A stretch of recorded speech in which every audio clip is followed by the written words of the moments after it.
Orlando Botton, welcome to the show. Thank you so much. Where do bad inner voices come from? Well, the way I like to think about it is that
an inner voice is always an outer voice that got internalized. We're very porous people. The way in which we're spoken to becomes the way in which we speak to ourselves. I mean, if that sounds too weird, think of language, right? All of us arrive in the world not speaking any language. And by the age of 3, 4, 5, 6, 7, we'll have learned a lot of words. But the fascinating thing about human beings is we don't know we're learning. So we can be doing other stuff like, doing handstands in the garden or drawing buttercups in the kitchen. And we're becoming expert grammarians. Hundreds of words are entering our minds. Complex grammatical constructions are entering our minds. Now, the way I like to think about it is that language analogy holds true for emotional life as well. So at the same time as we're learning a language of words and declensions, we're also learning a language of emotions. We're learning things like, what's a man like? What's a woman like? What happens if you give something to someone? What happens if you're vulnerable? What happens if you want to play? What happens if you say no? What happens if you say yes? All of these are the syntax. They comprise the syntax of our emotional lives. And it's an invisible syntax, just as our grammatical syntax is invisible. But it's there, and it will operate throughout our lives, and it will be immensely hard to change. I mean, you know what it's like if if you grew up speaking English and then you want to learn a foreign language, you suddenly want to learn Italian. Well, good luck to you. You'll be learning a long time. It's not impossible, can be done, but I think it's helpful to think of how hard it is, because sometimes people get very impatient in their attempts to change things about themselves. They go things like, I want to change how I relate to people. In relationships, say. And I've read a book, and I've been to 3 therapy sessions, and I'm really annoyed. Nothing works. And you want to go, okay, imagine this was Italian. So you've looked at the book in Italian, you've taken 3 classes, and you don't speak fluent Italian, and you're complaining. So we do need some modesty here, just in order to be properly ambitious. I mean, as you know, the root cause of sort of early despair and early retirement from things is a false picture of what success demands in an area. And I think in the area of emotional improvement or maturation, we sometimes let ourselves down by thinking it's going to have an ease which it won't have. It's interesting thinking about how language shapes our experience of emotions and our experience of the world. That German, for instance, has a colourful number of ways to describe certain emotions that you can't in other. He said, well, does the fact that we have the word for it almost unlock that emotion in a way? It allows us to do self-investigation. Yes, I think, philosophers watching this, philosophers of language may have arguments pro and, it's a big thing, but I definitely feel that the more words we have, the more we can attend to what we feel, and in some cases, the more we can feel. I remember learning the word anxiety when I was a teenager, and thinking, wow, that's a really useful word. Probably nowadays people learn anxiety a lot earlier, but in those days, it was a fascinating word to learn. And the more one's vocabulary stretches, the more you're able to put a flag in bits of your psyche that are perhaps painful. And I think, if you think about why people go to psychotherapy or even frankly what motivates a lot of friendship, it's somebody else helps to give you a vocabulary for bits of your mind and bits of your experience that have not till now, that have eluded definition. And that definition is not merely, it's not merely a fancy thing, it's a life-saving thing, because the more you can define, the easier life gets. Freud speculated that the origins of language lie in an ability to bear frustration. so that if a child can think, I'm currently frustrated, but, mummy's coming back, and and the person's got those words, then that can help you to bear missing, and also bear excitement, or, all sorts of things. Things can become more bearable the more you can put them into language. And I think, adults know this when we go about journaling, right? Why is it so helpful to journal? Because we know it is, all research shows that it is. What is it about translating a feeling into a word for that feeling that's helpful? And I think it tames, it contains, and it narrows the spread of difficult emotions. It's very ephemeral, right? You've got these thoughts up here moving around, floating about, and then they have to be concretized. And you're right, it almost feels like it squeezes it through an aperture of some kind. You say, okay, this is what I meant by that. It's not this notion. It's not this sort of ambient it's somebody shouted a noise in the next room. It's like, oh no, it's here. I can touch it. You can see it.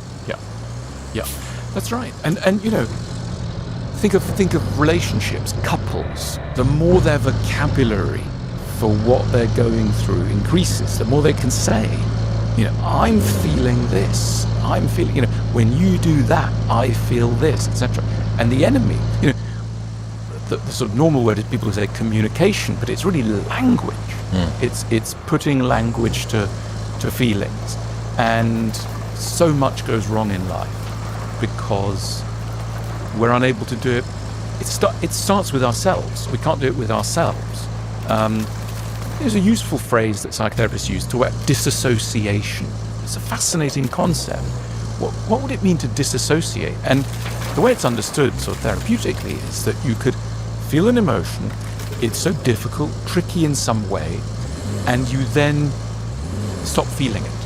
You disassociate from the feeling that's in you. It's still in you, but you're no longer registering it. Tricky.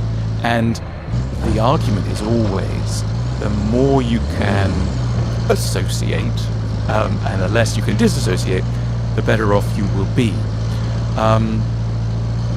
But look, there are many bits of life that are unbearable to us. Let's remember this. And there's a wonderful quote in Middlemarch, George Eliot, big fat 19th century novel, where she says, if we could properly register the full sounds of life, we would lose our minds from the full richness of existence. In other words, if you were sensitive to everything that's around you, you would sort of go mad. And I think if we think about what madness is, so-called, what colloquially called madness, if you think of people with severe mental illness, very often what has happened is that their ability to sequence thoughts has gone. Everything is coming at them, and they can't grade thoughts. They can't say, this thought must go away now. So they'll go, I made a mistake 15 years ago. And if you're balanced, you'll go, well, that was 15 years ago, and it's not a problem. We don't have to have it pressing down. If your reason is buckling, often everything that is alarming comes at you at once. Everything that is difficult at once. And so in a way, I'm sticking up for the ability sometimes to take distance from our feelings. So, I started off by going, it's really important to know what you're feeling. But let's also remember, at points, the ability not to feel the full force of everything also belongs to health. So it's a double-edged sword there. What's your advice for how people can heal a negative inner voice? We've got this odd artifact that we've carried with us, this inheritance of our life, but kind of almost some previous life of ours. Yeah. Where should people begin if they want to have a more friendly inner voice? Such a good question. I'd say you have to start by finding the inner voice, because it doesn't announce itself as an inner voice. So how are we going to, we're not talking here about literally hearing voices. Some people do, but we're not talking about that here.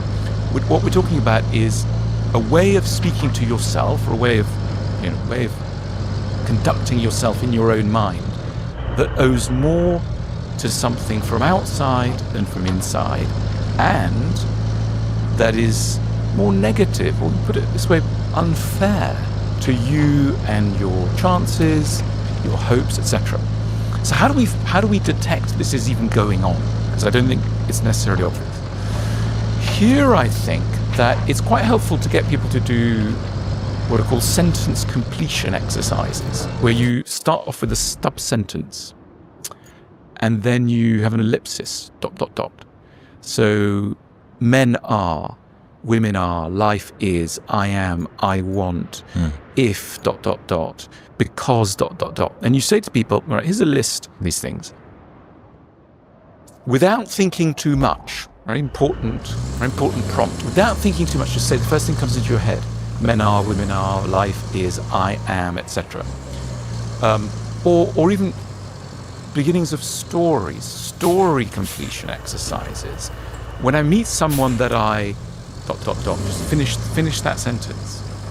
And what people will come out with is fascinating. They'll go, men are cruel. Wow, men are cruel, are they? A person might even be surprised that they've said that. Then you say, okay, where's that come from? What led you to believe that? And often what you'll find is a story that owes more to something outside than something inside. When I meet someone, what will happen is ... they'll be very friendly to me, then they'll turn against me. Wow. Where did that come from? It's going to be a specific story in the past that is being carried forward. Isn't it interesting that we're talking about maybe the thing people identify with most, the texture of their own experience, the landscape of their inner mind, but you're then saying, well, this may not fully be self-generated. This might be something which you've absorbed from the past, from society, from norms, from cultures, from the way that you've compensated for past traumas, etc. Or just habits. But it brings up an interesting question, which is, okay, so who are you? Where are you in this? Are you that voice? In some ways you are, because you're inexorably linked to all of the experiences you've had. But then we have this sort of transcendent us, which is better. It's the better us. If only I could. It's the me without the compensation, the trauma, the etc. Such a good question. We're not... There's sometimes been this idea of the real me that is separate from everybody else. We are penetrated by society. Think of how we're speaking, right? We're using words as we speak to one another. Every one of those words is both spoken by us and was made by other people long before we were even a rumor in anyone's mind, right? We are penetrated by society. Every one of the words that I am using is the result of generations and generations of people who've used those words, refined their meaning, etc., and then given them to me.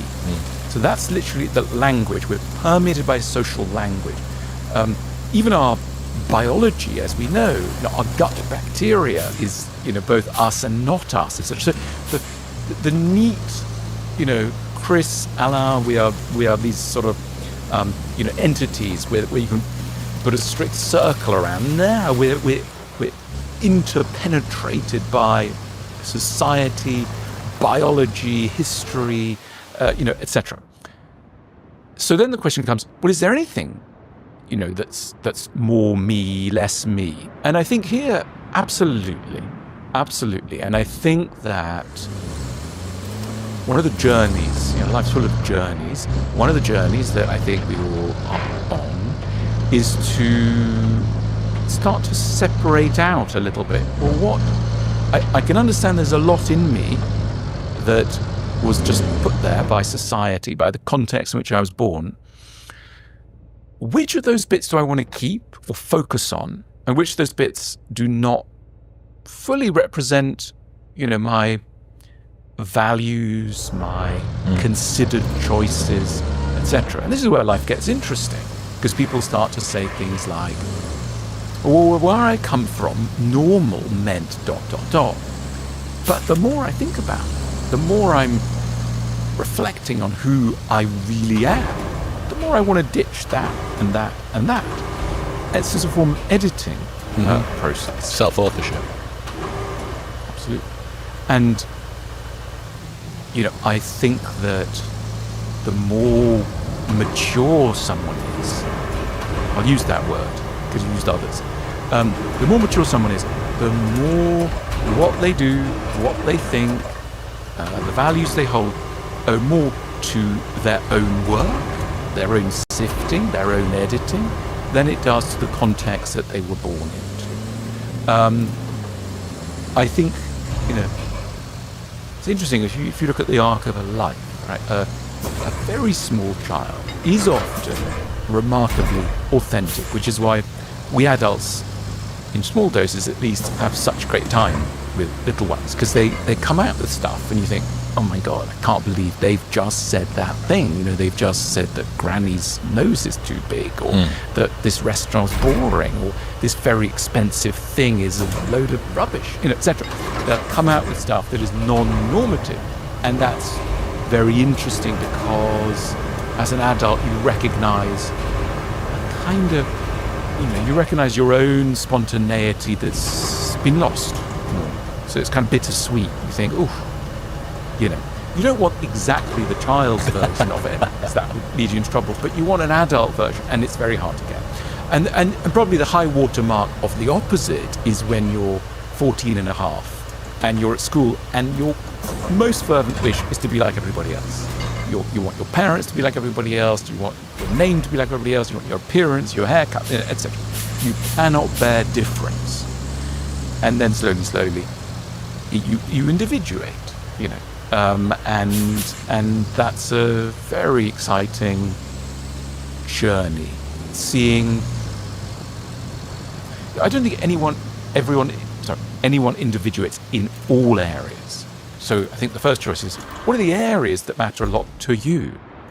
I'm interested in individuation, but when it comes to clothes, you might have noticed, I kind of, it's a really interesting area, but I'm just leaving that one for another time. I'm just not engaging with that. Similarly, food, fascinating area. Very interesting. Yeah, not quite on my radar yet, but other areas, what I'm reading, very, opinionated, very individual.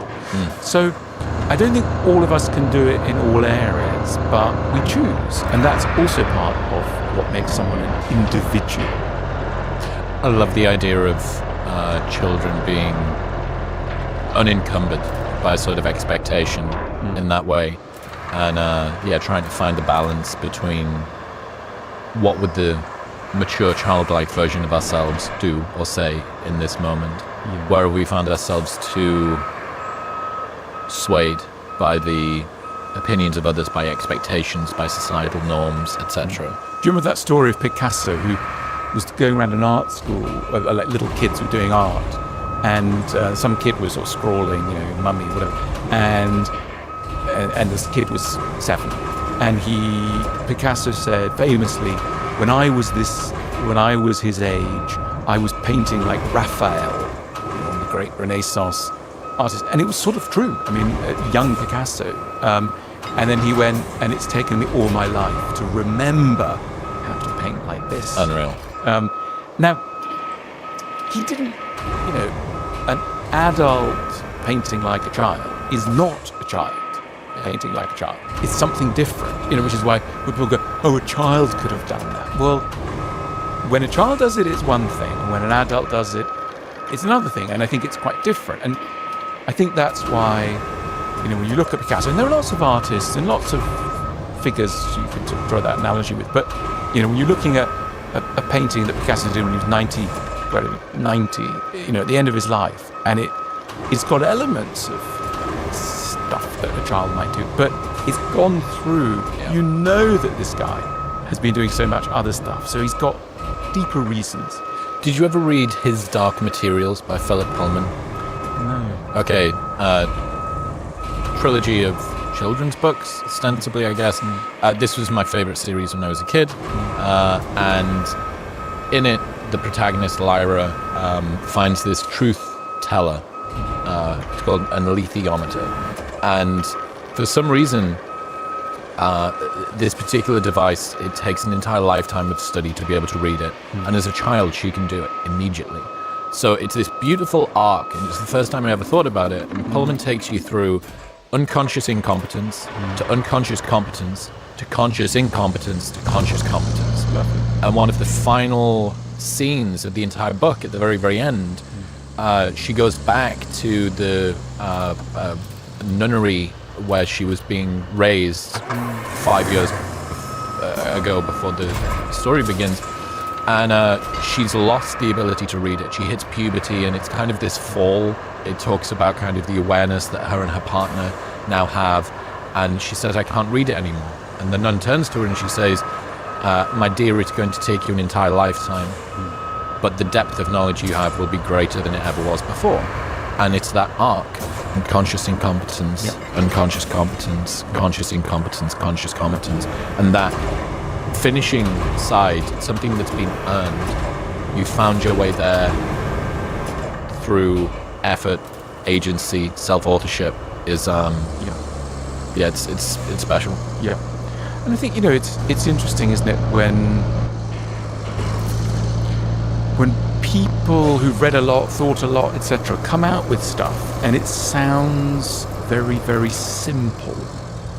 And I think our society gets a bit puzzled by that, because the sort of obvious respect goes to people that speak in a very dense way and you can't quite understand what they mean. So, philosophy, the discipline I started out in, the heroes there are people like Wittgenstein, Hegel, Kant, etc. It's very, very hard. Not superbly accessible. To make headway.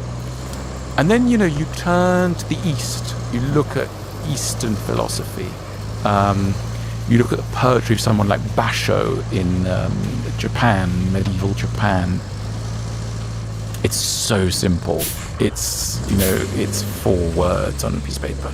And very easy to go mumbo jumbo or child's play or whatever. And to be kind of mature enough to go, okay, I'm going to bear with the anxiety that this is very simple sounding. In the East, the idea is that poetry, for example, can sound very, very simple. The point is that it's an interaction between the reader and the work. So not everything is in the poem or the saying. You bring yourself to it. And therefore the ultimate impact of that work is a collaboration between you and the work. Fascinating. So the Western view might be go, there's not that much in there. And it's the artist's fault. It's your job. Whereas in the East, the view is, well, it's a collaboration.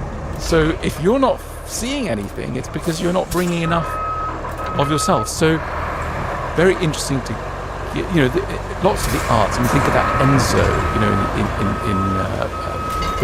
just a circle. This is the whole of life. Whole of life. It's just, you're just doing a circle with your brush. And amazing the courage to say, okay, we're going to go with this. We're going to, the whole of existence is this circle. And if you meditate profoundly enough on this, you will see the world, not just in a grain of sand, but in a circle, etc. And we really meet a fault line here in the Western understanding of depth and profundity. this takes a bit of time for the Western mind to kind of get to grips with that. We're like, come on, is this a joke? Are they, are they just peddling us something? Probably not.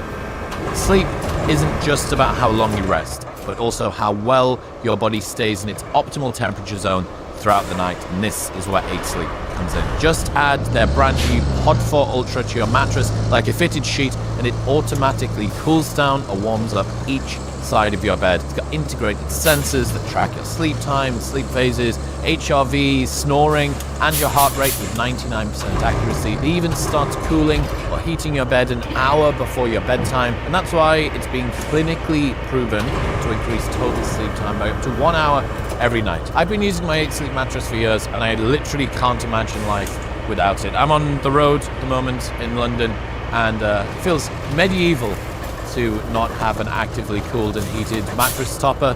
It is a total game changer. Best of all, they have a 30-night sleep trial, so you can buy it and sleep on it for 29 days. If you don't like it, they'll give you your money back. Plus, they ship internationally. Right now, you can get $350 off the Pod 4 Ultra by going to the link in the description below, or heading to 8sleep.com/modernwisdom using the code modernwisdom at checkout. That's eightsleep.com/modernwisdom and modern wisdom at checkout. Why do you think we struggle to connect with our emotions fully? Come on, let's be honest here with the audience. We know what emotions are like. They're not just lovely, cuddly things. They're absolutely terrifying a lot of the time. Think of what it takes. Think about love, right? So we think that people spend their lives looking for love. And half true, that's a half truth. They spend a good deal of time running away from love as well, in all sorts of forms. We are as assiduous in our escape from love as we are in our pursuit, perhaps more so. Why? Because it's terrifying. It's especially terrifying if you come from a childhood, a young world where there was some kind of disruption in your attachments and in your experience of love. The next time you then meet love as an adult, half of you is just wanting to run away. And I think people don't still not fully appreciate enough the strength with which we are going to resist love if our earliest experience of it was in any way difficult. And this explains a great deal of the misery of the world. It's very interesting to think about how much we try and push away the thing that we're also wanting. Like how we are complicit in creating the scenario that we're so terrified of having happened. Been thinking a lot about second order emotions, third order emotions. So you have a thing that happens, you feel agitated, and then you begin to tell yourself a story and you become stressed at your agitation. And then you become resentful at your stress about your agitation. And then you become anxious about, that additional layering, this, kernel that we began with regards to the emotion sort of explodes out. And before you know it, you're feeling an emotion that's not only the thing that started, but it's an entire universe away. Yeah. And this is now the problem, not this. Yeah, that's right. And I'm not sure if I understand you fully, but is it really the case that you are not accepting the primary emotion? So let's say you go somewhere, it should be nice, you're disappointed. You can't be disappointed. It's meant to be nice. You can't accept that disappointment. And then you're angry with yourself for feeling disappointed. And then, and on it, whereas if one could just go, okay, maybe it's all right to be disappointed. I mean, it's not brilliant, but there it is. Or I'm feeling sad. Okay, well, wouldn't be what I wanted, but let me not be sad that I'm sad or angry that I'm sad. I think this is why we have certain signature emotions that feel like home base. Yeah. There's ones that we're intimately familiar with, and there's ones that scare us a lot more. Yeah. And a unsatisfactory but familiar emotion is often more safe to us than a slightly novel, more exotic, but scarier one. And also, I think happier one. I mean, talking just a minute ago, people escaping love, people also escape happiness. I mean, the way I think about it is that very often we're in a situation of, it's like being a prisoner. You've been kept in jail for a very long time. Your diet's been restricted. It's not been much fun.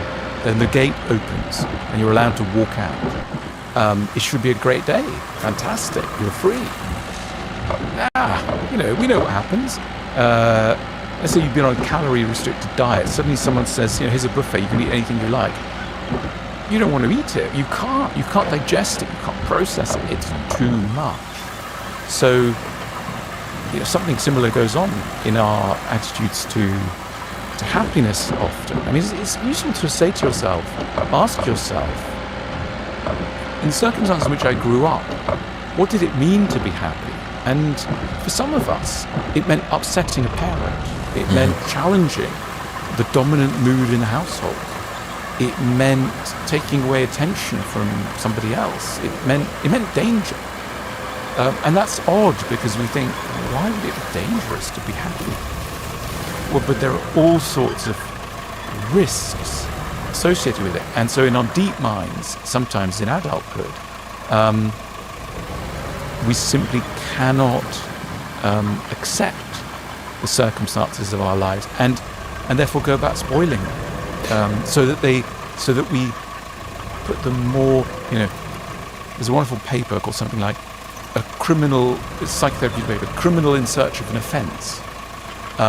A sense that you've done something wrong, if you carry that from your past, and then you think, how am I going to get rid of that feeling? Oh, I know, I'll do something wrong, and then I won't feel that feeling anymore. Sometimes, it's a bit like that. It's like saying, I'm feeling happy, but I shouldn't be happy. What should I do? Oh yes, I'll make myself unhappy. Or, I'm feeling loved. Someone's offering me love. That's not normal. Yes. I don't recognize that feeling. Oh, what should I do? Oh, I'll drive them away. Yeah. I'll go and be rude to them, or go and have an affair with somebody else, or whatever it is. Something to spoil something that's nice. So the impulse to spoil is really deep. Happiness and love are hard to bear. I suppose if reality is not delivering our model of the world, our expectation of the world, our prediction of the world, we have discordance between the two. And there are two things that we can try and do. We can try and bring our model of the world up to reality, or we can try and bring reality back down to our expectation. Is there a danger of intellectualizing challenges of emotion for smart people? People that like to read and consume YouTube channels like yours or podcasts like mine, and we like to investigate ourselves, we want to understand ourselves and the world around us. Maybe we've even got the theory from evolutionary psychology that explains why this is adaptive and that we're ancestrally we are made up of blah, blah, blah, blah. How much is that a prophylactic against us actually having to feel things, and how can we better break through this intellectualizing of emotions and rationalizing of them away? Let's start with compassion. We are the way we are, for poignant reasons, not, we didn't get to be that way. Think of the bookish child. Think of the child who's reading a lot. Often it's because life around's quite difficult. Now, it's great to read, it's good to read, etc. But if you spend all your time in books, it's often a sign things are challenging. And so often people who excel at intellectual pursuits, etc., are in flight from an overwhelming situation. I'd wish them well. In time, the overwhelming situation could get a little less intense, and they could get a little more of reality into their intellectual world. I mean, I'm describing myself. Perhaps you you want to try and see reality for what it is, and if you're warding it off with intellectual structures, let's say thank you to those structures. I think it's really important whenever you look at people doing stuff that seems a bit suboptimal or a bit strange. They're reading too much, they're jogging too much, they're trying to make too much money, whatever. They're feeling too much, they're feeling too little. All of these departures from so-called health, normality, etc. Always ask yourself, why are they doing it? And it's normally a defense. It is a defense against a situation that was very difficult at some point. They learnt that defense, and even though it would be optimal now to let go of that defensive structure, they're still clinging on to it because that's what feels safe. It feels safe to make jokes all the time. It feels safe to be very serious all the time. It feels safe to be depressed. It feels safe to give up. It feels safe to try and win at all costs, including your own health, etc. All these are defensive structures that once kept us safe, that I think in order to evolve, we almost want to say thank you. Thank you to your younger self for working this out, for finding a way of coping with reality. But could we learn to cope in a slightly different way? So great. I'm interested, just taking that one step further, in the difference between knowing ourselves intellectually and knowing ourselves emotionally. I think even I in my less equanimous moments, when I do journaling, I find myself writing more of an essay than a personal inquiry. And the difference between knowing ourselves intellectually and knowing ourselves emotionally, again, for the cerebrally minded, praying at the altar of cognitive horsepower people, it's a coping mechanism. It's a way to distance yourself from this. Yes, and I think our minds, it is much easier to have the headline than the meat of the topic. And very often we reach a sort of an uncomfortable state of half knowing ourselves. And we think, I've covered it. I know in my childhood there was this, and then there was this, then there was that. And you've got to go to a headline, tension with my dad, or tricky with my mum, or whatever it is. And we think, I've got that. I know it now.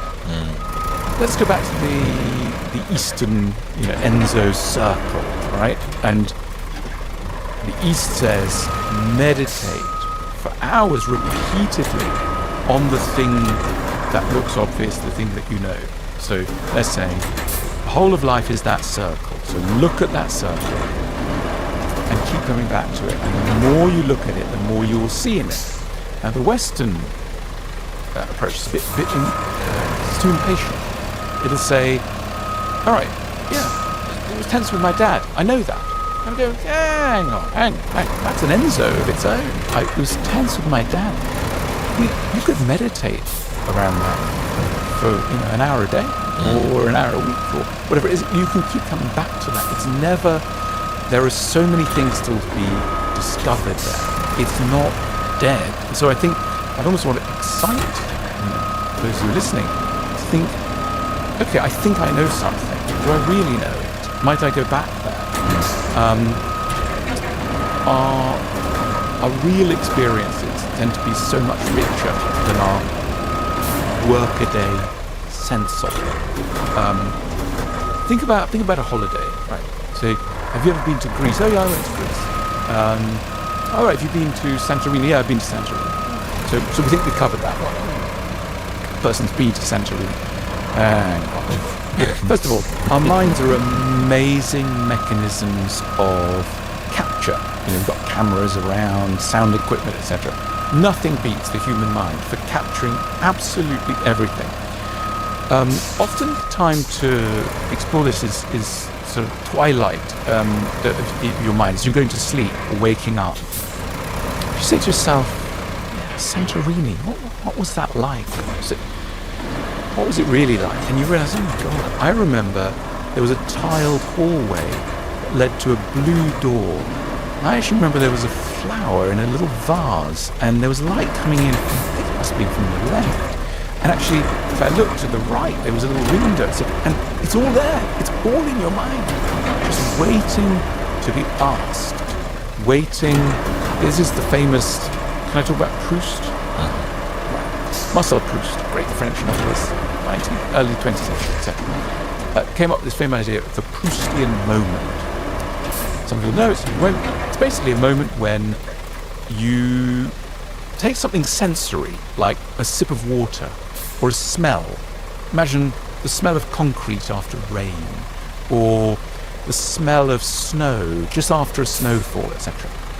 And suddenly you get that sensory experience, and a world opens up. You think, oh my God, I'm 5 years old again, and I've just gone outside of the garden of the yard where I grew up, and there was a brick wall, and there was that exact smell, and I'm there again. And suddenly your world becomes so much richer. And these are just little moments of expansion around a topic like after a snowfall, or first day of spring, or Santorini, whatever it is.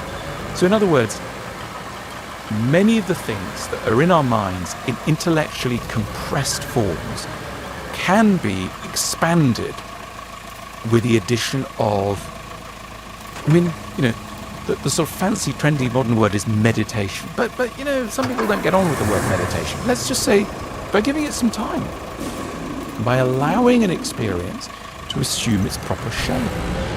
And we do rush past our experiences. Things are very compressed. And that's why at the end of an average day, my goodness, how much we've seen, how much we've felt, how many little things cross consciousness. If we were able to give some of that space, how much lighter we would start to feel. But we live so much, and we experience so little. We see so much, and we notice so little. What would you say to the obsessive person who wants to learn to let go a little more? A lot of what I see in the circles that I move in is a need for control, a desire to limit down the potential paths that the future could go down, to sort of constrain how unpredictable reality could be. And I think the optimization, life hacking, productivity world is very much a part of this, plus a denial of death. If I can fit more life into less time, then maybe kind of like living longer. But yeah, that need to control, that obsessive sort of requirement to be able to wrangle reality as you wish. I think people learn to take their hands off the wheel a little bit more easily. Well, I think the simple answer is that these people are running away from something which is painful and difficult, etc. And they're not allowing themselves to think about it. They're not even allowing it inside consciousness. So think of mania. But when we say so-and-so is in a manic mood, or so-and-so is doing something manically, what we really mean is that they're doing something in order not to do something else. Normally, not think about something or feel something. And we all end up in certain points in manic states where, we're scrubbing the kitchen just a little bit too assiduously, or we're jogging a bit too hard, or we're scrolling our phones a bit too much. And really the question to ask ourselves at that time is a very simple one, which is, if you weren't able to do what you're doing now, what might you need to think about or to feel? And the answer's there waiting for you. If you can bear it, it could be a very, very awkward question to ask yourself. In other words, if you weren't able to clean the kitchen manically or go jogging, etc., but you just sit with something, what do you need to sit with? The old saying, don't just sit there, do something. Don't just sit there and think, do something. Well, imagine, don't just do something. Sit there and think. Reverse it.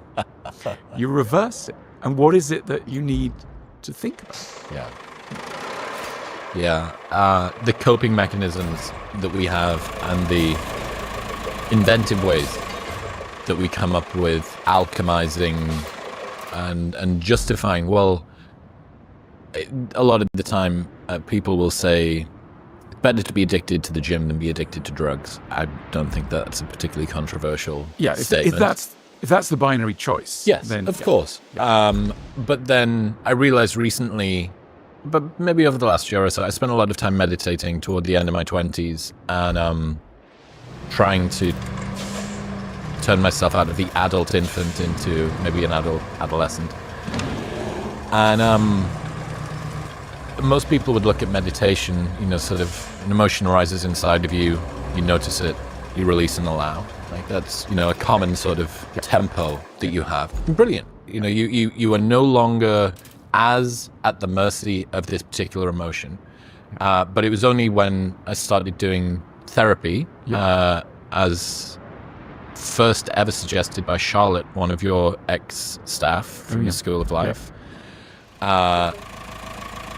It was only after doing quite a lot of that I realized that even meditation or maybe breath work or going to the gym or whatever it might be is still another way of not having to actually investigate where that emotion has come from. Yeah. And meditation particularly, or something more like breath work perhaps, is not nefarious, but it's a very, it's so close, it's internal. Yeah. It feels sort of self-investigative, it's mindful. This is brilliant. You go, yeah, but that is going to continue to come up, and you now have a coping strategy. It's not drugs. Yeah. It's not even as obvious as you running 50 miles a week, but there is another strategy which is not forcing you to turn the eye back down to where's this coming from and why does it keep on arising. And if you have this very good strategy to release these things as they move through you, that cycle will continue. And I think that those emotions are worthy of investigation. So Chris, how do you define therapy, or how do you define what therapy might bring you that's a bit different from meditation? I mean, I did twice a week psychotherapy for the last year or so. And it was, I've said this before, I learned more about myself in a year of twice weekly psychotherapy than I did in 1,500 sessions of meditation. And if you could characterize what was different about how therapy operates? You have another party investigating your statements, the language that you use. I use the analogy that it felt like living in a house your entire life, and then one day just inviting somebody else in, and they're walking around, and they start pointing out doors in a house that you know intimately well, every inch. And they start pointing out doors that you never even knew existed, and you go, what's that over? And you go, oh. And you open the door, and you realize that the back of the kitchen actually leads into... I always wondered how those two things came together. And it's this sort of odd... It's very humbling. I found it a very humbling experience to see somebody else who knows me for 100 hours point and say, what about that? But I think one has to be really... I mean, that's a beautiful way of putting it.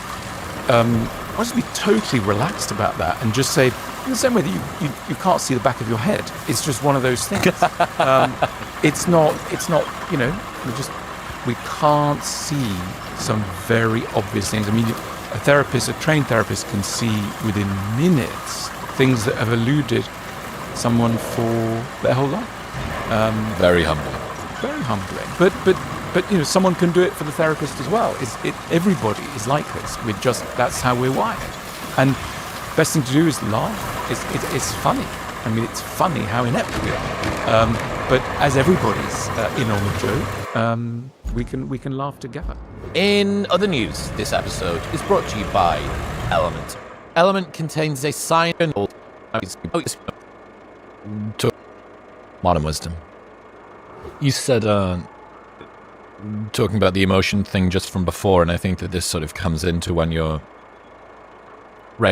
regulating opening up with someone, whether it be a therapist, a friend, a partner, or whatever, the sort of need for comfort and reassuring kindness. Look, you can say these things. Yeah.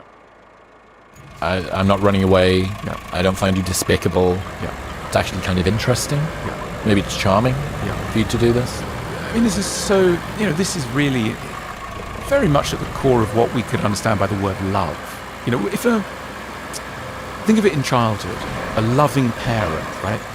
The child, a young child, gets an experience that who they really are is acceptable to someone else.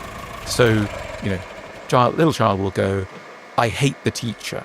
And the parent, good parent, is able to bear that, even though it's not perfect. The parent is able to go, oh, okay, wonder why. Why have they upset you? Sounds like they might have upset you. So, rather than someone would go, don't be so silly. The teacher's the teacher. And they work very hard to give you an education, so don't complain. Wow. That's, it's a tough comment. Your emotion is not valid. Your emotion is not valid. I mean, parents do their best, but goodness me, stuff happens in that crucible of childhood that is a bit suboptimal. But, love, come back to love. What love is accepting.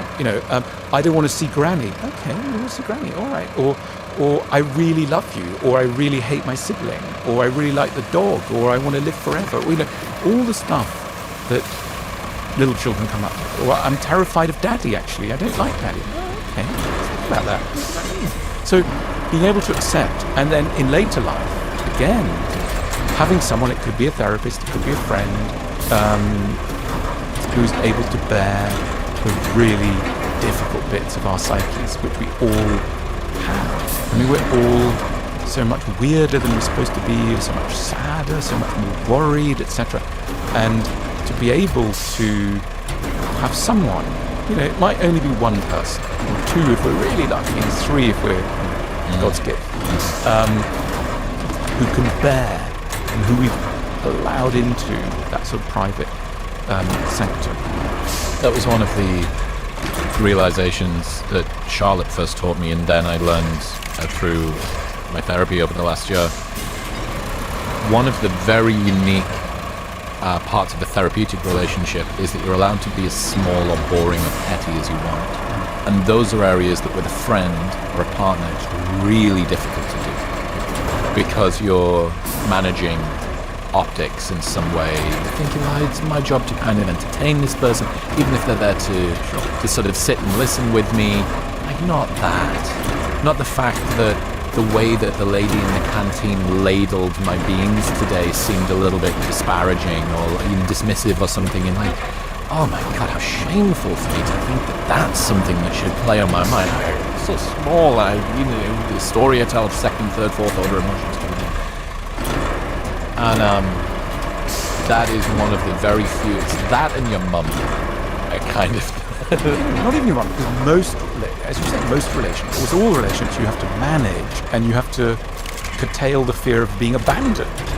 If you are too honest. This again, the canteen lady and the beans again. This is the third time in 2 months.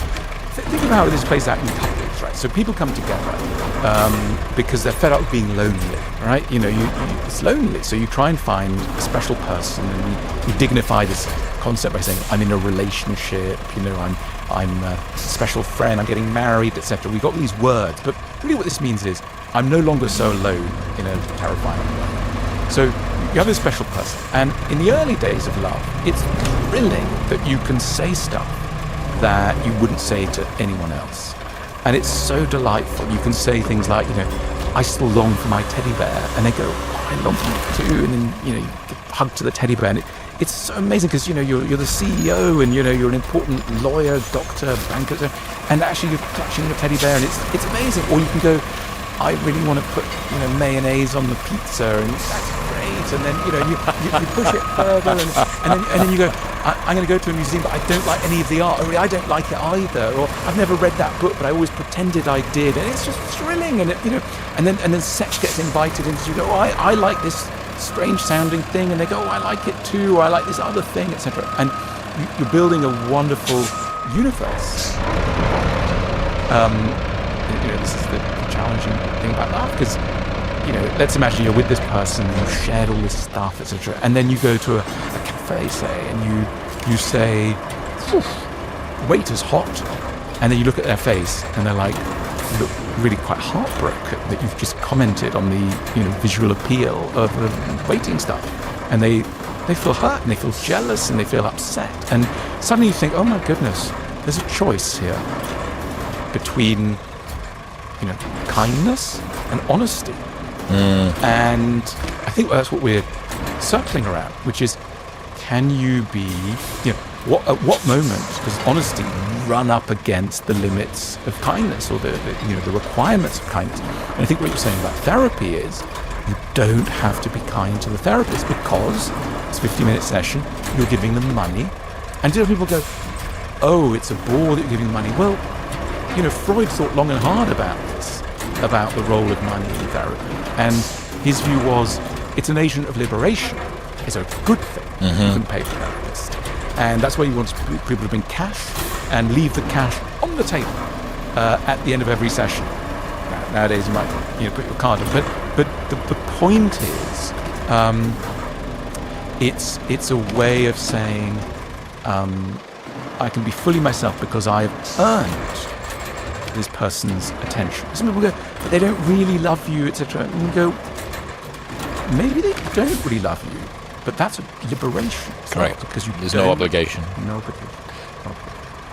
Just lingering on that balance between transparency, emotional openness, and you said kindness, but I think that there's other reasons to add it too. Is there a place for editing yourself in a relationship? Should we not be open, honestly communicating all the time? This is how I feel. You want to see the inner texture of my mind, don't you? I mean, you're putting your finger on a big paradox. I think the idea that you should be yourself in a relationship is one of the most disastrous ideas, because the untrammeled self is a frightening spectre. Best kept for you and your therapist, you in the mirror. If you have to confront your partner with your stream of consciousness at all times, you can't do this. Parents don't do this with their children. Obviously, our partners are not children, but it's telling us something about love. In a loving relationship, at points, you edit yourself. It's 11 at night. I'm not going to bring that issue up. They're very tired. I'm not going to bring that up. I'm feeling stressed and raw. I'm not going to start a subject that I won't know how to handle, etc. No, all of us fail at points. All of us fail in this area. But I think as an ideal, it's a good ideal. I mean, I could stick up for a word which sounds very odd in the context of love: politeness. It's a good idea to try and be polite. I might go, oh, that's fake. Well, it's also kind, to edit yourself, to put a veneer of civilization on certain things. There's a very slippery slope with that, though. A lot of people, especially if they have started doing therapies, self-increase and emotional work, think, God, I should push the amount that I'm emotionally open. I should improve my transparency. For so long, I played a role. I was terrified of making my needs known, my desires, putting myself first, realizing that I even have needs and putting those out there. And now there's these odd bits of territory that I shouldn't stray into. What happens if I stray over there? And the tendency for you to overcorrect and go in the other direction. Neil Strauss says, unspoken expectations are premeditated resentments. And, we have this balance between the two. You're absolutely right. There are some people who need to work on being more transparent, more communicative, and others who need to be less, technical word I think for it is reactive. They're not, you shouldn't come out with whatever it is that you're feeling at all times in its full force. It just depends. I mean, that classic anxious avoidant attachment pattern. You might say that on the whole, avoidant people need to work on their communication skills, and they need to be more transparent, and avoidant and anxious people need on the whole to contain certain feelings, and it just Yeah, horses for courses on this one. What would be your advice to people in the classic anxious avoidant relationship, the two polarities coming together? Understand where each one's coming from. I mean, why is someone an avoidant? They're not evil, they're not mean, they're not, it can be pretty horrible to be on the receiving end of certain kinds of pattern behavior. But let's try and remember, why does this exist? Someone becomes avoidant when they've grown up in a emotional calorie-controlled diet environment where they have had to get used to very little. The way they survive is mum's not so interested, dad's not interested, no caregiver around, a lot of disappointment.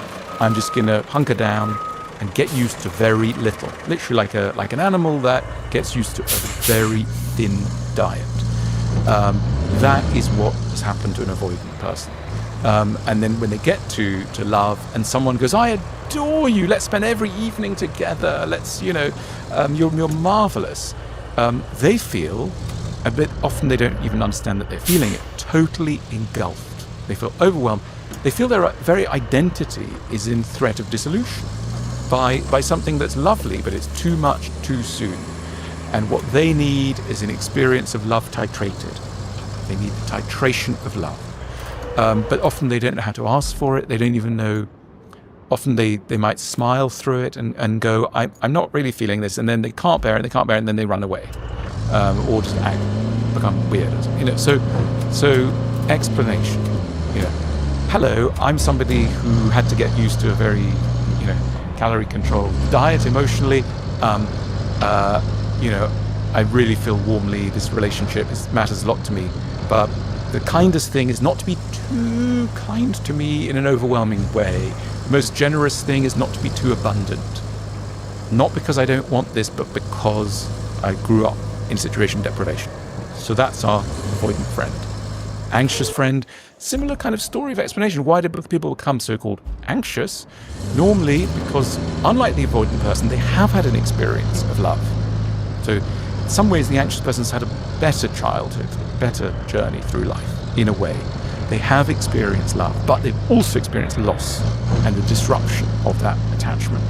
So someone died, someone went away, someone had to go to, the army, someone had to, something happened to disrupt the bond. It was very intense, but it was disrupted. And that person needs to understand that they are, there's a wonderful sentence from Donald Winnicott, great psychoanalyst, who said, the catastrophe you fear will happen has already happened.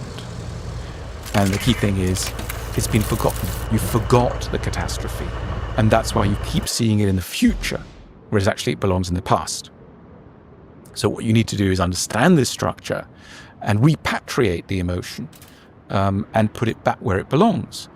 And so the avoidant person at dinner, on an early date needs to go, I really want to believe in your love. But if you say you love me, I might not be able to believe it very easily. And what I will do is test it. And the person might go, test, fine, fire away. And the anxious person should go, yeah, this test's going to be quite unhealthy, quite horrible. It's going to mean that when you say, I love you, I'm going to start to act up because I want to see if you really do. So I'm going to be really difficult around you not because I don't want you, but because I want to test whether your affection is really real. And the only way I know how to do that, because I'm carrying the stuff from childhood, is to act up, play up. And so when we're in a nice restaurant and you tell me that, things are great, I'm going to say, actually, the food's not that nice and I don't really like the clothes you're wearing. And I'm going to cause a drama. Why? To test whether the love is real. Very unfortunate. So the more the anxious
friend can get on top of their anxiety, the more they can translate everything I've just said into something.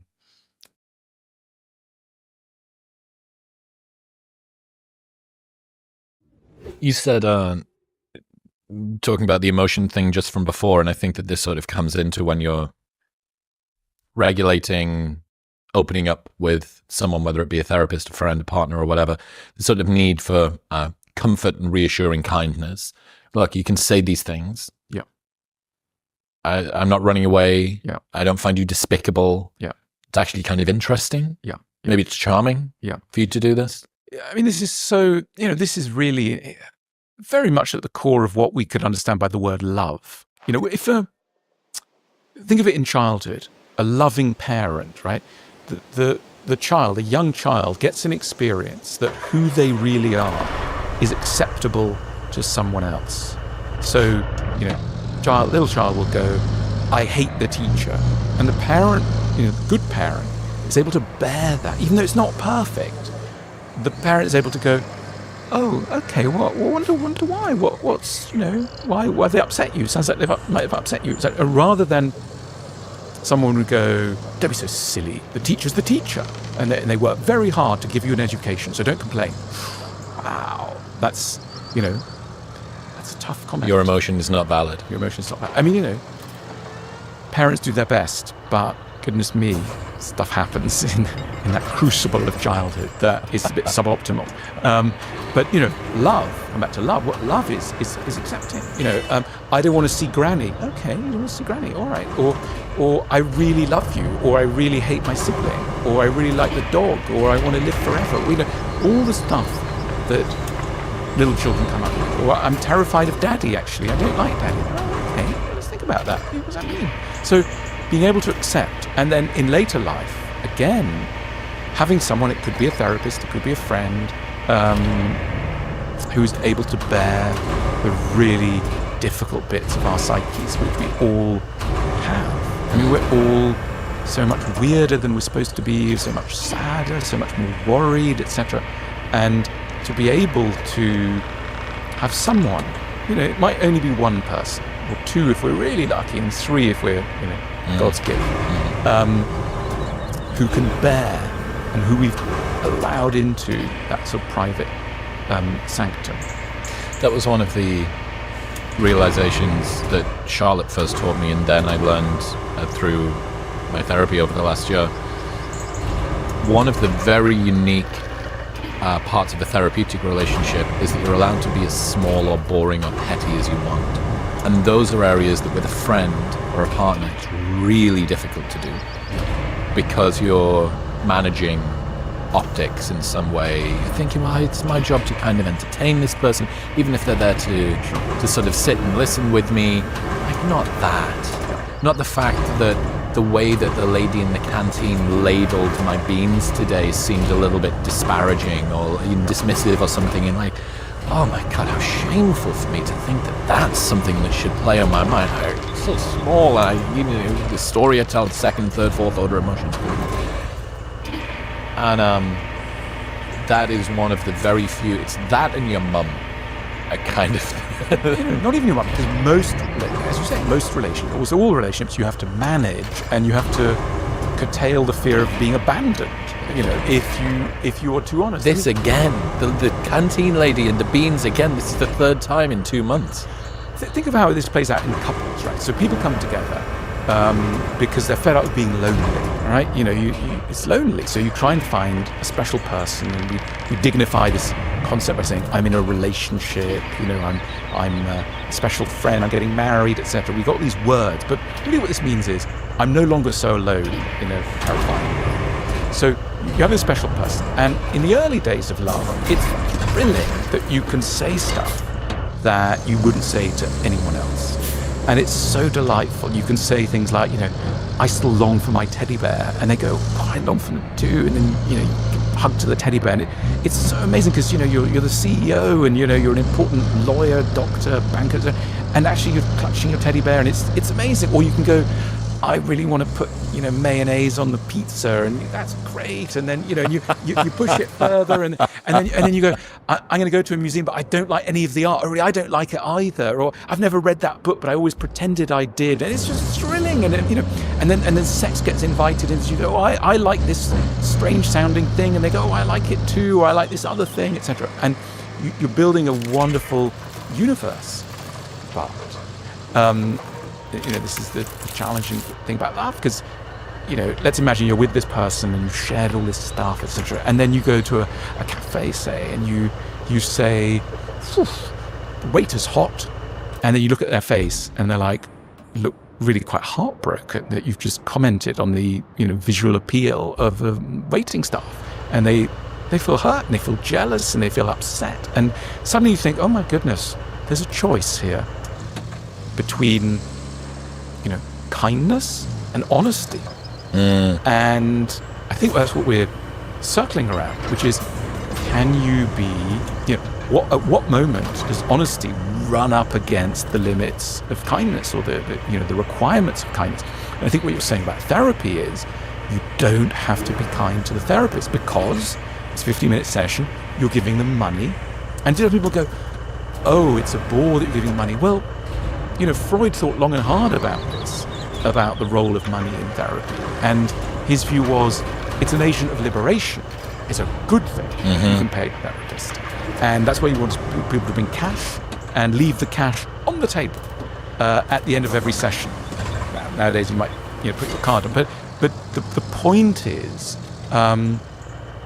it's a way of saying, I can be fully myself because I've earned this person's attention. Some people go, but they don't really love you, etc. And you go, maybe they don't really love you, but that's a liberation. Correct. Because there's no obligation. No obligation. Just lingering on that balance between transparency, emotional openness, and you said kindness, but I think that there's other reasons to add it too. Is there a place for editing yourself in a relationship? Should we not be open, honestly communicating all the time? This is how I feel. You want to see the inner texture of my mind, don't you? I mean, you're putting your finger on a big paradox. I think the idea that you should be yourself in a relationship is one of the most disastrous ideas, because the untrammeled self is a frightening spectre, best kept for you and your therapist, you in the mirror. If you have to confront your partner with your stream of consciousness at all times, you can't do this. Parents don't do this with their children. Obviously, our partners are not children, but it's telling us something about love. In a loving relationship, at points, you edit yourself. It's 11 at night. I'm not going to bring that issue up. They're very tired. I'm not going to bring that up. I'm feeling stressed and raw. I'm not going to start a subject that I won't know how to handle, etc. Now, all of us fail at points. All of us fail in this area.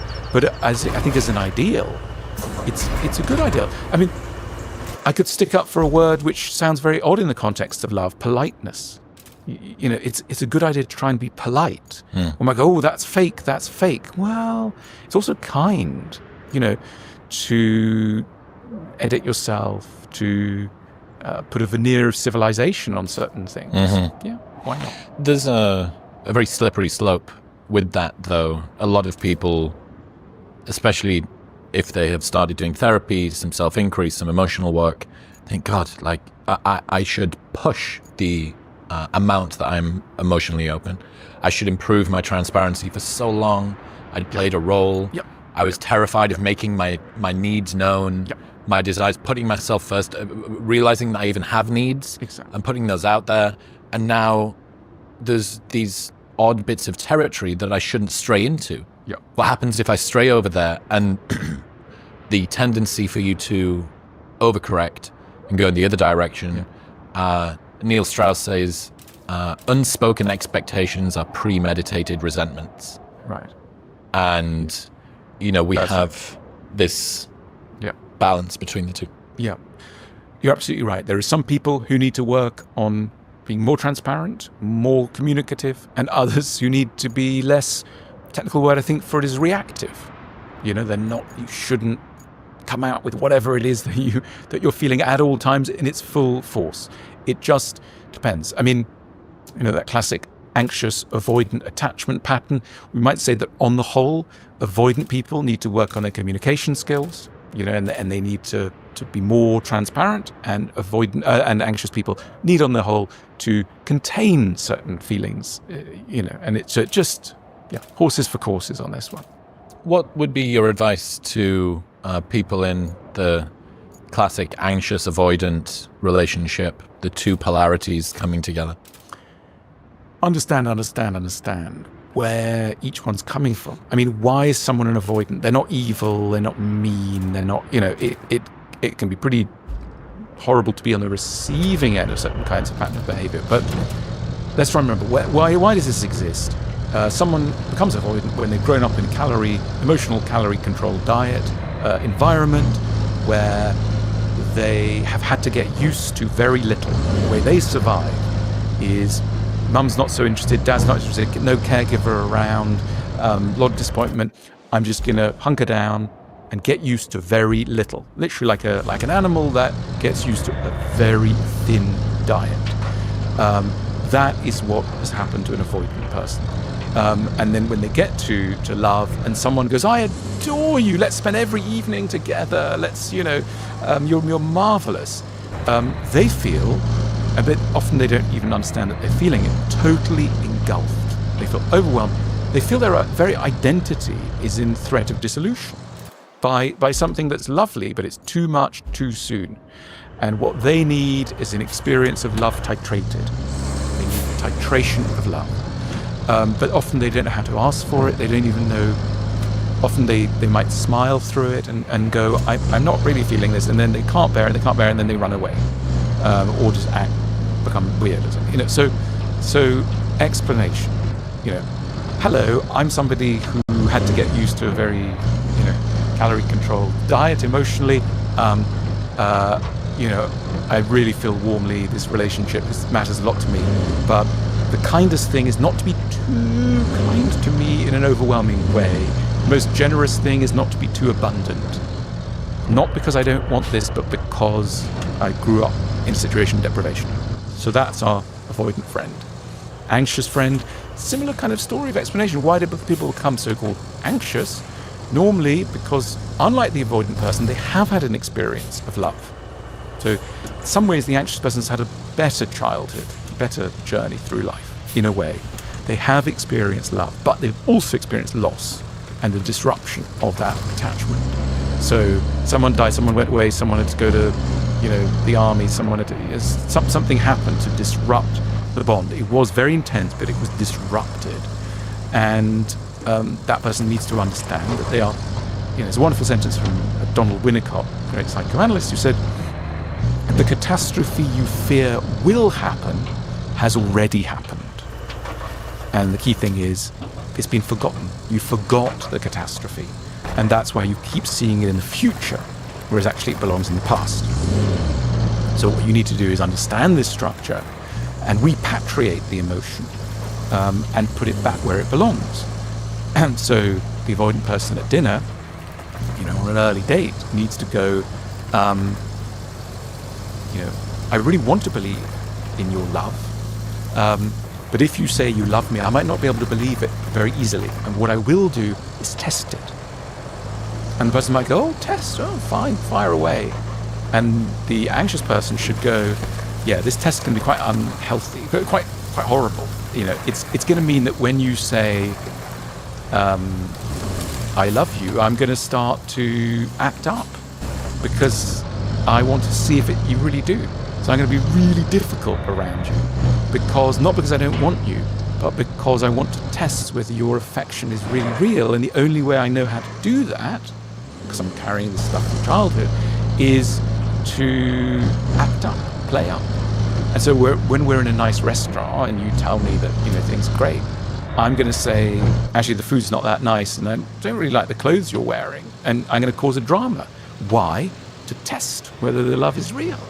Very unfortunate. So the more the anxious friend can get on top of their anxiety, the more they can translate everything I've just said into something that sounds like it's been processed and can be understood by another person, then the better it can be. So, anxious and avoidant people are walking wounded, and they need to be able to explain the nature of their particular wound so that appropriate care can be set up. Awareness. Which is why, it's great for people to go to therapy. It's great for people to explore themselves. It's not merely fancy, it's not really whatever. It's a serious indicator of an easier life with them. I mean, if you're with a partner who's able to go, okay, hang on, I think I'm slipping down. I think I'm confusing you with my mother at the moment, or I think an anger that actually belongs to my father is weirdly in the room, because that's what happens when you start to explore your past. You see the intermingling of past and present all the time, and the more you're able to get a handle on that and warn your partner, the easier it is. I mean, we don't need people to be perfect. We need people to understand how they're imperfect and warn us of the coming imperfection, or retrospectively apologize for it in relatively civilized terms. That's what we need. Trust really is everything when it comes to supplements. A lot of brands may say they're top quality, but few can actually prove it, which is why I'm such a massive fan of Momentous. They make the highest quality supplements on the planet. If you've been struggling with your sleep quality, their sleep packs are one of my favorite products, which I use every single night before I go to bed. They contain only the most evidence-based ingredients at perfect doses to help you fall asleep more quickly, stay asleep throughout the night, and wake up feeling more rested and revitalized in the morning. They come preloaded in little pouches, which means if you're on the road, if you're traveling, or if you just can't be bothered fishing around inside of all of your different pots on an evening, it's perfect. I've got them with me here while I've been in London. I've been using them every single night. They're phenomenal. They really, really improve my sleep. Also, there is a 30-day money-back guarantee, so you can buy it completely risk-free, try it, and if you do not like it for any reason, they will give you your money back. Plus, they ship internationally. Right now, you can get up to 20% off everything site-wide by going to the link in the description below or heading to livemomentous.com/modernwisdom and using the code modernwisdom at checkout. That's livemomentous.com/modernwisdom and modernwisdom at checkout. How malleable are our attachment styles?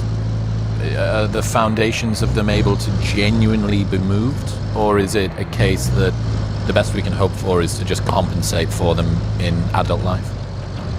I'm hopeful here that, we can definitely make progress. From wherever we start, we can make progress.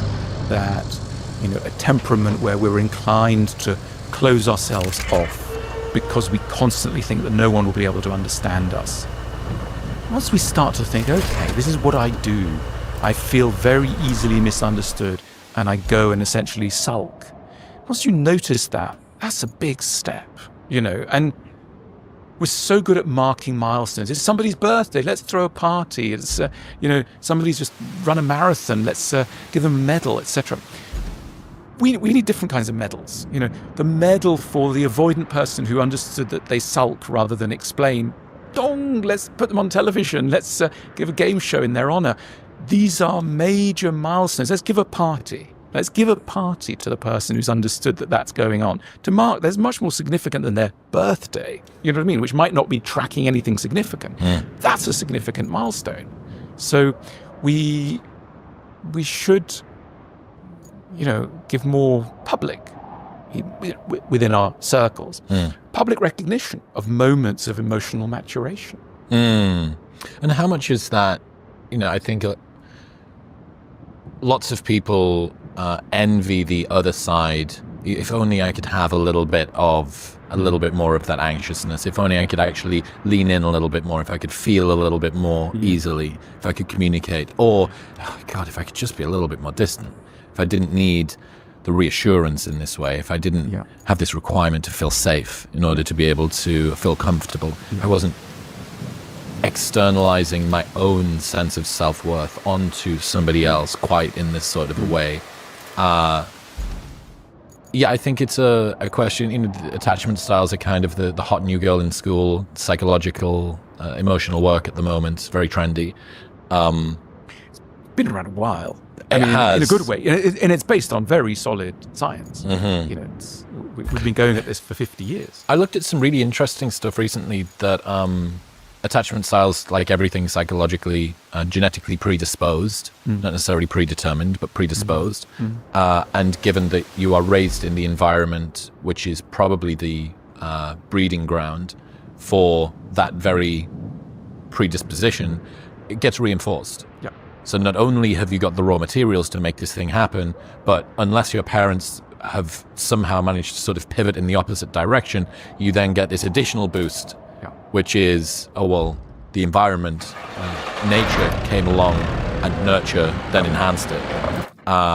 It's interesting. It's going to be interesting, I think, over the next few years to see what sort of interventions we have to be able to help people to ameliorate. Yes, and I think,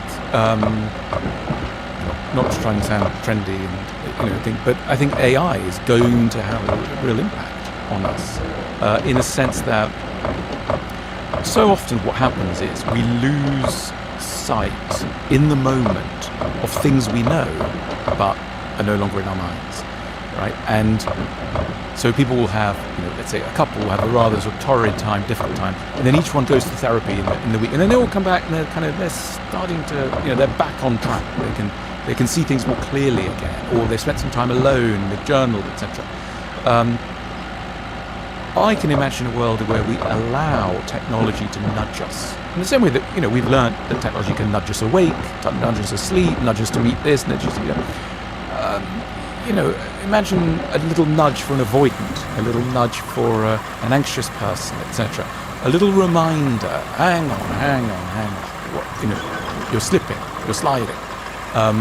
And psychotherapists talk about the window of tolerance, where it's a window in which you're in charge emotionally, or you're kind of in control, and you slip out of the window of tolerance into something. You lose command of yourself, and you can imagine a little AI helper just nudging you to stay within the window. Yeah, your attachment strap has piped up and said, notice you're a little bit stressed at the moment. This might be because of X, Y, and Z. Yes, and it sounds supernatural and strange, and a lot of people will say things like, "Oh, it's not, I don't want to give my data." Blah blah. Okay, I grant all of that, and it could be spooky, etc. It's no different from, think of people who've got their first word, religions. Religions understood that if you want to keep people on track, you've got to get them repeating stuff. It's not enough to tell someone something once. You need rituals, systems of memorializing the important things. That's right. If you're in Islam, if you're Muslim, you'll be praying multiple times a day. You'll be saying the same words because those words have, as it were, been forgotten. Not intellectually, but emotionally. Their full resonance has been forgotten. In Judaism, you're reading the Torah every Saturday in synagogue. You're reading the Torah, and you just go back over it. You don't just read it once. You keep reading. You keep going back to the same important text. We're very bad at that in the modern world. We think, I read this book on attachment. It was quite interesting, and now that's it. I know it now. I know. No, you don't. You need to go back. You need to read it all the time. That's why the idea of nudging is not as strange as it might sound. Not as futuristic. It's a very old idea that one might give new life to. One of the most shameful or humbling realizations of going down a personal development journey for a while is that the tool that you're looking for to the problem you're encountering now is not only something that you know. It's one of the first things that you ever discovered when you began this journey. It's maybe something you wrote about. It's maybe something that you practiced for a very long time. And I often get asked, I was doing these live events recently, and one of the most common questions is, what advice would you give yourself 10 years ago? The interesting thing about that question, I think, is that the answer that you give, what you would tell yourself 10 years ago, is almost always invariably the answer that you right now need to hear as well. Because the big problems remain the big problems because they're so fundamental to who you are. If they weren't fundamental to who you are, there would probably not be the big problems. If you're able to detox that, it's the ancillary stuff. It's the extraneous outsides that you end up tinkering with. But the core, the middle of the cake is this chocolate, is this strawberry. That's really where it is. And yes, to think not only is this challenge that I'm encountering, to break the fourth wall, I've used a number of videos from the School of Life over the last decade when I've encountered the same situations. Like, I've not only have I watched this, there's been periods where I've learned entire passages from this as a little mantra that I can reflect on. And I'm going back to the same, but you're right, this temptation novel, new. There is a better answer. We're 5 years hence. There must be something that's come out in the last however long. And I guess this is what art and heritage, history does. That it helps to sort of strip that away. What's stood the test of time, what's been sufficiently lindy that it's still with us now. Yeah. It's T.S. Eliot in the Four Quartets says, we return to the place where we started. It's the idea of that's kind of part of every journey, is you come back to the place where you started. The entire story of The Alchemist by Paulo Coelho, right? Exactly. And so, I noticed also when you were speaking just now, you had a smile on your lips, and that's not coincidental. I think the more, one journeys through life, the more there's really only one major solution, which is a smile on one's lips at the sheer, let's put it bluntly, idiocy. Absurdity of oneself. At the School of Life, we did a class on confidence, and we wrote a book about confidence. Great. And I remember sitting with my co-author, great friend of mine, John Armstrong, and I said to John, because we started the topic, just like, what makes us confident? And we'd read a few books, each of us, on like best-selling books, and it was saying things like, repeat yourself, how great you are, repeat yourself, your potential, get in touch with, sort of. And I said, I've read all these books, and I'm starting to feel humiliated. Like, I know that it's kind of wise, but I don't know. And then I remember John saying to me, okay, what makes you feel confident? And I said, if somebody goes, it's okay, you can just be a total idiot. It's all right, you're a bit of an idiot, and it's okay. Not you're an idiot, but we're all idiots. That makes me feel I'm ready to play. I'm ready to have fun. I'm ready to take risks. Removes the seriousness. Remove an inhuman expectation of what a human life can be. Pressure. And accept that we're all of us blockheads who can't really make very much progress. And there's a wonderful painting which we put in the book by Bruegel. The ship at sea. Yeah, well, the Ship of Fools, and yes. well, anyway, forget this exact title, but it's showing people doing mad things, silly things. One person's eating his foot, the other one's walked into a wall, the third one's jumping off a cliff. I don't know. It just shows human folly in all its exaggeration. And you think, yeah, that's us. That's we humans. And that opens up such an avenue of compassion. You just think, okay, compassion for yourself, compassion for the other. We're all flailing back in the darkness. And if we can have a relaxed relationship to our foolishness and our blindness, that's a huge confidence booster. Yeah, I want to try and linger on that as well. I think, again, the sorts of people that listen to the show, the sorts of people that read your work, they'll probably take life seriously. They think it's a thing that you're supposed to apply earnest pressure to, perhaps, a kind of sort of dynamic persistence, but maybe more persistent than dynamic. And what's your advice for people to try and embrace some more playfulness when it comes to life? Serious things. I want to be taken seriously. I want to do things. I want to make an impact in the world. I don't want to grip too tightly. Yeah. I know that when I grip too tightly, it kind of ruins the entire point. Well, I think the way is not to say, what you need is lighten up and tell a few jokes, because I think that's going to rile people up. I think the thing to do is to push some pessimism their way, because it's actually, if you think about what a joke is always basically a bit of pessimism wrapped up in artfully wrapped, but it's basically pessimism. One of my favorite sayings by the Stoic philosopher Seneca, he goes, "What need is there to weep over parts of life?" He says the whole of it calls for tears. And everyone who hears that sort of gets a smile on their face. And you think, the guy wasn't trying to tell a joke. He wasn't trying to make it funny. He was just trying to be bleak and say it how it is. And then it makes us smile out of relief. And the relief is, phew, it's not just me. Arthur Schopenhauer, another great pessimistic German philosopher, said, "Today it is bad, tomorrow it will be worse, until the worst of all happens." Totally bleak. And you read that and you think, I feel a bit better about today already. I'm starting to cheer up. I think we really get it wrong. We think the only way to cheer someone up is to tell them something cheerful. I think the Brits have understood this, right? Great. This country's got lots of problems, but one thing it understands is melancholy and the relief available in dark humor. And bless our American friends, but they don't get it. If you pitch up in LA and someone goes, "How are you?" and you go, "It's bad today, tomorrow it'll be worse, the worst of all happens." I love you sexually. It's not, your life in Los Angeles is not going to take off. Yeah. So, I've heard you refer to melancholy as tragedy well handled. So, I adore that.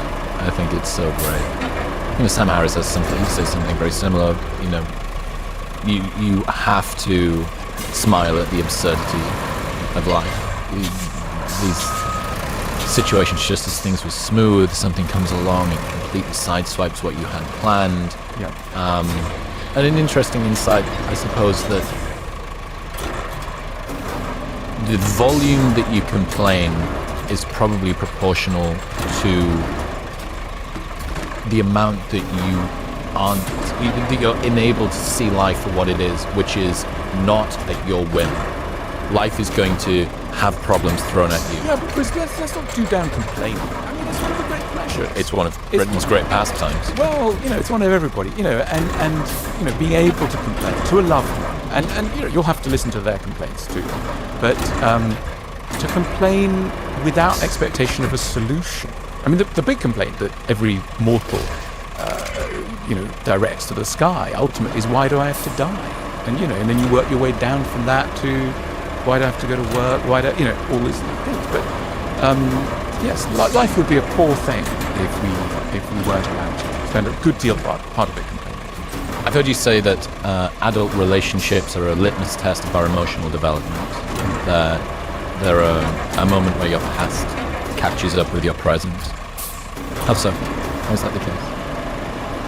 So the way we love as adults always bears the imprint of the way which we were loved and we loved as children.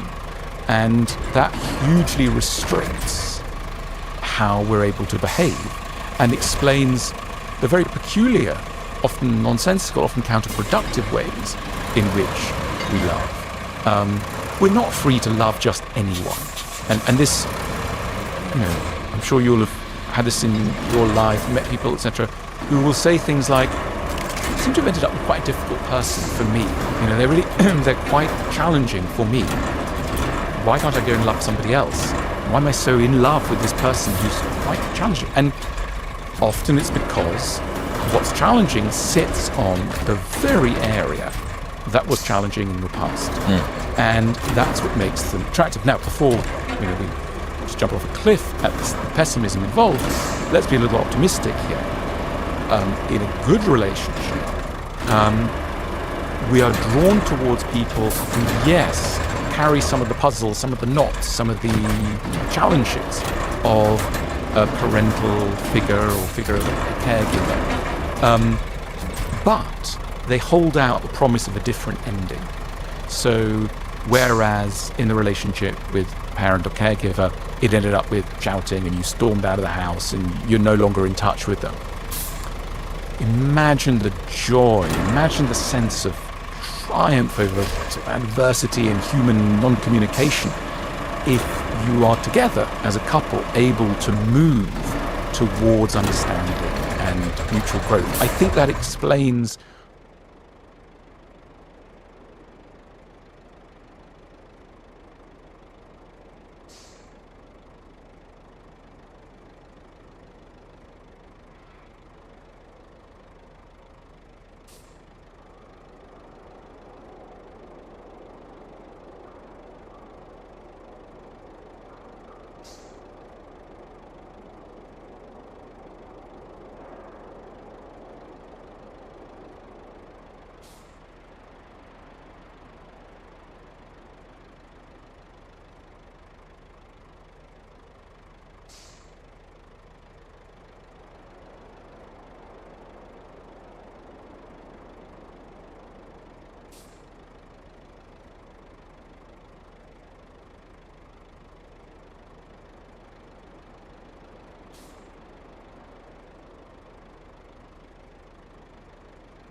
why people hang in there with people who you might think, we're talking about attachment theory. An anxious person who teams up with an avoidant one. You might want to go, why? Why with this avoidant person? And look at this other, I'm going to present you with a perfectly securely attached person. And you go, oh, they're a bit boring. Don't really want them. You think, why? What's going on? Is this pure perversion? Let's be generous towards that impulse. They're trying to find a different ending to probably a very painful early situation. And to be able to do that, to be able to grow together is literally, I think, one of the most exciting and lovely things.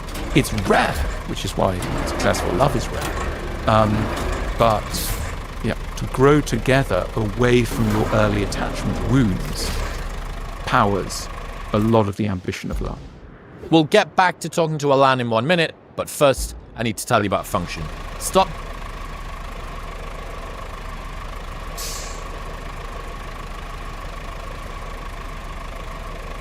Which might be surprising given that we have this short time on Earth and we don't want to waste it. I think a lot of people have problems breaking up with someone, even though they might not make them particularly very happy. Why do people get stuck in unhappy relationships in that way?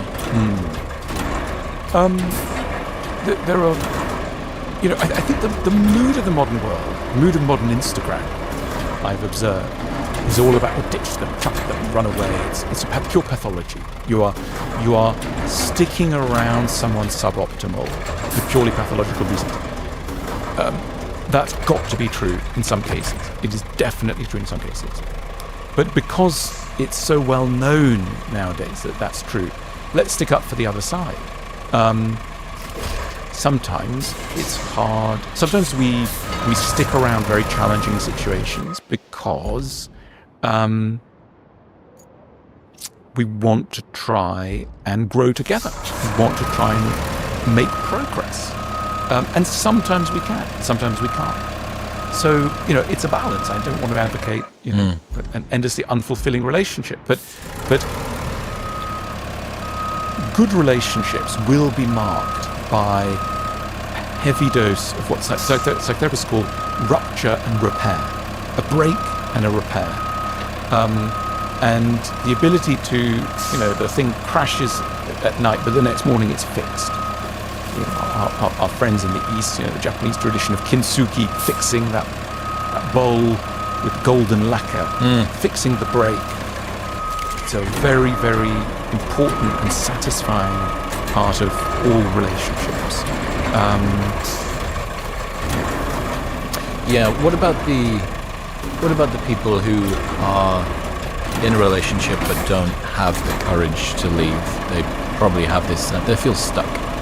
sort of stuck in this unsatisfactory, not abusive, not terrible, but just you have that fear pulling the pin, making. Well, again, you talked about primary, secondary emotions. Let's not shame these people, right? Let's not add to their woes that they are deficient and ill in some way. They're finding something very hard, and that's okay. Let's bear with how difficult it is. Again, I'm frustrated by the modern tempo, which is like, get out, shoot the awful person, and join the liberated uplift. Maybe that is what they're going to do. But, let's be very thoughtful about why they've ended up there.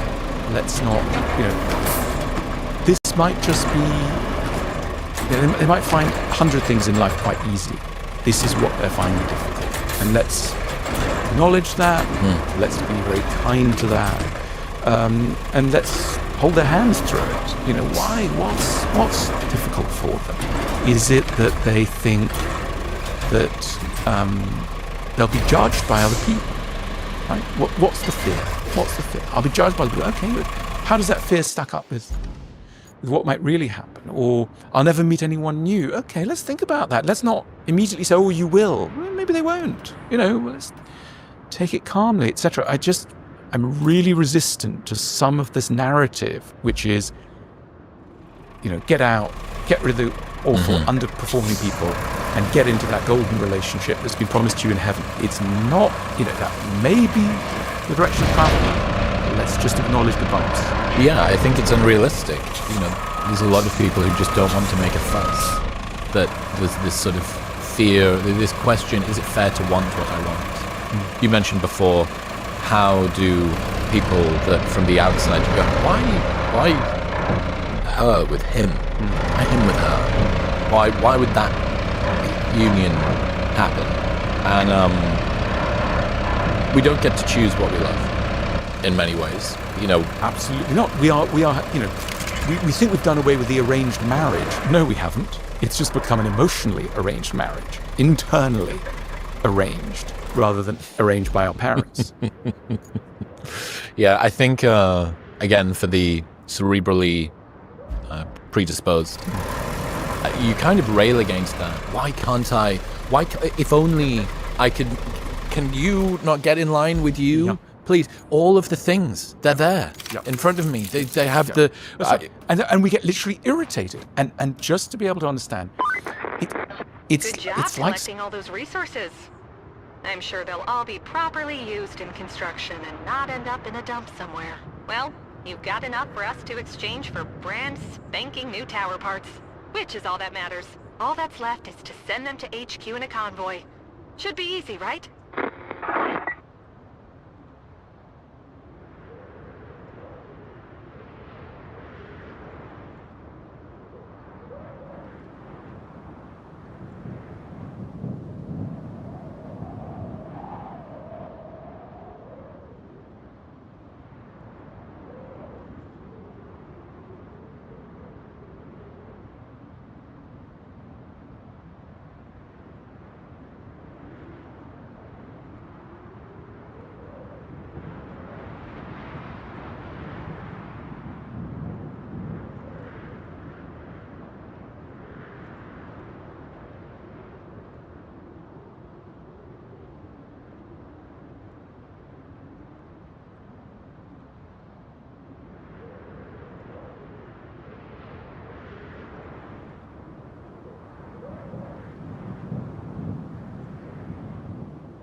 saying, why can't Mount Everest be smaller? Why can't the sky be less blue? Whatever. We're trying to change a constituent element of reality. Yes. And I think we need to have as much respect for the inner architecture as we do for the outer architecture. You wouldn't look at a building and go, I just want to get rid of that wing immediately. You'd understand that it was incredibly difficult. It's the same thing. Just because it's intangible doesn't mean it's not incredibly stubborn and hard. It's hard to change. Do we need to create the capacity to give up on people? In that way, does that help? Yes, I think some of us do. Again, life's all about finding what's the lesson that you need to hear. So there are some people, not everyone, but some people really need to hear a little lesson about how sometimes they should give up on people, that sometimes making excuses for people or trying to understand where people are coming from, etc., it can go too far. That those very nice traits can go too far, and that the next best thing that you need to do is to be able to say goodbye without too much regret. That might be the lesson that you need to do.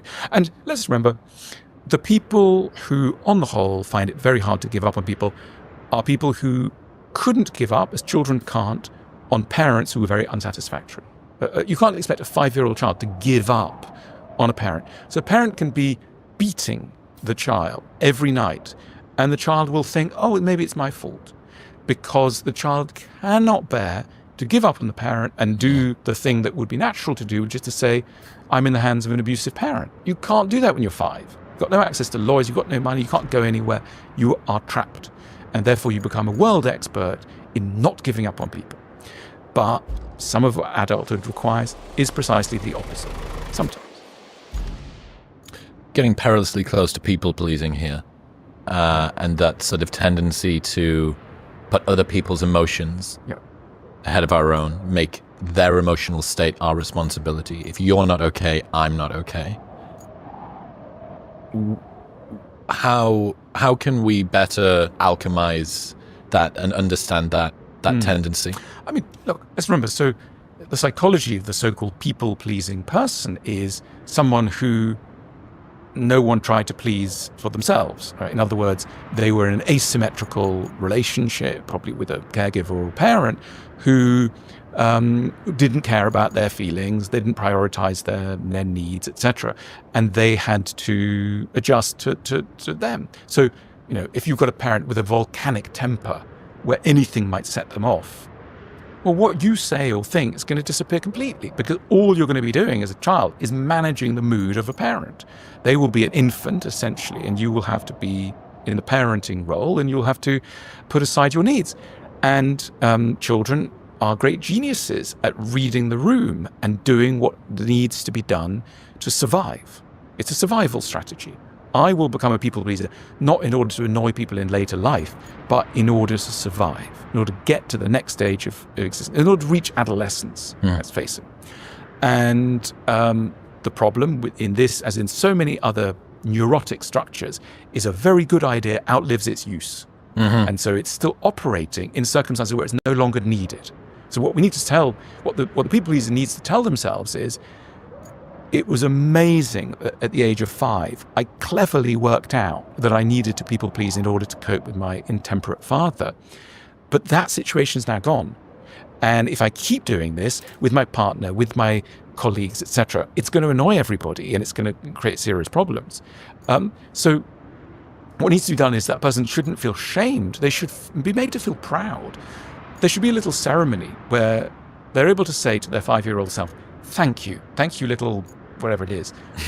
Thank you for carrying me to a later stage and working out something so clever. And this applies for all defensive neurotic structures. I mean, let's imagine somebody who can't feel very much, who's invulnerable, doesn't open themselves up to other people. And in relationships, that person may be shamed. Oh, so-and-so, they're afraid of intimacy. You want to go, okay, shaming this person's not going to help. You have to ask another question, which is, in what circumstances did their current behavior make sense? First question. And it always will make sense. You go back in time and you say, right, in those circumstances, of course it may, your father was dying, your mother was absent. Of course it made sense not to feel anything. You would have been destroyed by your feelings. Therefore, very clever 5 or 6-year-old you to work out that it's best not to feel. Problem is, you're now 35 or 45, and there's lots of reason to feel because there's someone loving nearby, or you've got children or whatever. And therefore, we need to say thank you to the younger self, and then we can move on. But shame is not going to do it. To wag a finger and go, oh, another one who's afraid of intimacy. No one ever changed like that. Yeah, the realization that doing that internally, being a tyrant to yourself also isn't necessarily the best way to encourage you into behavior change, whipping yourself into submission. Yeah, but also it's missing the logic of why you're doing what you're doing. As I say, so much of what we do as adults makes no sense even to us. Why am I worried every morning? Again, ask yourself the question. This is a key question for your viewers, listeners. When did the current behavior, which now doesn't seem to make sense, when did it once make sense? In what circumstances did this pattern develop? This pattern that is now, inverted commas, mad, or destructive, or boring, counterproductive. When did it make sense? And if you can start to see a logic, and there always will be one, I would suggest that almost always will be one. There will be a moment when to feel anxious every morning was bound up with your safety and your survival to the next stage of life. So if you can recover contact with what that stage was, you'll then be in a position to honor the defensive strategy, but also say goodbye to it. What are some of the best and worst ways to tell somebody that it's over in a relationship? Look, one of the worst ways is not to explain at all why something's come to feel necessary. In other words, just running away and leaving someone no sense, because that then leaves the person to imagine everything. And most of our imaginations are dark places in this regard. In other words, we think that someone hates us boundlessly, or is trying to humiliate us, or deliberately wants to be cruel to us, or etc. And in many, many cases, I venture to say most cases, when someone leaves someone, it isn't those things. It's the truth is better than we think. It's still tough, it's very, very tough. Those attachment ruptures in everyone's life, they're some of the most painful things we will ever have to go through. To build a life with someone and then see that life disappear. I mean, we need space to mourn. In Judaism, when someone dies, you lose a spouse, you're allowed a year of mourning. You wear black, and you're allowed a year of mourning, where not too much is expected of you, both professionally and personally. You can go a bit mad, and that's all right. Everyone looks after you. They know you're in mourning. We kind of need that when we're heartbroken, when we're serious, because we're dealing with something that is, from an emotional point of view, as serious. This is as serious this literally is a loss. Someone has died, and so we need that space. So to come back to your question, how to break up, to be able to explain diplomatically, kindly, generously, some of the real reasons why. And as the person who's leaving, not to feel that those reasons, not to be ashamed of those reasons. People feel relationships don't have to go on forever. Sometimes relationships have a sell-by date. They are there, they were formed for a particular purpose, unconscious, to carry us to a next stage. And maybe that stage has come to an end for someone. And we can explain that. We can try and, verbalize that. But also clarity. And sometimes people try to be kind in ways that end up being very, very cruel. I want to leave you, but let's go on holiday together.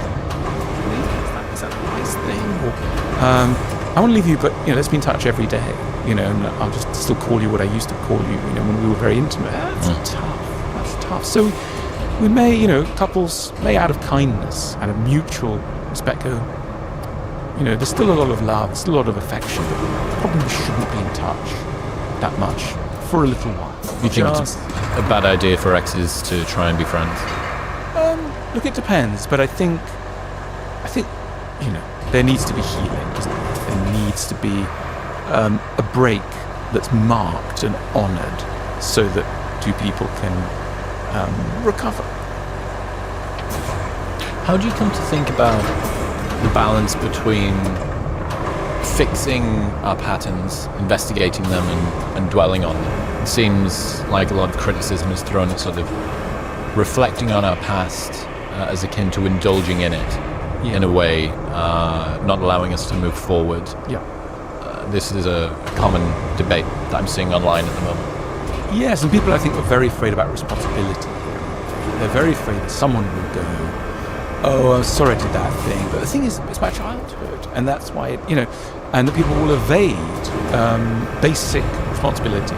So I think one can take full responsibility, full ownership, while still explaining it. People are also very worried about blaming parents often.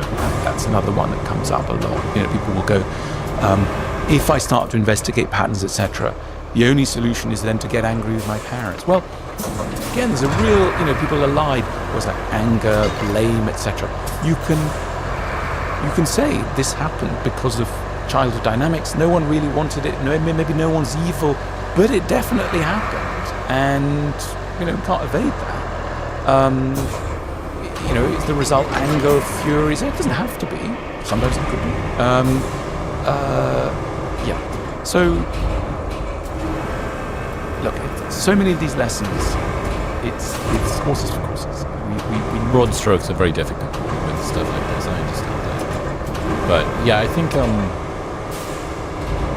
dealing with an unhappy childhood, retrospectively not resenting things that happened to us then, and we're now at the mercy of, wanting to be able to investigate why we are the way we are, whilst not allowing that to define us. I don't know, there's an interesting movement at the moment, almost towards denial. We've got, the horseshoe has horseshoed back around it. It's been rotated a couple of times. And I wonder whether this is just a requisite pushback to some of the over-pathologization of normal human emotions. The use of therapy language online, that somebody hasn't been mean to me, they've caused me trauma, that person isn't selfish, they're a narcissist. And I'm starting to see now a little bit more of a lean away from reflecting on why you are the way you are. And again, it's very much, this is just one cohort of people saying that cohort of people over there, their strategy doesn't work for me, and vice versa. Yeah. We're a car that needs different gears. Sometimes we need to go forward, sometimes we need to go backwards, we need to turn right, we need to turn left. We need full maneuverability, right? And I think when people discover an exciting idea, the great tendency is to go, well, this toolkit will explain absolutely everything. Correct. And this will be the only thing I need. And this is why we need the whole history of ideas. This is why a well-stocked mind has got in it, some books on the Stoics, as it were, some ideas from the Stoics, some ideas about, resilience and about shutting down emotion and about turning towards pain and all that. We need that. Sometimes we need the aristocratic side. We might have read Nietzsche and his aristocratic sense of, needing to overcome and, what doesn't kill you makes you stronger, etc. Sometimes we need Nietzsche. But if you only dieting on Nietzsche, you may also need, John Bowlby and attachment theory. But if you're only snacking on John Bowlby, so we need a well-stocked mind. And I think that, as I say, I appreciate that people fall so in love with certain ideas that they think that's all they're going to need. It's rather, it's monotheism. Only one God. Correct. Yes. And great thing about paganism, ancient Roman or Greek religion, but you find it in India too and other parts of the world. There were many gods. There was the god of the river, but there was also the god of the sky. And there was the god of the cloud, and there was the god of rain, and there was the god of sunshine. And many, many gods, and we need many gods. And just as in our social lives, let's remember. total monotheism doesn't, it's like, I need one lover and they will answer all my needs. That's quite tough on the lover. You may also need a friend who's brilliant at that thing, and there's a friend who's also good at this. So you need a paganism of ideas. My friend Gwynda has this idea called the golden hammer. When someone, usually an intellectual who has gained a cultish following for popularizing a concept, becomes so drunk with power, he thinks he can apply that concept to everything. Exactly. We think it's the hammer that... The one-size-fits-all. Yeah, and this is everything looks like a nail that slots into your very specific, very fancy, gilded piece of work. Yeah. Look, but we can forgive it. It's very exciting when you come across an idea that you think and does explain a lot of the world. And this is what happens when people discover Marxism. They think, oh my goodness, this model explains everything. And then, no, it's really good at explaining certain things. And then they discover Freud. And they think, Freudianism, it explains everything. Go steady. We need multiple tools. I wonder whether this helps to constrain some of the complexity of the world as well. What if I have one book, if it's meditations, or if it's some ancient Chinese text, if we're looking at some Lao Tzu or something, we think, well, that one thing answers everything. I don't need to look elsewhere. And the problem is that we're finite creatures surrounded by infinite complexity. So the battlefield is stacked somewhat. The deck is offset against our favor. And if we can constrain down the complexity that we're fighting with, we say, we've got this one person. He's got all of the answers. One guy has all of the answers. I don't necessarily... Sure, and we see it in religion, we see it in politics. One person has got everything. And it can't be true. But you're right. I mean, we're drowning in inputs, and that leads us to a certain kind of remorseless quest for the one input. And remember there was reading a book, there's a line saying something like, all of us are going to die with a book half read on our bedside. It may not literally be true, but it's capturing something important, that our exploration will be unfinished. It's quite daunting. Very sad thought, that we won't. And of course, the book that we really won't have finished reading is the book of ourselves. We won't have understood more than a share of ourselves. That's very frightening. We'll have, on an average gravestone, it should say, here lies, who half understood who they were. They only understood. That's very weird. Like you're on your deathbed, and you don't really know who you have been. Was it Goethe that on his deathbed pronounced, nobody really knows me, I don't really know anybody else, nobody knows anyone really? Yeah. So that kind of despair. Surrounded by friends and family. What a way to cut and call. See you later on. Yeah, exactly. Speaking on that, do you think it's inevitable for deep thinkers to be more lonely? Is the deep or sensitive thinker kind of fated to have a bit of distance? It's a ticklish topic, isn't it? Because to say, I'm not doing so well in life, I'm a bit isolated from things because I'm so marvelous. You could go, come on. However, let's face it.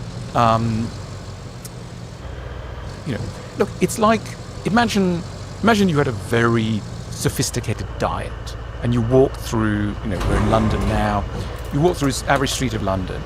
There would be fewer restaurants and eating places and supermarkets that you could go into to get the food that you need, because your dietary needs would be quite complicated. There's a version of this around sociability. If you only need to talk about certain things, if you are, let's imagine you're Brian Cox. I don't know Brian Cox personally, and you really love interplanetary phenomena. You're not going to meet that many people who will really be able to meet you on those topics. I mean, or even be that interested. They might go, "Oh, Brian, I loved your show," but just, enough with the black holes. Mate. Enough with the black holes. And so he might find himself a little bit lonely. I mean, who knows about his life? I'm sure he's, but he used to be a rock star. You know that? Yes. Yeah. But or imagine if you are, I don't know. Imagine if you were Freud, and Freud was, he had some collaborators, but he also fell out with a lot of them, and didn't get on with, lots of people. So one might argue that complexity of mind militates against easily finding fewer people like you. You're going to have to work harder in order to. That's fair enough. Yeah.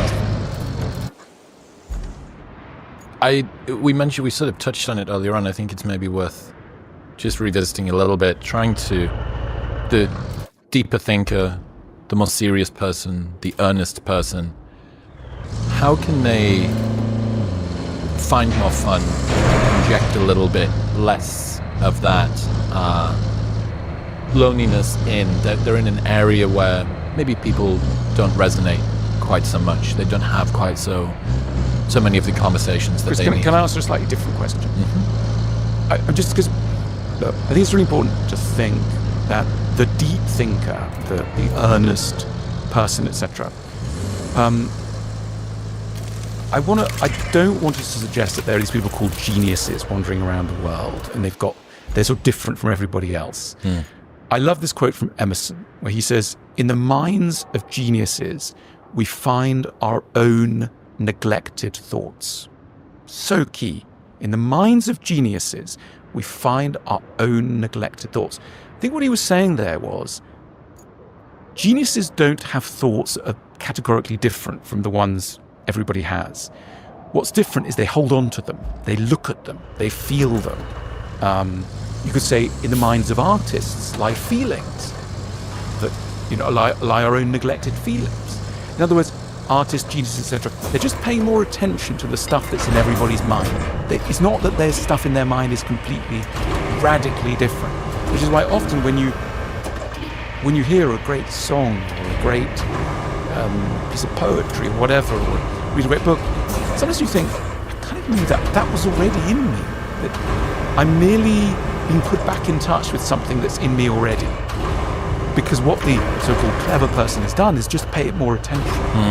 So let's not deify these people. And let's also open up, quickest way to become a genius, pay more attention to your own neglected thoughts. I'm interested, having followed your work for a very, very long time, and it's been one of the most reliably influential things, I think, on my intellectual journey. So I want to thank you for parasocially guiding me through an awful lot of situations.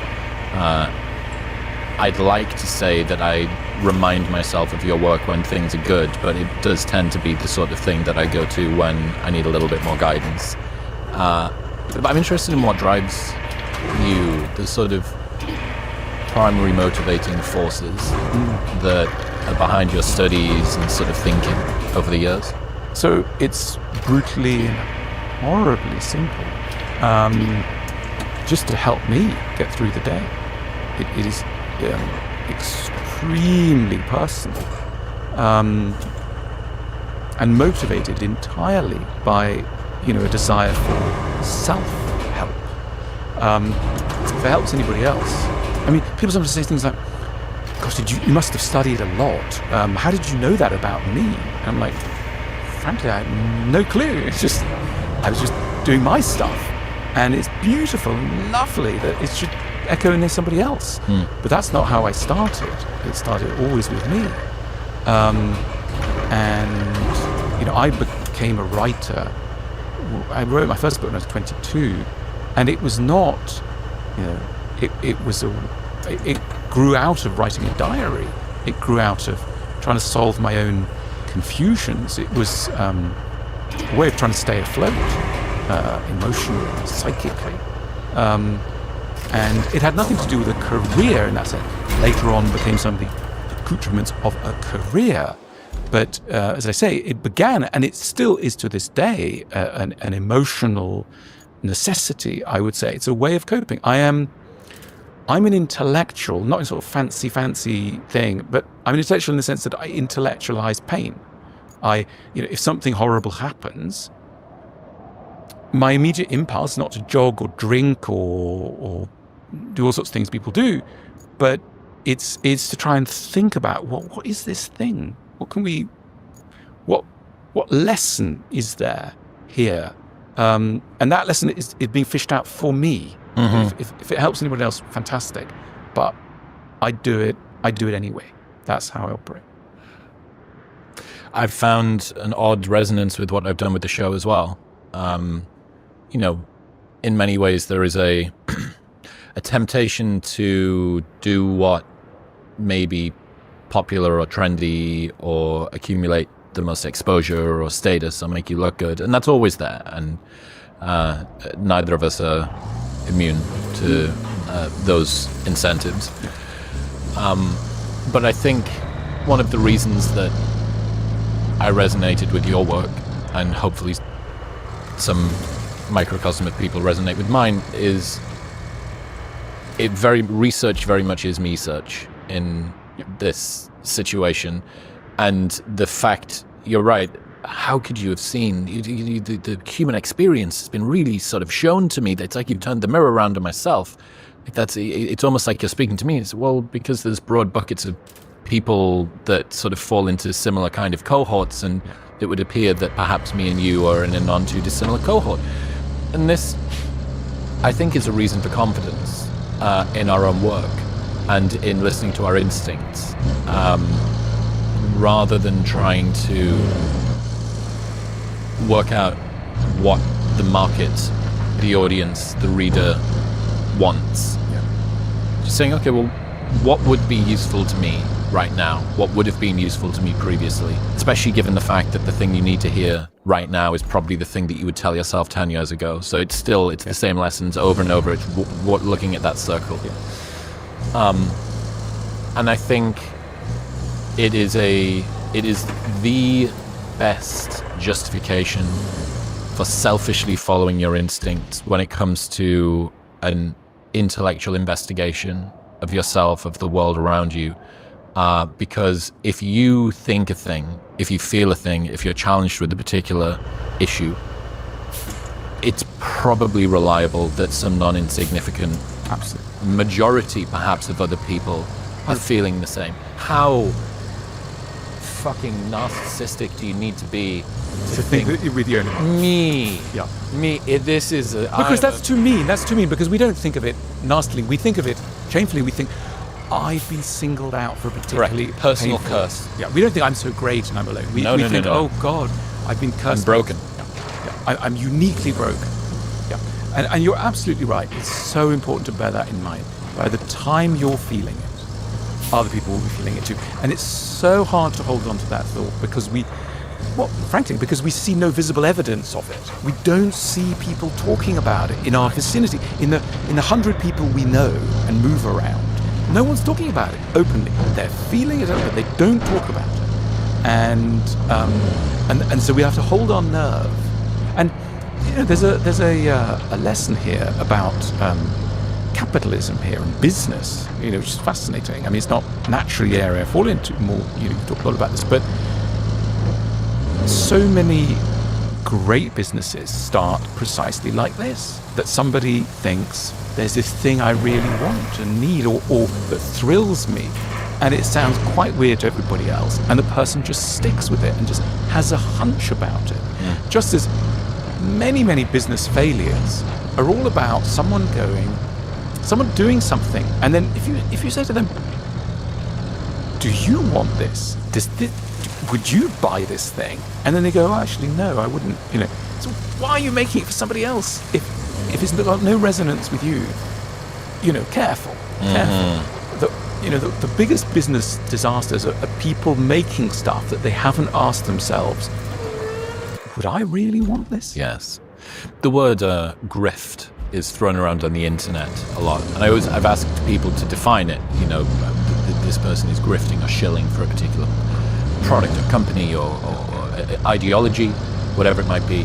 And I asked the best definition that I've ever heard, one that I actually accept. I don't like the word because I think it gets pattern matched incorrectly almost all the time.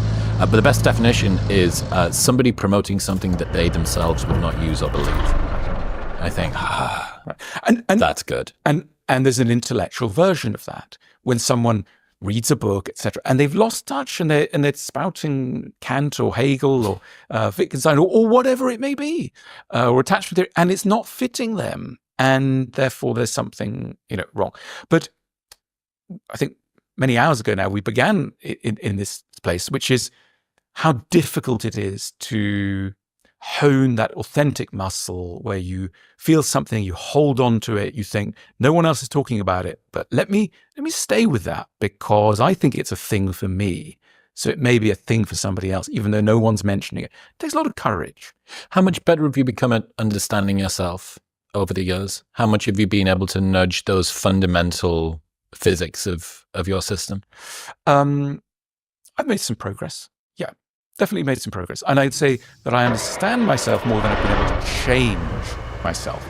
And one could go, oh, so nothing's really changed. Well, understanding is a thing as well. That is its own legitimate thing. Do I always make wise choices now? Am I always, no, but I do understand things better. Yes. I think I've also better understanding my unconscious. And by that I mean, it's also what people call their gut instinct. I do think that there are things we know without fully knowing why we know them or how we know them, and to allow a little bit more for that slightly mysterious form of knowing. We talk about sentence completion exercises where you're completing sentences, you're letting something bubble up from your unconscious. I try and do that more and more.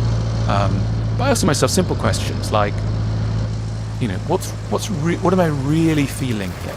Don't overthink this. What's really going on? You've met this person. What do you really feel around them? Just say it. Say it to yourself. What do you feel? And then holding on to that something quite important's gone on there. That your answer captures something that a more thought-laden answer might not. And trusting that a bit more. In love, in work, in friendship, in areas of daily life. I would say that one of the biggest contributions, at least that I've seen from your work, for me personally, is that stark assessment of the human condition. A very sanguine, some would say British, slightly self-deprecating, honest admission of how flawed, how insane, how irrational, how silly, shameful we can be a lot of the time.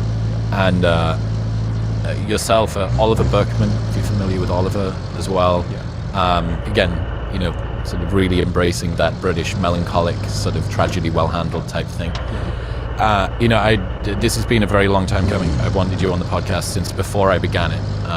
I went back and looked at my first ever set of notes that I had that has your name in. I'm sure there's stuff that's a little bit earlier than that. And that was 2017. So it's late to the party, perhaps in the broad scheme of things, but very early to the party in my intellectual trajectory. And making people feel less alone in the challenges that they face. The day-to-day machinations, this personal curse that, I didn't know anybody else felt like that. At least it's not just me. Yeah. At least I've not had this thing sort of thrown down on me from above. And I definitely, when I find myself embracing that with the show, with the content that I create, with the thoughts that I have, with the way that I try to direct things, with the way that I try to push people forward, especially at my age, I'm 36, and there's a number of different directions that I can kind of go down. And the one that's pulling me the most at the moment is a much more stark assessment of the silliness and irrationality and shamefulness of the human condition. And I just wanted to say thank you very much for helping to be a role model for me to be able to do that more. Thank you so much, Chris. Lovely words. So generous. Thank you. Where should people go if they want to keep up to date with more of the stuff that you're doing? The School of Life, the organisation that I started, if you follow our stuff, every day I'm writing stuff for our website, for our app, etc. So there's content coming out all the time, and we've got a lot of books. I've written 15 books under my own name. I've written about 70 books under the School of Life, together with my colleague John. So we've got a lot of stuff out there. I appreciate you so much. Thank you, mate. Thank you, Chris.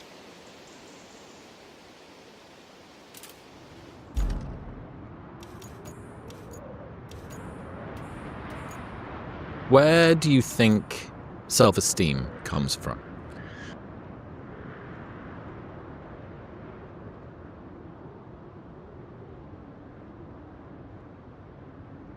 And you then stop feeling it. You disassociate. Where do you think self-esteem comes from?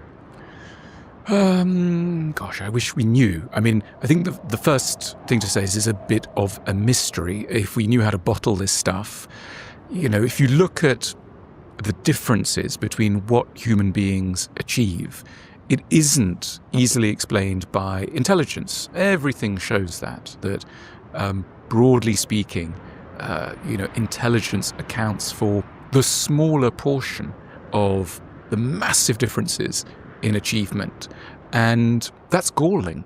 It isn't what the school system is really about, and I think a lot of achievement is about imagination and is about breaking through obstacles to dreaming of a better world, a more interesting world, etc.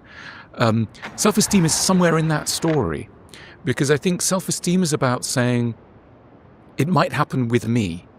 This thing I could be in charge of this thing, whatever it is.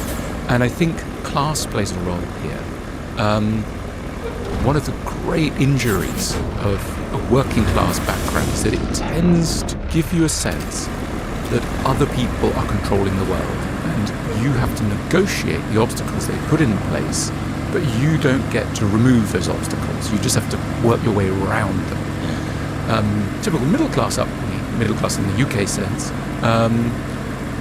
you get imbued with a feeling that human beings like you make the world, and that raises your self-esteem. Traditionally, it's an enormous difference to, if your uncle happens to be, the guy in the civil service who does whatever, or your slightly annoying second cousin, works in the treasury or something. This changes your sense of reality, because you think, well, of course I can do something, because look at those not that impressive people who I once saw around the kitchen, etc. So a lot about self-esteem is thinking, how do I stack up next to other people? Is the world shaped by gods, or broadly speaking by people like you and I? I know we're in a religious place, and you must be seeming godly to the audience, but the good thing is you're not. And I think that's one of the good things about modern technology, is that it's helped to show the world that because it's given a very granular, close-up sense of people in so-called positions of power or authority, etc. And that's helped to kind of imaginatively level the imaginative playing field in a way. So you feel close.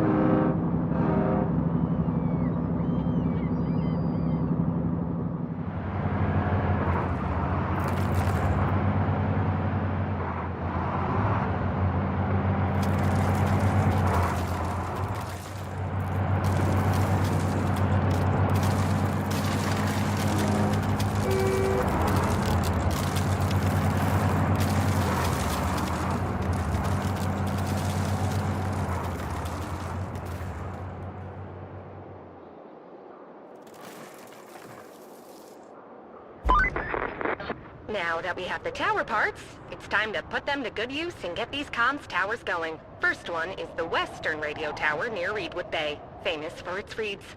In wood. I'm sure it's a charming resort. All it needs is a convoy with tower parts from the port, and then make sure the tower is connected to the nearest power station. Next one on the list is the Northern Radio Tower. You know what? It's quite close to the concrete plant, so you'll have no trouble finding it. All you need to do is send over a convoy of tower parts from the transit point. And last but not least, the Central Radio Tower. There's a piece of construction that needs transporting from the transit point to the tower, and that's all 3 towers. Go get 'em, Tiger.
closer to them. If we're close to them, you see that, you know, they're humans too, and that can be inspiring.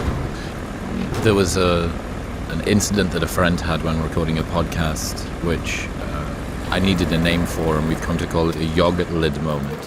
So he was sitting down to record with a very famous author, and he's idolized this guy for a very long time, titan of literature, sitting down in his camera team, we're all setting everything up, and it's in the guest's house. And the guest says, would you mind if I went and got a yogurt? He's like, it's your house, your yogurt, please continue. Guest walks away, goes to the fridge, opens it up, gets yogurt out, sits down opposite my friend. Everyone's still pottering around. And my friend sat opposite this guy that he'd revered for decades. Just saw as this sort of untouchable demigod.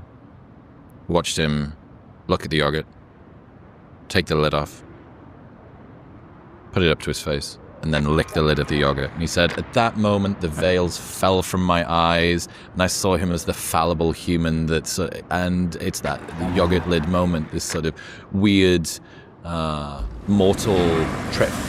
Think of the way that we're introduced to life, really. We start off very small, and we're surrounded by very large people who seem to know how to do extraordinary things. They can throw a ball over a tree. They can, they know how to speak a foreign language. They can do very complicated maths, etc. And we are tiny. And it takes such a long time to think, actually, these gods, these colossi are just human. So, the number one sort of class differentiator is childhood, as it were, because we all start in this very subordinate class, which is the child, and we then look up to the adult. I mean, think of those times when, I don't know if you had this, but you're at school and then it's the weekend and you go to the shops and suddenly you see the French teacher in the aisles of the shop and you think, what's that person doing there? There's Mr. Gregory, he's buying cereal, and you think that guy is just, it comes back to your yogurt point, that guy's human, and we're always catching up with that idea, X or Y is human.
Isn't it interesting that very basic thought is self-esteem is somewhere in that story, because it's about masses in achievement. Broadly speaking, intelligence accounts for the smaller portion of the massive differences in achievement, and that's galling. It isn't what the school system is really about, and I think a lot of achievement is about imagination and is about breaking through obstacles to dreaming of a better world, a more interesting world, etc. Self-esteem is somewhere in that story, because I think self-esteem is about saying it might happen with me. This thing could be, I could be in charge of this thing, whatever it is. And I think class plays a role here. One of the great injuries of a working class background is that it tends to give you a sense that other people are controlling the world, and you have to negotiate the obstacles they put in place, but you don't get to remove those obstacles. You just have to work your way around them. Yeah. Typical middle class in the UK sense, you get imbued with the feeling that human beings like you make the world, and that raises your self-esteem. Traditionally, it's an enormous difference to, if your uncle happens to be the guy in the civil service who does whatever, or your slightly annoying second cousin, works in the treasury or something. This changes your sense of reality, because you think, well, of course I can do something, because look at those not that impressive people who I once saw around the kitchen, etc. So a lot about self-esteem is thinking, how do I stack up next to other people? Is the world shaped by gods, or broadly speaking by people like you and I? I know we're in a religious place, and you must be seeming godly to the audience, but the good thing is you're not. And I think that's one of the good things about modern technology, is that it's helped to show the world that because it's given a very granular, close-up sense of people in so-called positions of power or authority, etc. And that's helped to kind of level the imaginative playing field in a way. So you feel closer to them. You feel closer to them. You see that they're humans too, and that can be inspiring. There was an incident that a friend had when recording a podcast, which I needed a name for, and we've come to call it a yogurt lid moment. So he was sitting down to record with a very famous author, and he's idolized this guy for a very long time, titan of literature, sitting down with his camera team, we're all setting everything up, and in the guest's house, the guest says, would you mind if I went and got a yogurt?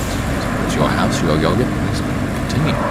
Guest walks away, goes to the fridge, picks it up, gets yogurt out, sits down opposite my friend. Everyone's still pottering around.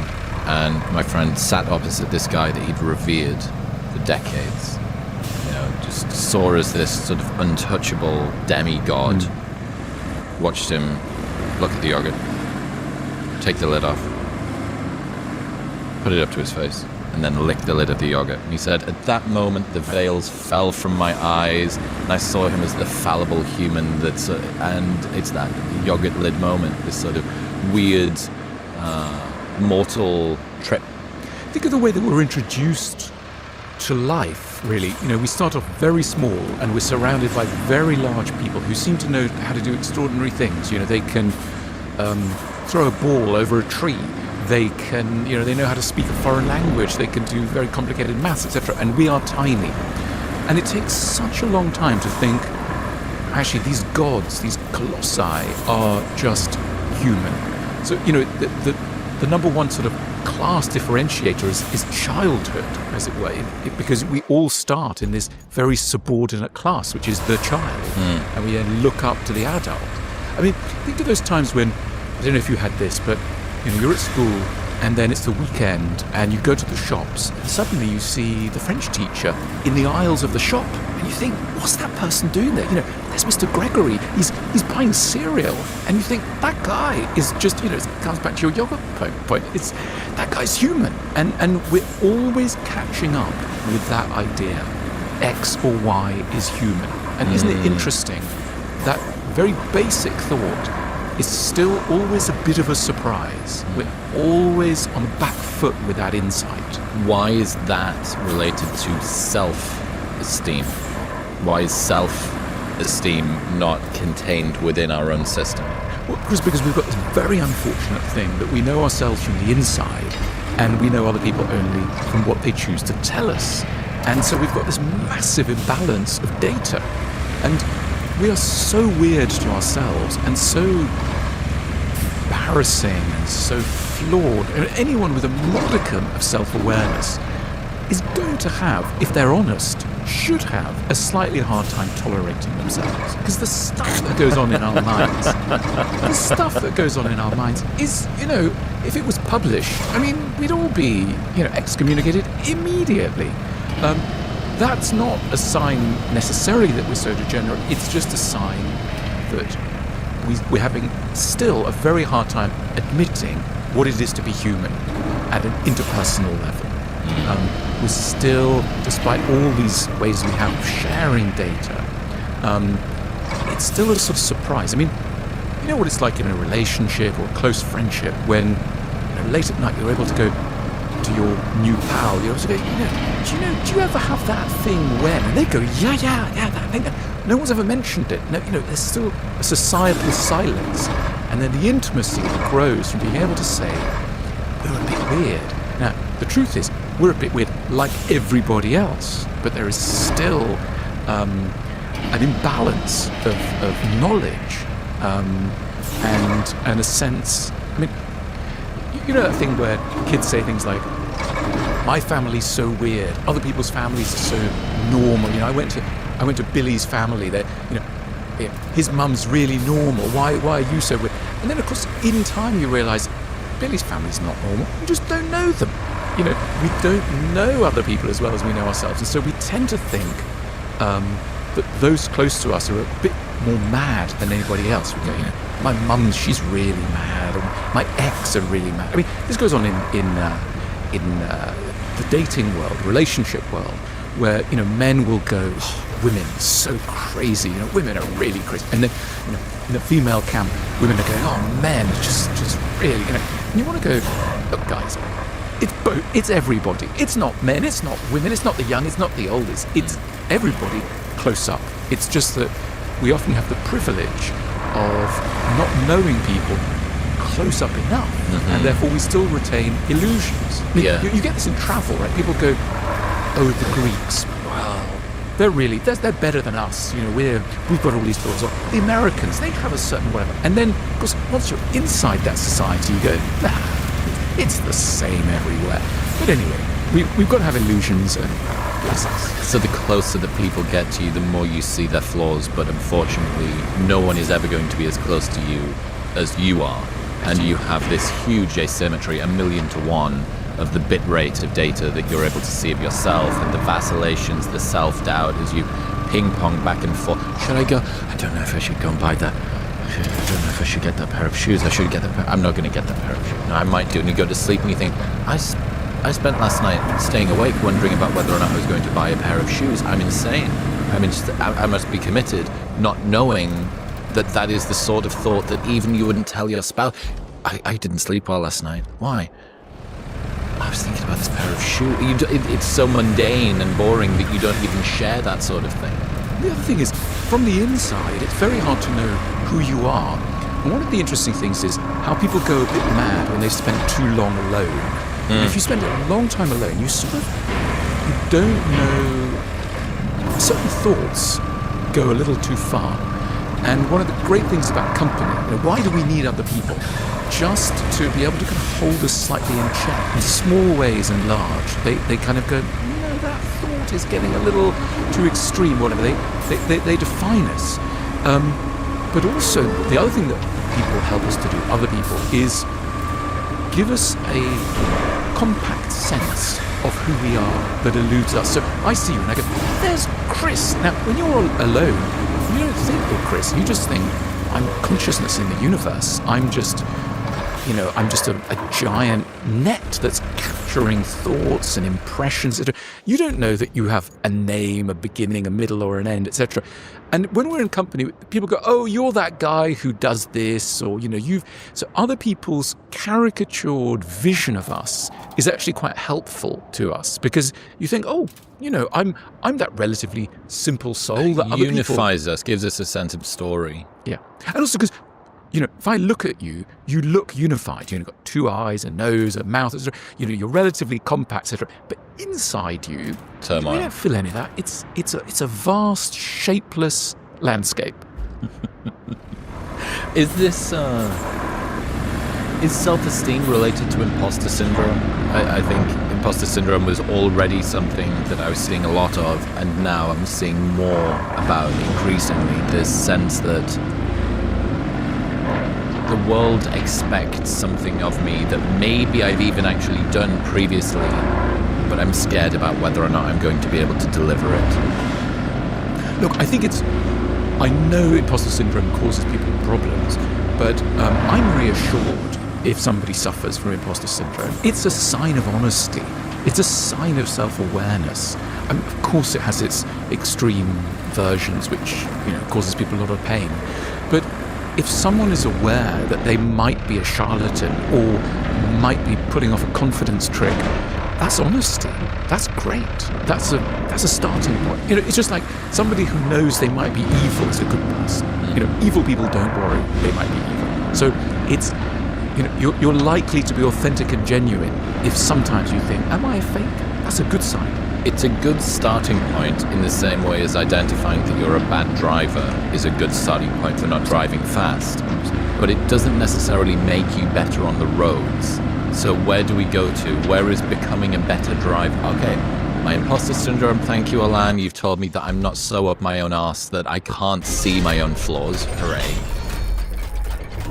What about starting to work through that? What about starting to get a better sense of our own capacities and capabilities?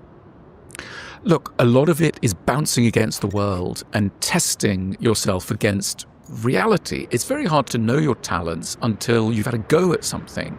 And I think we all have this sense sometimes that some things come more easily to us than to others. I don't know how great tennis players start, but they must have a sense, ooh, I was able to hit that ball and that worked quite well. Or a great writer is able to think, I was able to pull off quite a nice little sentence there. And that's the beginning of a kind of growing confidence. And you need that kind of start. And I think a good life doesn't require you to do everything. It requires you to do the things that you feel you're capable of, and that you're especially good at. It's no humiliation for me that I can't play tennis, for example. If somebody goes, you're terrible at tennis, because I don't sense a talent, but I do sense talent in that tiny area of assembling words. That's the area that, but maths I can't do, architecture I can't really do, etc. So many things I can't do. So it's about finding those little sweet spots. And one of the great puzzles in life is, how do people find their vocation? How do people find their core identity, their talents? And I sometimes think of it as, it's like you're passing a metal detector over the ground, and very occasionally something will let off a little beep of intensity, of interest, of heightened thoughtfulness. And you think, there's a fragment here below the ground of my true self. Now, my true self was shattered, or it came in disassembled form. It's buried, it's scattered over a vast area. And the task of life is to recreate it from hints. And I think that, one of the great challenges, I think one of the big challenges, and it happens to every young person, is, what should I do with my life? It's one of these central questions of philosophy, in a way. Because unless you're a very rare person, you will have to assemble a vision of your future. It's not going to come ready-made, and there won't be a voice from the sky going, you are an accountant or you are a downhill skier.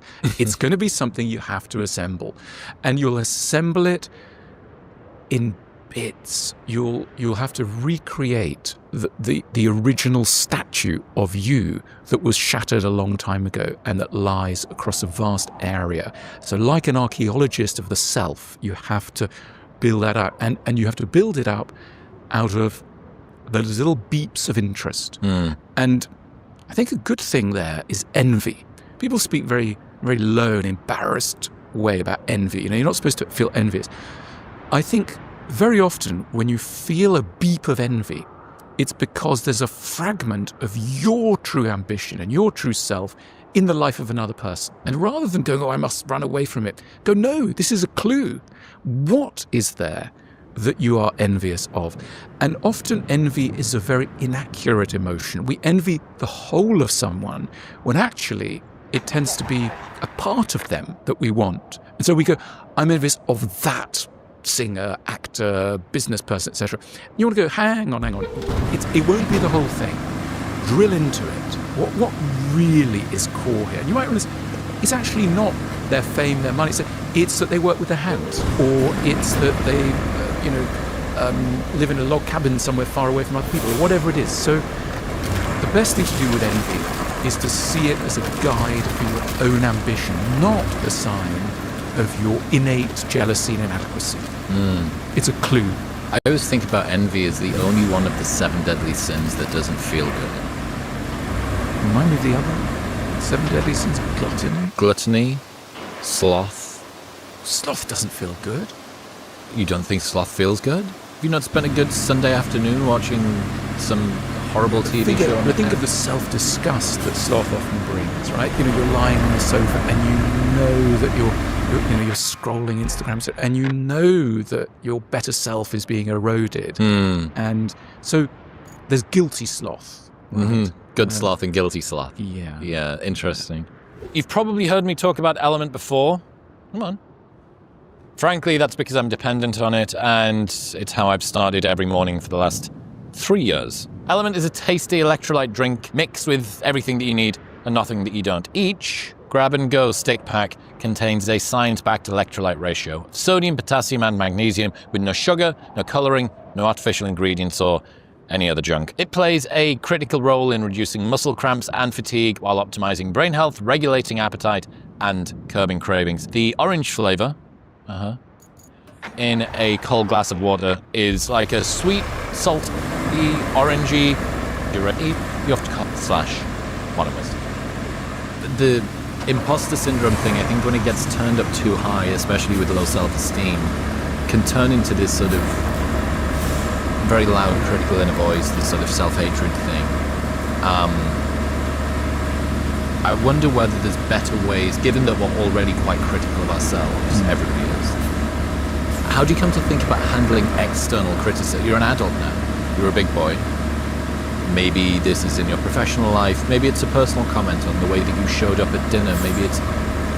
And yet, at least in my experience, there are very few people who are psychologically healthy and still able to cope with criticism about something they care about in a way that doesn't really hurt. So how do you think about dealing with criticism?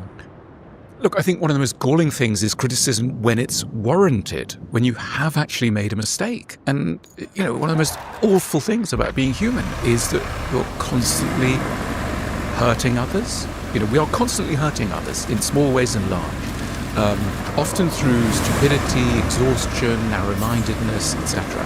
And then if we're moral people, and most of us are, it then hurts. It hurts that we have hurt someone. How do we move on from that? How do we not, sink into a hole? How can we live to see another day? We need to forgive ourselves for the sake of ourselves and those who depend on us. And this is where, broadly speaking, friendship comes in. We need trusted others in whom we can confide. And we're sitting in this religious space. Confession has a long history. We need to be able to confess to a loving audience that can say, I know that you have done bad, but your heart is good. And that's a complex maneuver of the mind. And also something difficult to do in solitude or solo. I think we can't do it solo. We can't do it solo. I think this is, one of the reasons why solitude is very challenging, because we simply cannot bring to ourselves the self-compassion that we need to keep going. And, we are social creatures. If we began well in childhood, someone will have looked at us through the eyes of love.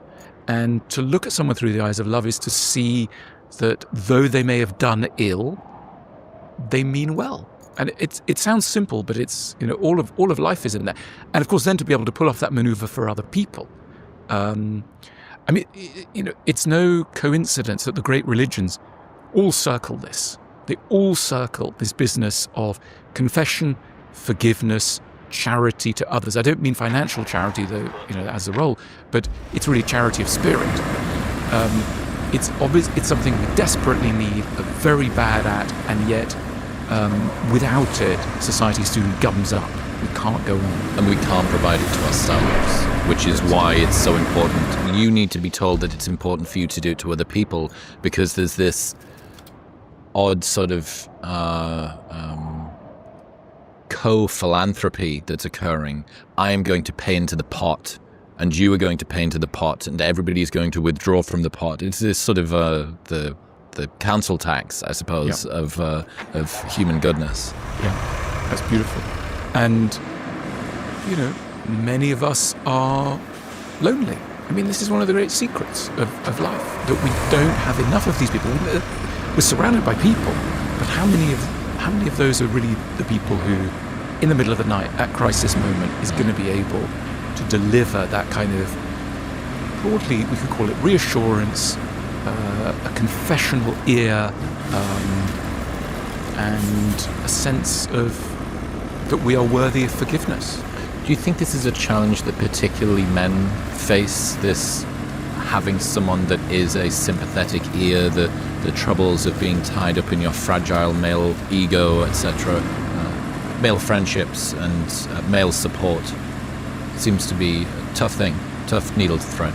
It's a really tough needle to thread. I think that being a man comes with all sorts of challenges, but one of them is that masculinity is presented as a kind of achievement.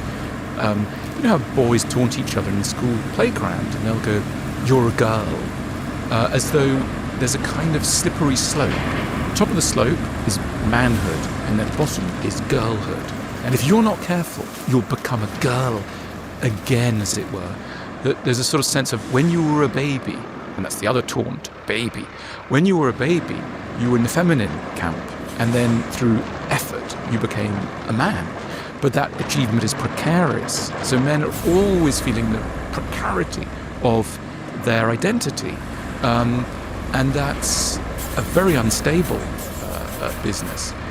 Look, I think the best men are those who've been broken by life and have pulled through, have come out the other end. Why? Because they've been forced by circumstances to drop the illusion of their strength and power. They've known that they couldn't keep that going. They've hit rock bottom and they've had to reach out and say, I can't cope. I am in infantile position. Help me. Men become rather glorious when that's happened to them, because that's when there's true humanity, sympathy, etc. But some men, they never get there. It's posture. It's defensive posture all the way. And I can spot them a mile away. The men who've been broken. What did they look like?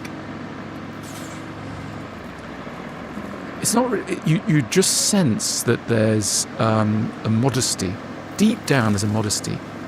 And you just feel, I think people give off, I often notice it, a sense of how much you could tell them and how much they'd be able to bear. Often it's picked up in little things. People say, how was your weekend? Is it great? Was it good? You go, oh, wow. That person really needs my weekend to have gone well, because they don't have much space for my weekend to have gone badly. Someone goes, how was your weekend? There's space in that. You feel the space. They're like, oh, I might have been crying on the bathroom floor. That could happen. I might have wanted to take my life on Saturday, but on Sunday, things cheered up. There's room for the extremity of what it is to be human. And those are the people you want to watch out for. I read an article a couple of weeks ago talking about how lots of men say there needs to be more room for men to open up about their emotions. We should have that in the real world.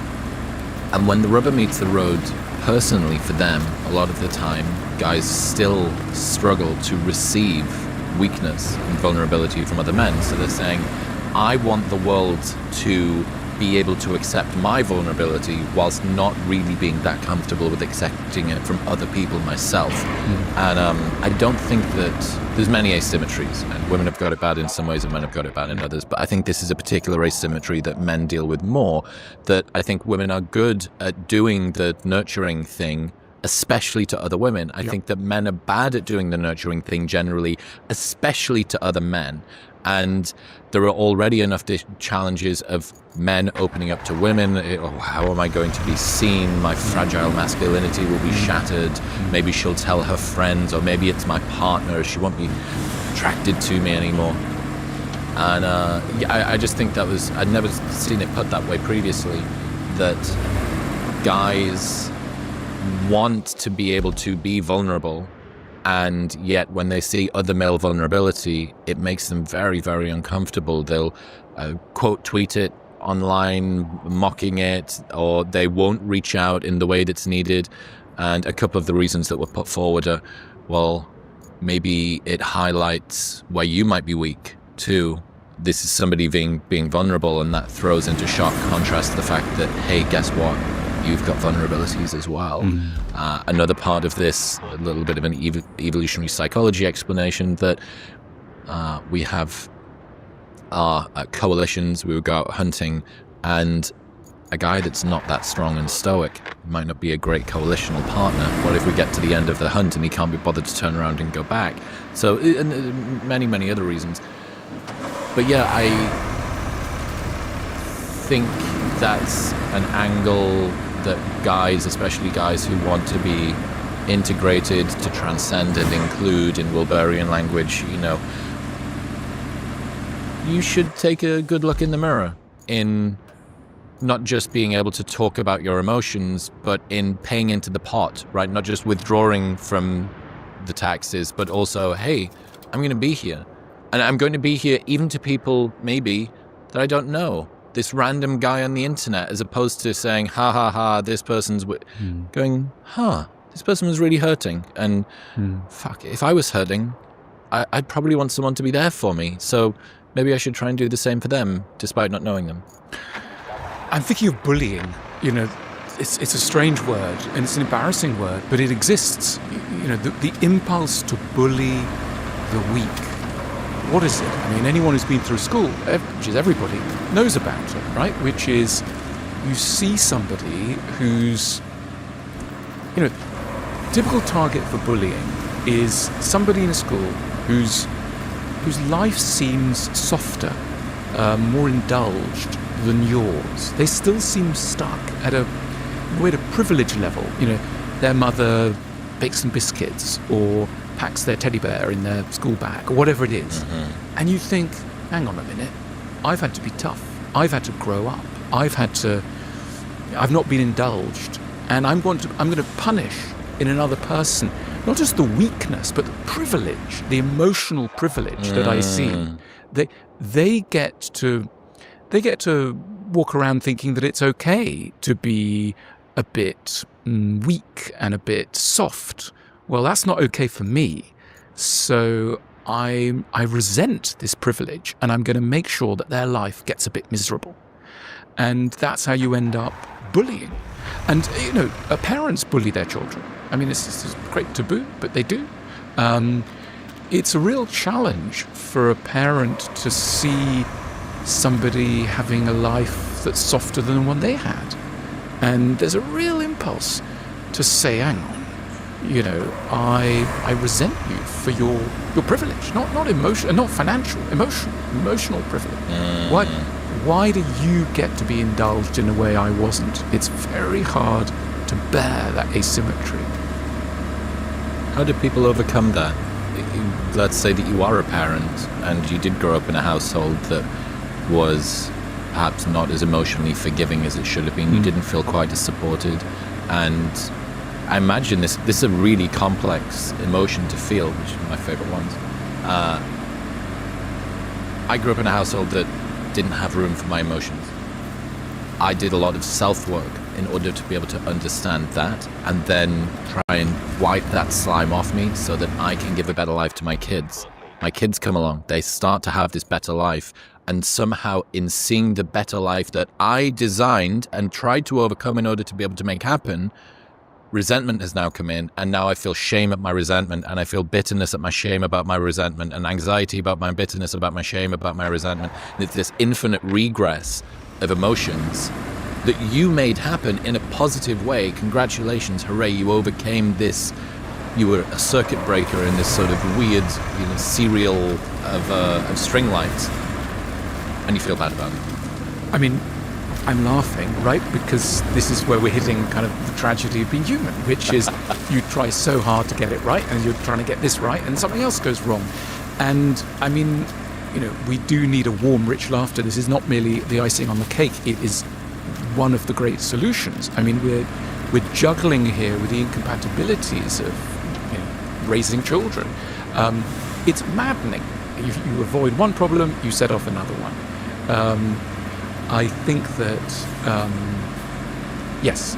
So look, I think we do so much work on ourselves and still we're at square one. There's an old Jewish saying, man thinks, God laughs. In other words, we're thinking that we can master something. We can master a problem. It's so difficult. But I want to think about sadism, because we were talking about bullying. It's a really weird word, sadism. What is that? That's just, you think maybe it's a sex kink or it's something that really weird people. All of us carry a sadistic impulse, I want to say, an impulse. In other words, an impulse to turn our own suffering into a desire to punish or give suffering to another person. Mm-hmm. It always comes from pain in ourselves, and we want to pass it on. And you see low level, minuscule, very hard to observe sadism in daily life, in all sorts of areas. You see it in relationships. People are sadistic to their partners. I mean, what? Again, if there were angels, they would be weeping as they looked at human nature and what are we doing to ourselves and to each other? But there's an economy of suffering all meanness is inherited. All impulse to be mean is coming down the generations from somebody else. And we keep playing past the parcel with our suffering. We go, oh look, I've got some suffering. Oh, do you want some? Because it's going to make me feel better. And that's how we end up. That guy stole my foot, so I'm going to take their eye. Oh, that person hacked off my left finger. Well, I'll chop off their ear, and then I'll take a side of their skull. And on and on and on it goes. I remember you saying a marker of good parenting is that your children don't have any wish to be famous. Yes. There might be a few exceptions to that rule, but I think an outsized desire to shine in the eyes of strangers, to be known by people you don't know, is a sign of pathology, I believe. And we're sitting here, you and I, in front of lots of cameras, in front of lots of strangers. So something's gone wrong for us. I mean, and it's so basic. I don't know enough about your childhood. I know a bit about mine. You will have felt invisible. I mean, why become a little bit more visible than everybody else if you don't carry within you a deep sense of having been invisible and unheard? Is there not a natural pull for that generally that's kind of written into the source code of humans? Oh, I suppose actually, yes, there is, and it's everybody else, and the fact that you are an outlier within that suggests that you are different. Right, okay, I've answered my own question, thank you. Yeah, so I think there's a compensatory business going on, and I think the ability to have a so-called ordinary life is a massive achievement. It's, if we want to put it this way, an exceptional achievement. It's like comedians, people who have an outsized need to make others laugh are almost always children who were facing something not funny at all that they needed to find a way through. They learned to make jokes because there was something pretty sad around that they learned to manage. And in all of these, when dealing with those people, or those sort of people are listening now, the response should always be, how did the way in which I grew up figure as a solution to a problem that I was facing? And therefore, could I now, at whatever age you're at, cut myself some slack and try something else? I needed to laugh in order to be tolerated. What would it mean to be serious? I needed to be famous in order to survive. What would it mean to think about obscurity? Or, indeed, I needed to be painfully modest and always underperform in order not to spark jealousy. What happens if I tried something different? These are the major sort of break points, turning points in a life when you think the things I needed to do to get me through childhood are now hampering my possibilities in adulthood. The situations that required that behavior are no longer in existence. What happens if I tried something different? But in order to do that, you have to see the pattern that you were set by your childhood. Mark Maron, comedian, says, "The monster I created to protect the child inside of me is difficult to manage." Beautiful. Love it. This episode is brought to you by Momentous. Trust, back. Stated, I am here. I mentioned before, because we are recording in a church, or an old church, at the moment, that just by chance you might have decided to wear your flowing robes today. Unfortunately not. But that desire, look at me, look at how special I am, look at how impressive I am. Stateless anxiety is going to be there, I think, no matter how enlightened you are. I want to feel like I'm needed by the people and respected and admired by people I admire. That's a pretty big one. Is there a good way to deal with, is there a healthy way to sort of deal with status and status anxiety? It's funny you mention churches. I mean, the really helpful thing about religions is that they tend to tell their believers that someone really knows them and really cares about them and is looking at them. And if you think about the impulse to be rich and famous and esteemed, it's really a desire that gets soaked up by religions. Religions are saying everybody, in Christianity, every hair on your head is numbered. In other words, someone's really looking at you. Someone knows you in the way that a good parent, knows a child. You know, the great thing about early childhood in a good and loving family is that child is a superstar. You know, they come in, they sing a song, everyone claps, they're happy. You know, in the morning, it's like the little prince has arrived, the princess is, you know, doing a pirouette, etc. That doesn't make a child entitled. Entitlement comes from deprivation. The ability to absorb an ordinary life comes from early emotional privilege. If the child is able to be the center of the universe in the early years, they will be able to accept, without too much psychological damage, a subsidiary position in adult life. The need to be always at the center and always important is a compensation. It's not a sign of health. And therefore, a good childhood is connected up with the ability to give your child that charge of specialness so that then they can go on to do that much more important thing, which is to be ordinary, to accept ordinariness, which is a massive challenge. And all of us are, in the end, ultimately ordinary. And that's okay. And to not feel shame. And not feel shame. Yeah. And to accept that there are limits on your power, you will need to die, you will accept your finitude. I wrote a little essay about shame I wanted to read to you, if that's okay. So I've been thinking about the shame of simple pleasures. This is a quote from a friend. I have not yet grown wise enough to deeply enjoy simple things. We are all terrible accountants of our own joy. Most of us only accept deposits when the transaction is sufficiently large. The day we get married, the night we play the main stage at Glastonbury, the moment the business sells for $100 million. Anything less, and the entry doesn't even make the ledger. We treat small pleasures like counterfeit currency. Oh, that thing made your day. That small moment made your week. How feeble, how desperate, how limited your life must be to be thrilled by something so unimpressive. You must not have a lot going on. We roll our eyes at the tiny events that others get excited at, as though joy must be proportionate to scale. And yet, life is made up of little things, exactly like this. Not once in a while, but always. Your life is constructed out of moments so small they wouldn't even register as an event on anyone's calendar. So why can't something small be something great?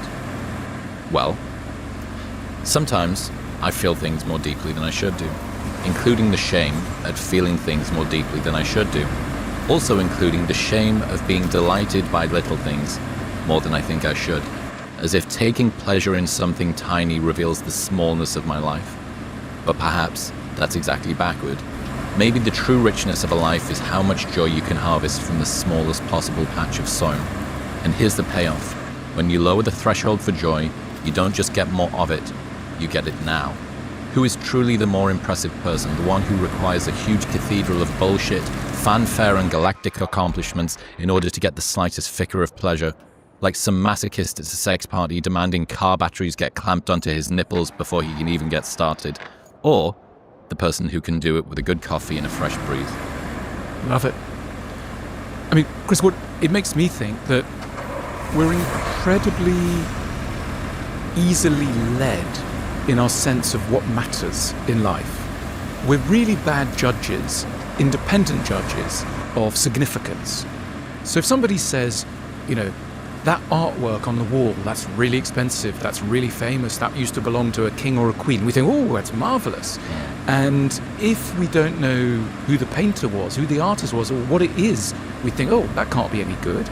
So it's almost comedic, isn't it? How supine and dumb we are in deciding for ourselves what matters. So, you know, you do get this in culture. If a book wins a prize, everybody decides that book's amazing. But before it won the prize, everybody thought it was boring. And you know, the book hasn't changed. I often think about this in terms of, I'm a great fan of flying. I love flying. And I wouldn't have guessed that about you. Love it. And I love the technology. I love the, you know, all sorts of things, the beauty, the aesthetic. Anyway, I'm always struck by the way in which flying has nowadays very low prestige in the world compared, let's say, to art. So if you say to somebody, I'm going to a gallery and I'm going to look at some pictures, and goes, oh, that's very, you know, it's a noble thing to do. He says, I'm gonna take a flight, and on the flight, I'm going to open the window and I'm going to look at the clouds, and I'm going to really delight in them, and I'm going to marvel at them, and I'm going to thinking, oh my goodness, this is better than any painting by Leonardo or Poussin or whatever. This is striking, right? People would think, you're making a big deal of it. Shut that window, but I'm trying to watch a film. So it's not that prestigious to look out the window. And that's just a tiny example of how bad we are at finding significance by ourselves. I think this is true creativity. True creativity is when you have a sense that your pleasure could be legitimate wherever it lies. So if you happen to like pebbles, go for it. That's going to be your pleasure. Mm-hmm. Or if you like the way that sunlight hits, a window blind or concrete, that's going to be the thing for you. And I think that small children have it more naturally. That's what makes small children delightful to adults. You know how it is. If you take a small child to a park, it's hilarious. You can't even get to the swings because they will have stopped. The child will have stopped, maybe by a wall, or they'll have noticed, a piece of chewing gum in a rock, and you think, and they'll be looking at it, whatever, and you go, come on, let's go to the swing. And they don't want to go to the swing because they've discovered a tuft of grass growing out of a concrete ledge or whatever it is. They are independent arbiters of significance. By 15, they're like, well, what did Drake like? Or what's X telling me to They've love? outsourced their sense of taste. Exactly. And that's so tedious. I mean, bless them, everybody does it. But ideally, by the time you get to full maturity, you become a bit weirder once more. And that's what makes certain adults really delightful. They go, doesn't matter what everybody thinks. For me, I'm liking this thing. I sometimes think about it in terms of entertaining. I don't know how much entertaining you do. When people say, I'm gonna give a dinner party, I'm gonna invite some friends for dinner, they get into such a mess thinking, how am I gonna organize this dinner? They think, I must have a starter, and maybe it's a melon, or maybe it's, I don't know, prawns or something. And think, I must have this thing called a main course, which might be chicken or something. And then they think, I've got to have dessert, etc. And they're just, they're overflowing with anxiety, etc. And if you are said to them, what do you actually enjoy? What if it's supper time, what do you? And they might go, well, I like opening, a can of tuna, putting it on the table, getting some hummus, dipping that, putting my feet up, etc. And you thought, okay, why don't you just do that with your mates? Why don't you just drop the pretense? Have the courage to think what's touching me might touch another person. And your dinner party is going to be a lot more fun.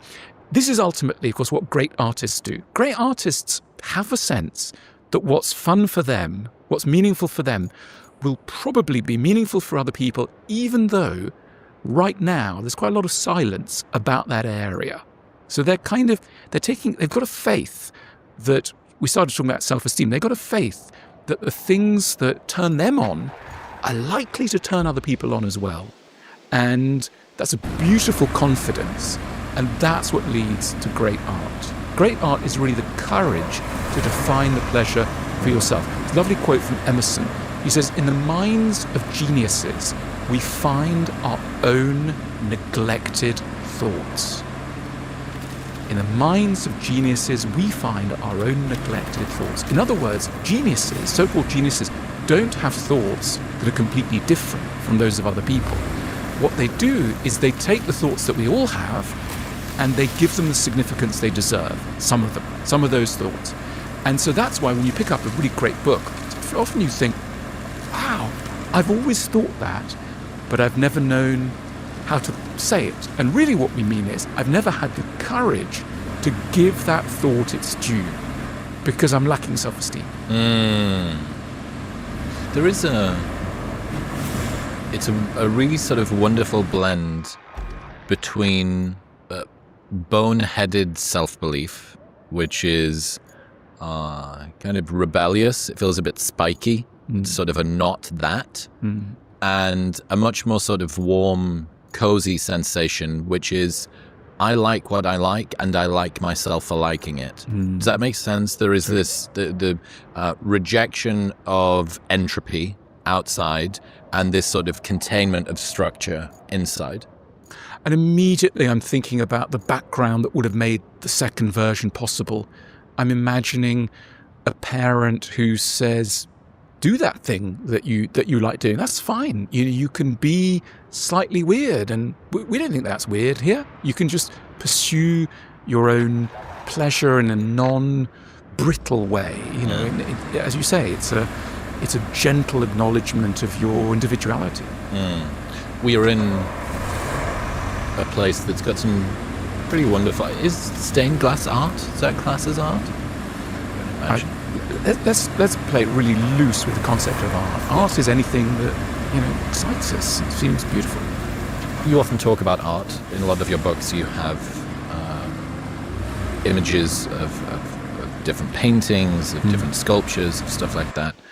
How can people become better at appreciating art? They're white belts at looking at a gallery and they want to have a better appreciation of it. They feel like there's something that they're missing. They don't understand. They don't know the story of where this painter came from and where they were at that point in life. Well, one thought is people tend to think, in order to be a decent person who likes art, I've got to like everything. I've got to go into a museum and I've got to just delight in everything. Think about it in music. People are much saner when it comes to music than when it comes to visual arts. People are really hung up on the visual arts. And I always say, take your cue from music.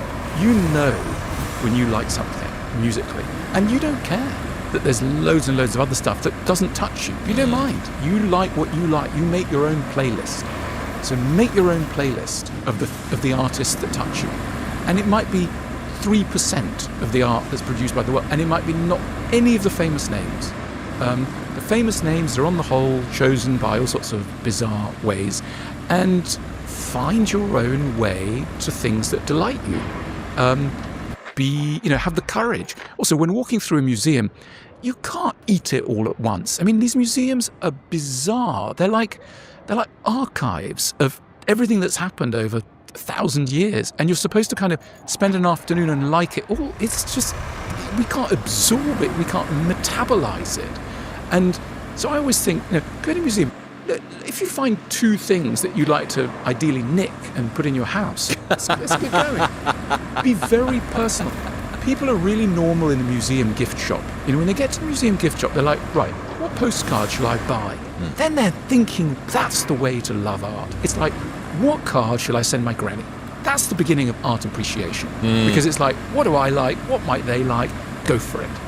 All the rest is nonsense. You don't need to get caught up too much. I wonder what the difference is between music. I completely agree. I'm very unequivocating about the stuff that I like in music. And yet, when I go and, if I imagine myself sitting in front of a painting, sort of furtively be looking to either side to work out, this seems very melancholy. This must be a melancholy. I must be somber. I'll be somber. That's the way to do it. And I wonder what it is about the medium that makes it a little bit more difficult, a little bit more hard to define your own taste. There's an ancient Greek myth about the origins of painting. There was apparently a shepherd boy who was in love with a shepherd girl, and the shepherd girl was going to go away. And that night, on their last night together, they were in a cave, and there was a shadow on the cave wall of the shepherd girl. And the shepherd boy took up a piece of chalk and traced the outline of the shepherd girl's form. And that's supposed to be, there are lots of paintings of it. It's the origin of art.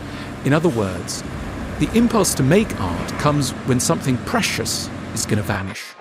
And art could be thought of as a bucket in which you preserve something valuable. And we need art because we can't hold it all in our own fingers. We can't absorb it all.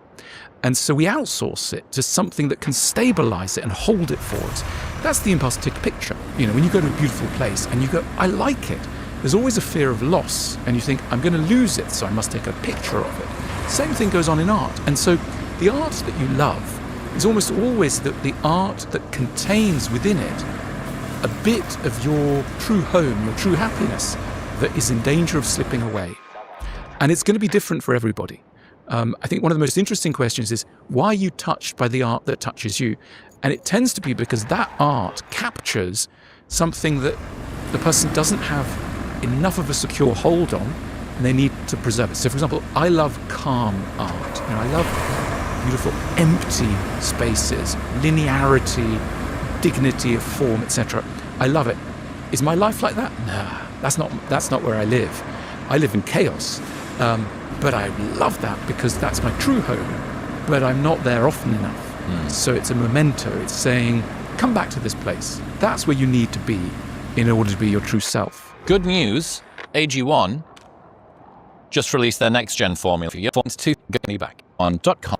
You mentioned chaos there. Do you think that humans have always been plagued by the need to keep themselves busy, or is this is hustle and grind culture as much of a modern phenomenon as YouTube essays would have us believe? I think it's very hard to sit with yourself because there's panic about what you might discover. One of the fascinating things is, why are we so easily distracted? Why can't we sit with our thoughts? The reason is there's so much about our thoughts that is mixed up with sadness, regret, fear, etc. And it takes courage. It literally takes courage, which is why the best places to think are often those where there's a little bit of distraction and a possibility for introspection. Have you got any places that you do that yourself? Trains. I mean, we think we invented railways to go from London to Manchester or New York to Philadelphia. We didn't. We invented them as places to think. Because in a half-empty carriage, what better place than to get to know not the destination but yourself? But you're looking out of the window and there's enough distraction from the telegraph poles going by or the birds overhead. There's enough to kind of take your imagination, to kind of tether the more anxious sides of you. But there's also enough encouragement to keep going and keep making, discoveries. It's really hard to think when thinking is all you're meant to do. And if you want to terrify somebody, put them in a blank room and give them a sheet of paper and go, write out who you are and what you're really concerned about. That's panic-inducing. But if somebody, why do our best thoughts come to us in the shower? You're not supposed to be thinking in the shower. The mind is let loose from an agenda. That's when the good thought comes through. Good thoughts are charged with anxiety. Thinking is an anxious process. And so we need to give ourselves a little bit of comfort. That's why people often like to work in a cafe. It's like, the reason is there's a lot of bustle around. That bustle's absorbing the nervous energy and allows sometimes a good thought to come through. I think much better if I have a pen in my hands, and from 18 years of full-time education, just sitting in lectures and class and twirling a pen through my fingers. Yeah. You're right, it blows off just that additional bit. For me, my favorite place for thinking is doing the washing up. Dishes. Because you're not supposed to be doing the thinking.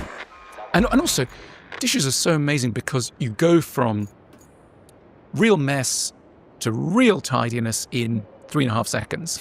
It's so quick. And the problem with the modern world is that so many of the things we want to do take so long. And, the great thing about pre-industrial world is that we used to be able to achieve things within a handy time scale. You ran a bakery, and in the morning you had the flour and you put it together and the yeast, and then it had risen, and then you sell it, and then on and on it goes. And in a 24-hour cycle, you've gone through the whole thing. Nowadays, most people work in organizations, 1,000, 2,000 people. They're working on projects that will take years to come to fruition. I sometimes think, why do people love sports? Again, sports take place within a concentrated time period. A football match is 90 minutes. Within 90 minutes, there will be an objective, a goal, a victory, defeat, etc. It's manageable. Most of us have lives in which the pitch is 8,000 kilometers long. The game takes 20 years. There's 25 balls. There's 18 goalposts. You don't know what's going on. You lose the thread of your own life and of the game that you're meant to be playing. Which is why so many of us have crises where we think, hang on a minute, what am I supposed to be doing? Because we're within complex organizations that deny us that clarity of the earlier pre-industrial world. What is an existential crisis, in your opinion? It's a word that sometimes people reach when they feel that the building blocks of their life have ceased to make sense. That for all sorts of reasons, the place they find themselves in no longer feels like it makes sense anymore. You might have a sense of why am I in this relationship? Why am I in this job? Why do I live in the country I live in, etc.? And existential crises are good things. We should have them. They are positive things. They often happen on a Sunday evening. Sunday evening is that moment in the week when there's a gap to question, why am I me? What's this assumption that I have about what I should be doing? And to regularly submit yourself to a complete existential audit, as it were, to go, could I be someone totally different? Is it all gone wrong, etc.? That's a sign that you're a questioning person. Don't get me wrong, it's terrifying. It's terrifying to feel that most of what we're doing is slightly arbitrary. There is no necessity. We tell ourselves, I have to do this, and I have to be here. And the existential insight is, no, you don't. We're all completely free. We could be doing other things. The necessity is one that we're putting on ourselves. But that's dizzying. I mean, that's existential vertigo. And we think, oh my God, I've got so much possibility that I don't know where to start.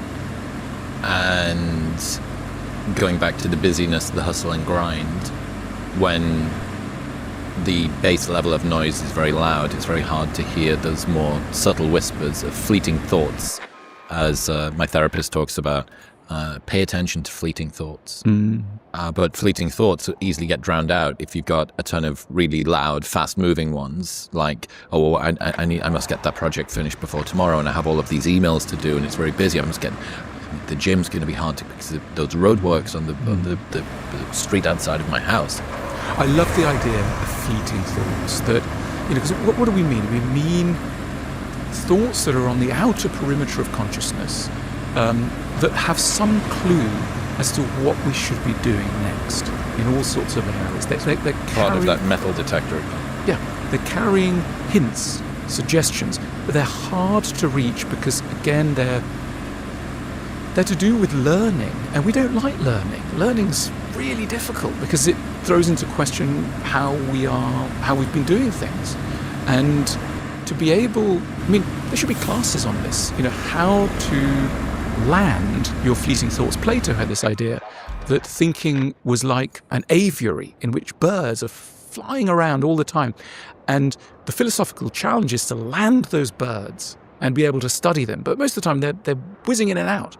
And so they're not just fleeting thoughts, they're racing thoughts. And to be able to still things enough, I sometimes think of very basic exercise to lie down in bed and ask yourself, what am I really feeling? What's really going on?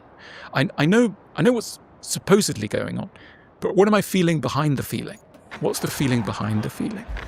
And to be able to make that hierarchy of the surface and the depths, and to realize that there's likely to be something going on in the depths all the time that's a bit different. An anxiety, a sadness, a worry, a desire for tenderness, whatever it is. If you can be somebody who gives space to the fleeting thoughts, you're going to become a much richer human being.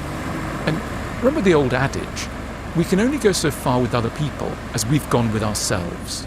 We can only be interesting to other people insofar as we've paid attention to the more neglected bits of ourselves. And one of the weirder bits of social life is some people make you feel quite boring and other people make you feel really interesting.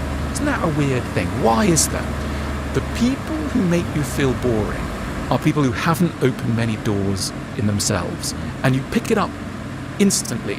And so therefore when they go, what was your weekend like? You go, I don't know. Because suddenly you realize there's nothing that I could say that's meaningful about my weekend that they would understand, because they haven't gone into those more interesting bits. Whereas if somebody's giving off that vibe of, I've opened many doors in myself, we'll have so much to say to them. I feel safe in doing the same. But also you'll feel understood. I mean, let's take podcasting. Why are some people good podcasters? Why can some people get stuff out of people and other people can't? And it's fascinating. And we've become used in the modern world to very high quality podcasts, because the people who have famous podcasts are generally those who can really do it. But why can they do it? Is it because they can ask good questions? Nah, it's not that. It's because they've gone far in themselves. The interlocutor feels it, and then they go deep in themselves. Mm-hmm. So the reason I'm babbling with you, and I can have tons to say to you, is because I know, and I don't know intellectually, I just know in a sensory way, that you've gone very far in all sorts of ways. And I think I could tell this guy anything, and he'd go, yeah, and that gives encouragement. So that fascinating distinction, someone who makes you feel interesting and someone who makes you feel boring. It's the other person that's doing the work, even though they may be hardly saying anything. It's in the eyes, it's in the twitch of the mouth, it's all there. I adore that idea. I took inspiration from that video of yours and coined inverse charisma. Some people are interesting, some people make us feel interesting, and a lot of the time, especially young guys, they want their stories to be electric, their aura to be magnetic, and they walk into a room and for everybody to feel impressed. But when I thought about the sort of people that I liked spending my time around the most, it wasn't necessarily the ones that were the most impressive. They might walk into a room and I'd be very happy to see them, but nobody else might notice. And I would try my very best to sit next to them at dinner because I knew that that would be the most sort of fruitful ground. Have you ever heard that story about Jenny Jerome, Winston Churchill's mother? So she was a little bit of a starlet type socialite. And she got to go for dinner with Benjamin Disraeli and William Gladstone on consecutive nights separately. And she said, when I finished dinner with Disraeli, I felt like he was the smartest man in all of England. And when she finished dinner with William Gladstone, she said, I left that dinner feeling like I was the smartest woman. And some people are interesting, some people make you feel interesting. But, it's really important to say, this is not flattery. When someone makes you feel interesting, it's not that they're flattering you, oh, that's amazing. It's not that. They genuinely unleash an interest which is actually in you. You see what I mean? It's not a con trick. People are interesting, but they need an audience to release that interest. It's not mere flattery. It's opening doors in the other person on the basis that you've opened doors in yourself. I'm interested in the temptation to intellectualize emotions. You were talking before, ask the sort of why beneath the why, and getting below the neck, as it's known in embodiment. Okay, fantastic. We have this very developed... Well, who was that philosopher that talked about being a philosopher is like being a mouse with a huge oversized ear on its back? You have this one particular thing that you've grown to monstrous size, and anybody that is smart can do the work, but doing the work is just turning feelings into theories. And I'm interested in this temptation of how to overcome intellectualizing emotions as opposed to actually sitting and feeling them. Look, what's wrong with intellectualizing? Intellectualizing gets a bad name because at some point it ceases to have an accurate relationship to reality. So in other words, your theory has left behind, the facts. Your map is no longer mapping the territory accurately. That's what's wrong with it. There's nothing wrong with having a map, but there's something very wrong with having a misguided map. And I think when we say intellectualizing is bad, it's when it gives us a rather rigid description of the territory, which no longer sees the actual full complexity of the terrain it's purporting to represent. And so what do we need to do? We need to constantly check our maps against the territory. In other words, we need to think, okay, I've got this nice, neat theory. Maybe I need to blow it up because it's liable to have grown a bit stale. I need to, head out back into the world and assume I know nothing, blow up my theory in order to build a better one. So it's not about abandoning. I think, humans are naturally theory makers. There's nothing wrong with that. There's something wrong with clinging to outdated theory. If you hold it too tightly, that's an issue. I've got this visual in my mind, the difference between a waymarker which is being planted to give you an idea of the terrain and a tether to which you are attached. Oh, I can't move from this thing anymore. This made sense 5 years ago when I first left university, and that explained where I was at, and it gave the chaos in the world a sense of order. I understood where I was going and what was happening. Oh, if that no longer has accurate explanatory depth, I need to come up with a new theory, and that's scary. I have to start all over again. You're telling me I have to start all over again? I think we regularly have to start all over again. And I think, it's that old adage, Socrates was asked why he was so wise, and he was said that he was so wise because he knew that he wasn't wise. In other words, ignorance, a capacity to acknowledge one's ignorance, is at the root cause of sophisticated thinking, that you should be returning to a kind of basic ignorance. Remember the story of Picasso, who went to an art school in old age, and he looks at some children scribbling and doing drawings, and he said, when I was their age, I could paint like Raphael, and now I'm learning again how to paint like them. That's really a story about giving up the old map and allowing oneself to be ignorant again. And I think that's a true gift we give to ourselves when we allow ourselves to say, you know what, I don't know very much at all. I mean, people often say to me, they must say this to you, people say to me, oh, you must know so much about, love or death or this or that, you spend all the time thinking. And I rush to tell them, I literally don't know anything. And I'm not, this is not false modesty, it's a genuine sense that, with every passing day, I know less. And it's not even wisdom, it's just comedic, really. With every passing day, I know less. I love that. Yeah, the other thing to consider there is that almost everyone's body of work is a thinly veiled autobiography. Yeah. You are looking to the person who has put the most time into this. Why do you think I put the most time into this? Because I see me as most deficient in precisely all of the different areas that I am focusing on. 100%, exactly. So someone who's, providing a guide to goodness probably finds goodness really hard. Somebody who's really interested in wisdom is really in touch with the chaos in them and in the world. You wouldn't do it otherwise. You're right. It's a compensatory activity. Mm-hmm. And so be it. So we should never look to our gurus to actually be. Somebody's got, I thought they'd be wise, and then I saw them cursing at the airport, and so what a fool they are. You want to go, of course they did that. No, they're so invested in maintaining a sort of adult poise. Of course they're going to have a fragile hold. They wouldn't bother otherwise, and that's okay. That's absolutely fine. I think I mentioned this to you last time, but I think it's one of the reasons why your work in particular, Oliver Burkeman, who wrote 4,000 Weeks, this very sanguine look at human nature. It's got a distinctively British quality to it, which I love. This sort of doesn't get too big for its boots. It's kind of got a Carry On Camping sort of signature to it. I mean, look, bless the Americans, but the problem with America is that it was started by people who thought you could build Jerusalem on this earth, that you could build a city on the hill here and there.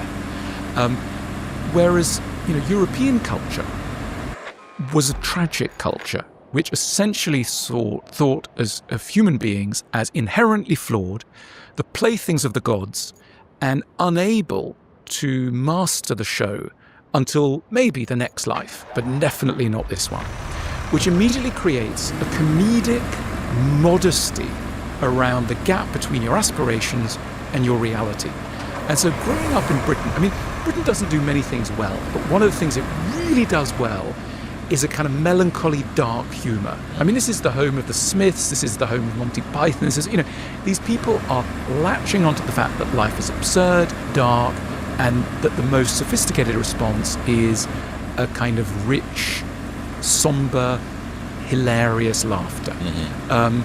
And the reason why America has changed the planet so radically is that it's made up of people who think that such a thing is possible, and you don't have to wait till the next world. You do it right here and now with some tools, and you go to Silicon Valley and off you go. And it's wonderful. It's created, wonders of the world. However, psychically, my goodness, the toll has been enormous. Enormous, because it forces everybody in that society to measure themselves against an ideal which is so punishing. So, the secret sorrows of the American heart is a volume without end. It's a very big volume, because this is a society that puts its people under unbelievable psychic stress.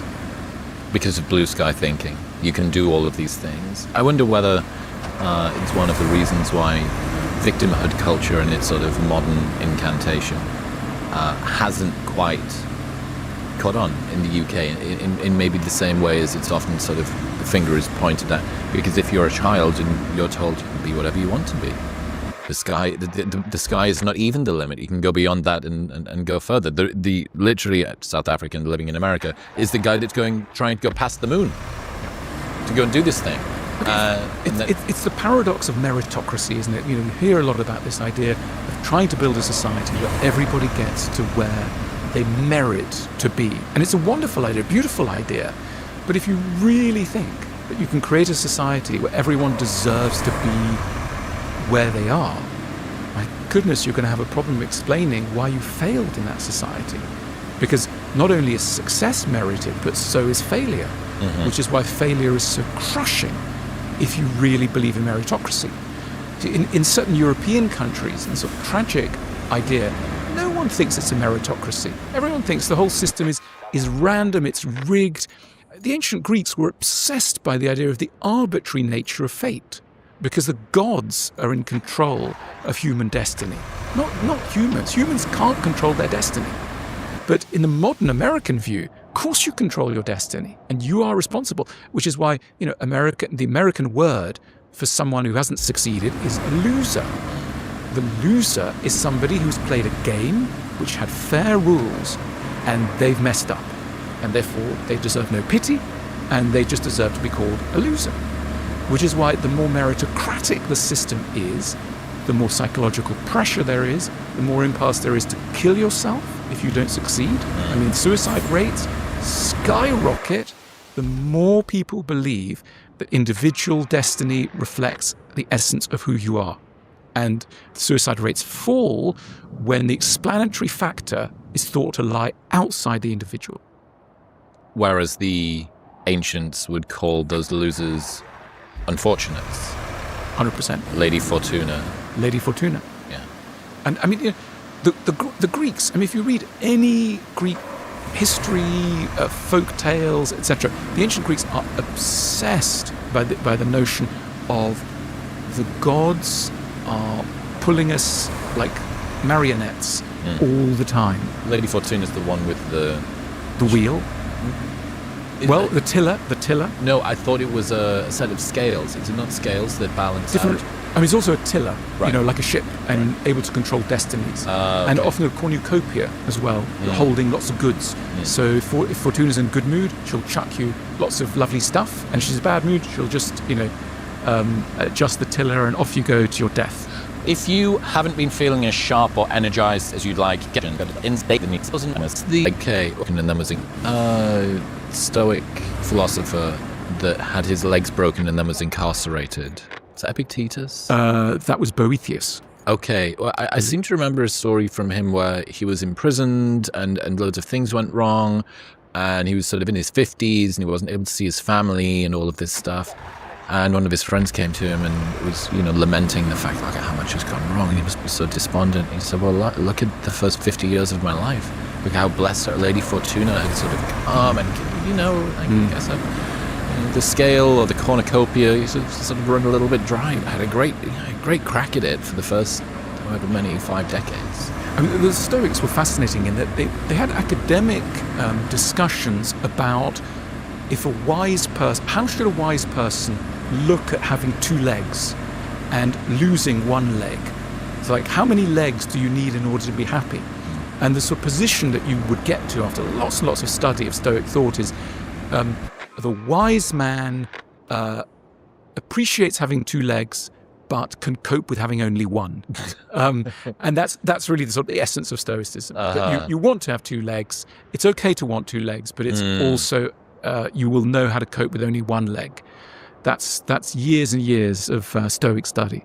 You mentioned last time about the virtue of pessimism, sort of melancholy, a great British tradition. And I wonder how you think about people learning to be a little bit more hopeful, sort of the opposite side of that. Because, yes, we definitely do have... What was the thing that they said in Harry Potter? Mischief managed. They said to make the Marauders map go away. Melancholy managed. I feel like we've got melancholy well managed. However, the other side to Fortuna this, how can people learn to be a little bit more hopeful? Look, I love that very simple question. If you knew you couldn't fail, what would you want to do? It's such a big question, but such a useful one. It has a sort of elemental simplicity to it. But, if you knew you could not fail, what would you want to do? Because people don't even allow themselves to play. If you think about what play is doing something without fearing consequences. Let's just do this as a game. Children know how to play because they're not so scared of consequences. So they'll just give it a shot.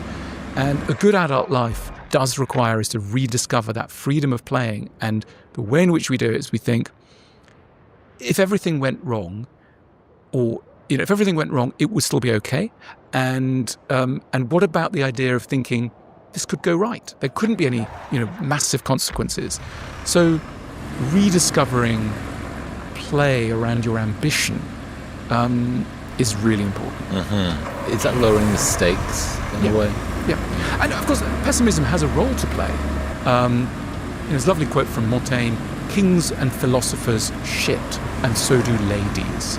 Now, what he was trying to say there is, CEOs are... He also says another quote, he goes, "On the highest throne in the world, we're seated still upon our arses."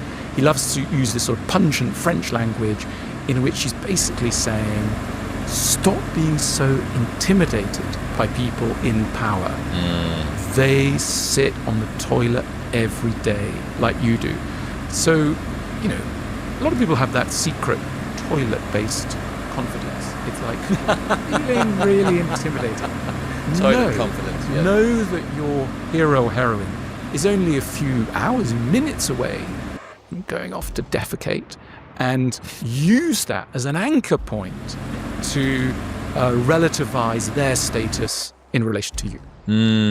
Yeah, the sort of Jason Pargin's got this great idea where he says all of your heroes are full of shit. Your heroes aren't gods, they're just regular people who got good at one thing by sacrificing literally everything else. And you don't get to see that. The probably one of the most fascinating questions that's captivated me since starting the show is, what is the price that people pay in order to be someone that others admire?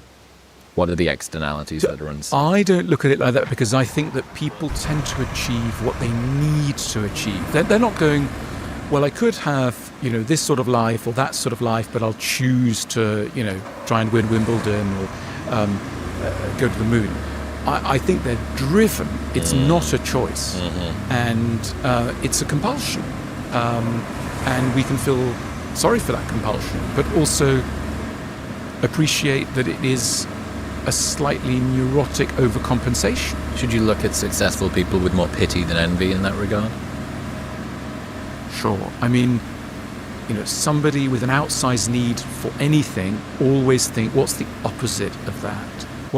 The very funny person, they're really afraid of seriousness. The very wealthy person, they've got a really complicated relationship to a modest income, etc., etc. So, yes, there is a massive overcompensation which speaks of lack. Ultimately, it's a lack. Think how poor you must feel in order to make that much money. Think how deprived you must feel inside in order to need that level of status. in order to be thought so special by millions of strangers, how much you must despise yourself.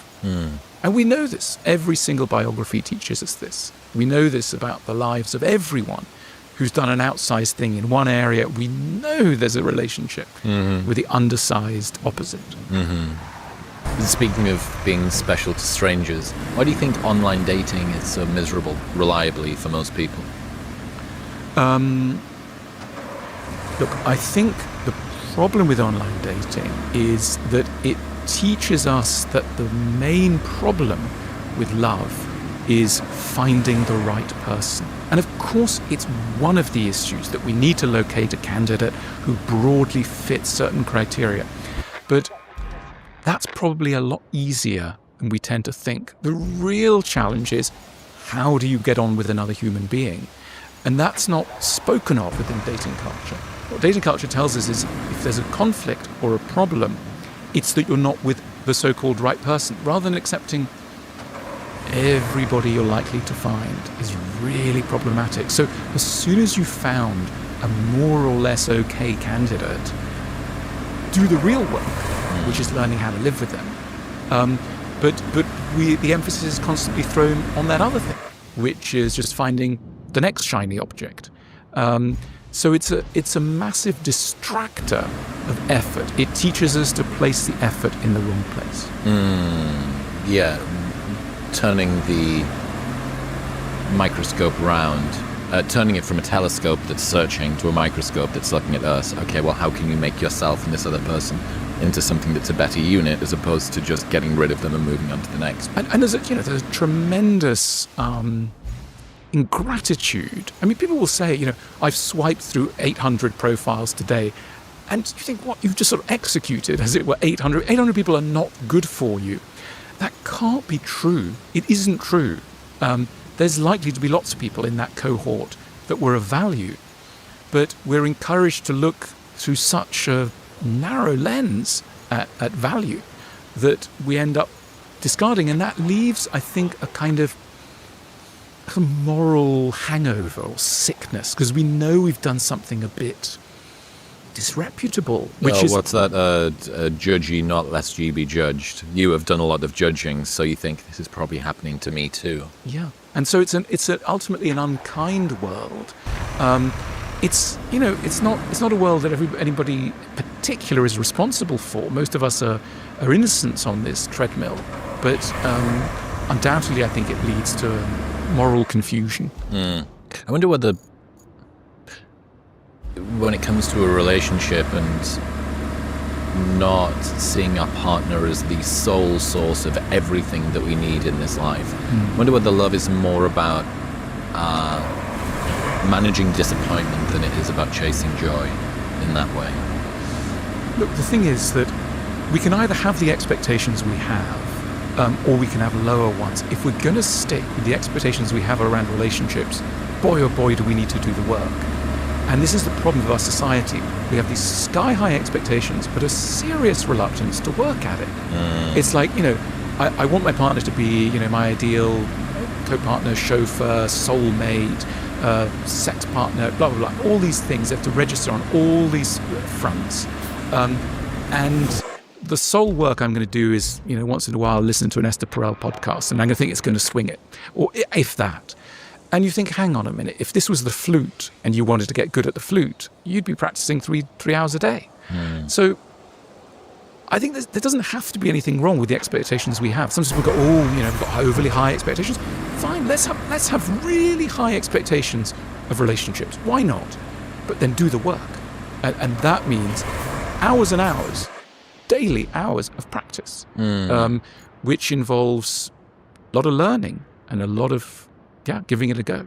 That wonderful line from you, compatibility is an achievement of love. It shouldn't be its precondition. Again, this is something which can be built over time, as opposed to the entry price that needs to be paid before it starts. Exactly. And it really helps, of course, if the whole culture is supporting us. If the culture is patient, if the culture tells us, okay, you've had a huge argument, what happens next? Currently we think, we break up because we've had a moment of incompatibility, rather than this is a massive learning moment. Let's go back to school on this. Let's really study this. And, we were talking earlier, we're very suggestible creatures. We pick up our cues about the work we should do according to societal nudges. And currently, society is not particularly nudging us to work at some of those rough points in dialogues with others. What is the subtext? What are the whispers of what society's saying about relationships at the moment, do you think? It's basically telling us that if there's a problem, it's that we found somebody with red flags. They may be a narcissist. They could be borderline. They could be, emotionally unintelligent, etc. And therefore, in the bin. They should go in the bin. I mean, the problem with this red flag language is all very well, but if you're going to put everyone in the bin who's a red flag, well, good luck to you. You're not going to have many friends. I mean, there's a lot of red flags around in everybody, including you. So, you and me, and it gets exciting when we go, okay, I own up to the red flags. Can we do something about it? And when two people meet each other and go, I know I'm desperately flawed. Can we help each other? I mean, the enemy of relationships is self-righteousness. The enemy is defensiveness. The enemy is people go, well, I feel like this, and you need to acknowledge that, and, this is the way it is, these are my boundaries, and give way. And I've been submissive too long, and this is the way it is now. You want to go, okay, all right, maybe, but can we meet halfway? Can we somehow find a way of having a dialogue that acknowledges we're both in a bit of a muddle here, both likely to be carrying all sorts of, difficulties, blah, blah, blah. That kind of modesty is a saving grace. I mean, when that modesty kicks in, the angels are singing because they know that a relationship is going to be saved. My goodness, we waste relationships. People, I meet people all the time. They go, well, I was together with someone for 8 years, and then, we were squabbling, so, I ended it. Or, I was with someone for 7 years, and you think, my goodness, all those shared jokes, all those investments, all that faith, and then you chuck it all in the sea and you begin again. And you might do this 7 times in a lifetime. How exhausting it is. Now, I'm not, it's not a plea for everyone to stay together at all costs. Obviously, there are relationships you need to exit. But, there's serious grounds for questioning the way certain of these relationships end. You think, couldn't there have been a little more patience, a little more forbearance, a little more of an understanding that what you were meeting here was not an incompatibility in one person, but the scale of human intra-confusion, that you're likely to meet up anywhere. Rather than thinking you've met one particularly corrupt human being, it's like, well, you've just met another typical human, and you go off and meet another one, and in 7 years you'll be back to the same place. Are there any questions or statements or framings that you have found to be particularly neutralizing? You're in the midst of the back and forth. This is the argument. Maybe it is the 7-year point that you're deep into. Are there any ways of beginning a conversation or interjecting into one of those disagreements that you have found to be particularly fruitful in bringing the energy down in the room? Of course. I mean, everybody knows these, but it's worth repeating because we do forget, especially at moments of crisis. If you make the other person feel heard, that even though their reality is not yours, doesn't need to be, that you have the wherewithal and the patience to acknowledge. They thought you were insulting them. They read it as an insult. Now, you can immediately go, no, it's not an insult. It wasn't, you can carry on, good luck to you. You can argue this in court, but you're not going to get anywhere. So try another tack. Acknowledge, okay, I'm hearing that you're really insulted. You can then go on to go, I didn't mean to, this is why, but acknowledge it first,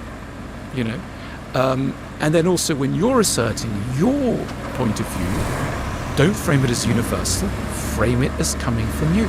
I feel, from my point of view, I'm thinking that, not you're an idiot, but in this area, I feel softening language, maybe, perhaps. The world can be saved by a few more maybes and perhapses. They're wonderful words. Perhaps this, or I might, not I will or I am, I might, I may. Softening diplomatic language goes along the way. You know, that word diplomat, diplomacy, we tend to think of it as a job for specialists, you know, people who work in the Foreign Office, in the State Department, etc. A diplomat is somebody who's an expert at breaking difficult news into something that another person's going to be able to digest. And we all need to be diplomats, whatever our jobs. We all need to be diplomats. We all need to be able to have that capacity to take difficult information and get it across to another person. And so often we think that the truth is going to liberate people. If you just tell someone the truth, they'll go, oh, wow, then I accept it. No. You've got to get round their defences, their fears, their sense of threatened righteousness, etc. That doesn't mean being manipulative or overly flattering or obfuscating or something. It means being alive to people's panic. There's whenever there's an argument, there's two frightened people in the room. And it's all very well, you're hyping up the tension and just asserting how right you are. But really what you need to do is to take care of your own fear and the other person's fear. There's two scared people. All arguments are about fear. And if you can drop down the level and go, we're not really arguing about the teacup, are we? We're not really arguing about, we're arguing about two people's fears. If you can drop down to that fear and identify what that fear is, literally ask yourself, in the middle of an argument, what am I really scared of? And ask the other person, and also reveal it. And often it's very simple. I'm scared you don't love me. I'm scared that if I stay around here, I'm going to be humiliated and maltreated. If you can say that to another person, first of all, it shifts the template. Suddenly, we're not arguing about the stain on the floor.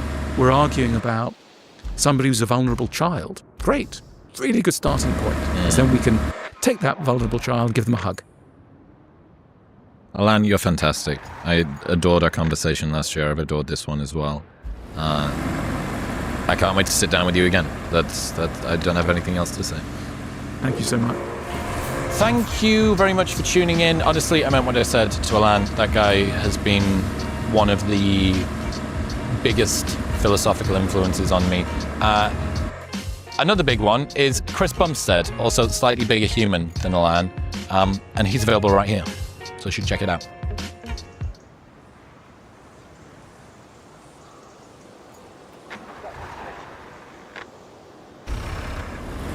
Works. You want to go, okay.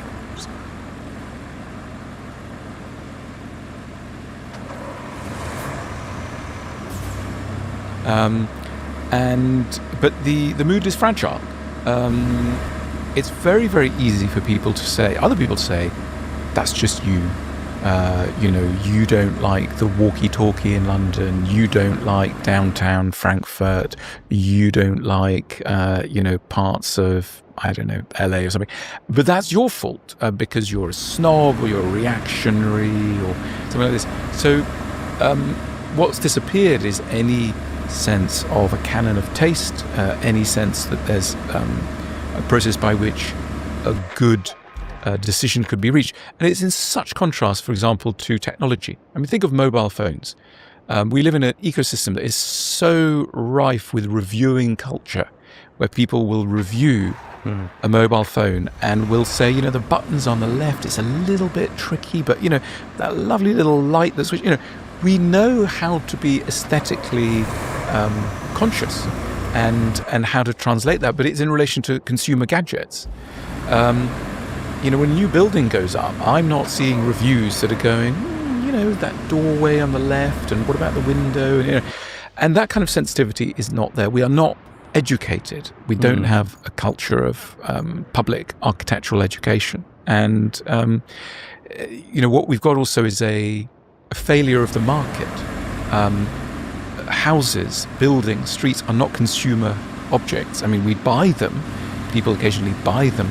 But there is no connection between consumer pressure and market results, so that there is such demand for housing all across the world that you can put up more or less anything, so long as it doesn't leak and has mold in it, it will sell.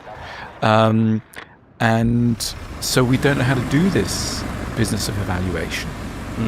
I wanted to ask why that's happened, because I mean it seems true. Like people maybe don't really know anything about architecture. I certainly don't really, but I feel like I know an ugly building when I see one. Absolutely. And I feel like when the way you said that, we've become like enamored with ugliness, there's a sense in which that's true, but I want to say, like, who's we there? Because I imagine, like, some people blame, like, this sort of artistic, architectural elite who get bored of neoclassicism and go, I've got an idea, let's build this sort of abstract, sort of cubism-esque building and stick it next to, the Buckingham Palace or whatever. And that it's kind of those people, because some people, like with art, you can't tell someone that something looks bad. But look, broadly, it has many factors, and we can turn this into a seminar, get a blackboard out, and actually start to list them, because we can sit and chat and like two educated gentlemen, but really this needs thorough thinking. So let's start the bit of whiteboard thinking. So first of all, a disconnect between the consumer and the producer. So we've got a complete market failure. There is no relationship between the person who needs the object and the person who's producing the object. Right. There's utter lack of responsiveness. There's a lack of, as it were, democratic accountability. So there is no way in which people can make their feelings felt, and there is pain inflicted on someone in relation to that feeling, as there is in the voting booth when it comes to electing politicians. There's no mechanism, there's no democratic mechanism, there's no consumer mechanism, and there's no democratic mechanism. The only signal that we get of people's tastes are what people do when they travel, when they go on holiday, and no one wants to go to so-called ugly places. So we know where the beautiful places are. We know it's Venice. We know it's not Milton Keynes. Why? Because people don't go there. And when they go to Norwich, where do they go? Do they go to this part of Norwich or that part of Norwich? When they go to Winchester, so we know. You just have to follow where people are going. But this is not looped back into the construction industry.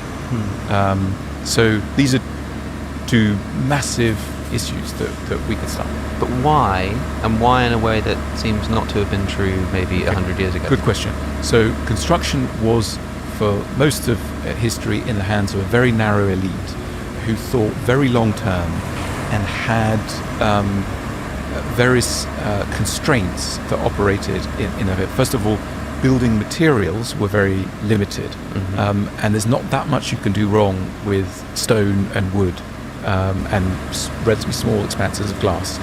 Just for all sorts of reasons, those are non-noxious materials.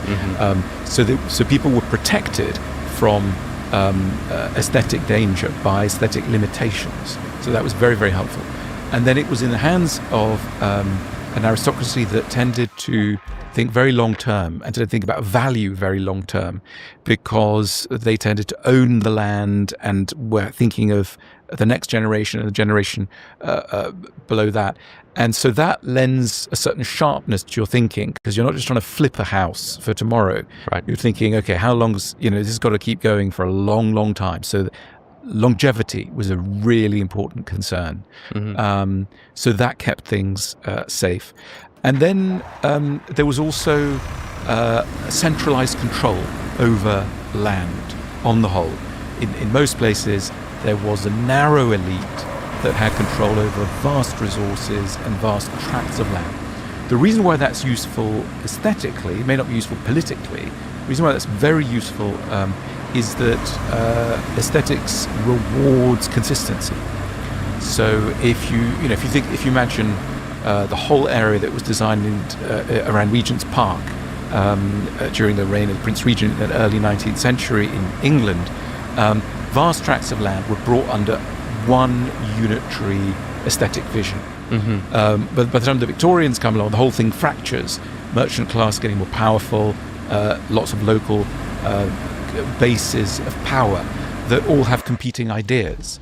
and then there's no longer a hierarchy.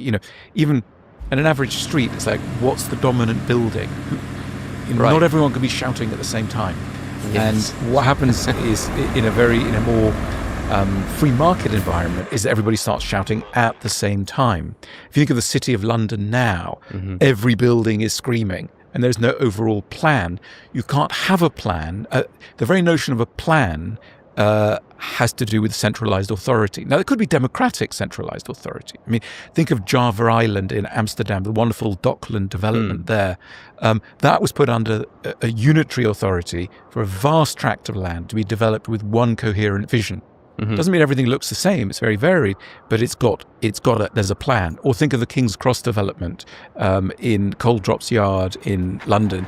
Again, that was a very strong quasi-governmental body that was given charge of that and could cohere the efforts of many, many architects. Berlin, large tracts of East Berlin were redeveloped following the fall of the wall, again put under a very strong unitary government under the mayor of Berlin.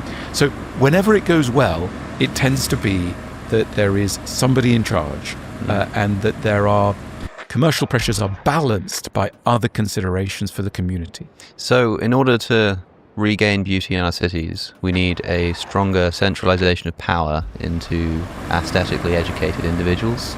Is that the solution? Absolutely. And it's happened at various points, at various moments.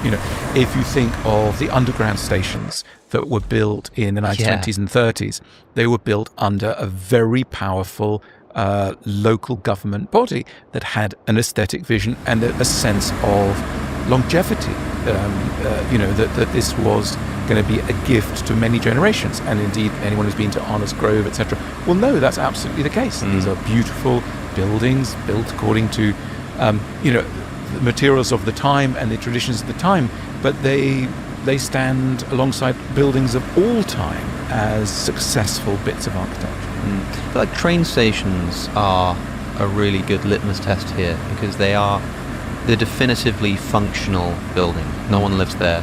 Everyone passes through there, but everybody sort of goes through it at some point, right? Yeah. I remember the first time I went to New York City when I was like 18 or 19, and I didn't know anything about architecture. And I went to Grand Central Station, and I was like, I can't believe this, because this is a train station. I don't get it. Whereas now that my sort of sensibilities have changed, I go to Oxford, for example, and the train station there is like a plastic box. And I say the same thing. I say it in the other direction. I'm like, I don't get it. This is the train station, and there's no thought put into it. And it's so wonderful when these large civic buildings get it right. Yeah. When you go to, look, in London, which probably you and I know best, St Pancras Station, was very well redeveloped. King's Cross Station is in good shape at the moment. Yes. These are wonderful, wonderful achievements, and they lift the spirit and they make us proud to, pay our taxes and be part of the community. And it's one of the great joys. Yeah. It's all very well being selfish and celebrating your own achievements. Wonderful celebrating communal achievements. Think of Airport Terminal 5 is a wonderful building designed by Richard Rogers Partnership. Very, very intelligent building, very intelligent use of space. It's an uplifting space, one of the great airports of the world. Oslo Airport, another fantastic airport. There are successful attempts to do this, and we must celebrate them wherever we find them. But okay, if the real answer to this is that the reason the world used to be more beautiful is because there was a stronger aristocratic class who had more of a sort of concentration of land ownership. Yeah. One solution is, okay, let's bring that back. Most people aren't really into that. And you will have twigged that I very carefully, because I knew this line of attack, I know not attacking me, but it is a line of attack out there. This does not depend on fascism. This does not depend on aristocratic elitism. This depends on cooperation and agreement, and it can be under a democratic government. So Java Island was, the Netherlands is one of the democratic nations in the world. They got it together. The King's Cross development was not the result of, Tony Blair overriding power. It was done under the Blair government, but it was done through democratic means. So there's no necessary connection between ugliness and democracy and fascism and beauty. This is a real red herring which we have to be quite strong with, because otherwise what tends to happen is people go, oh, so you don't like the new skyline of London, oh, you must want fascism.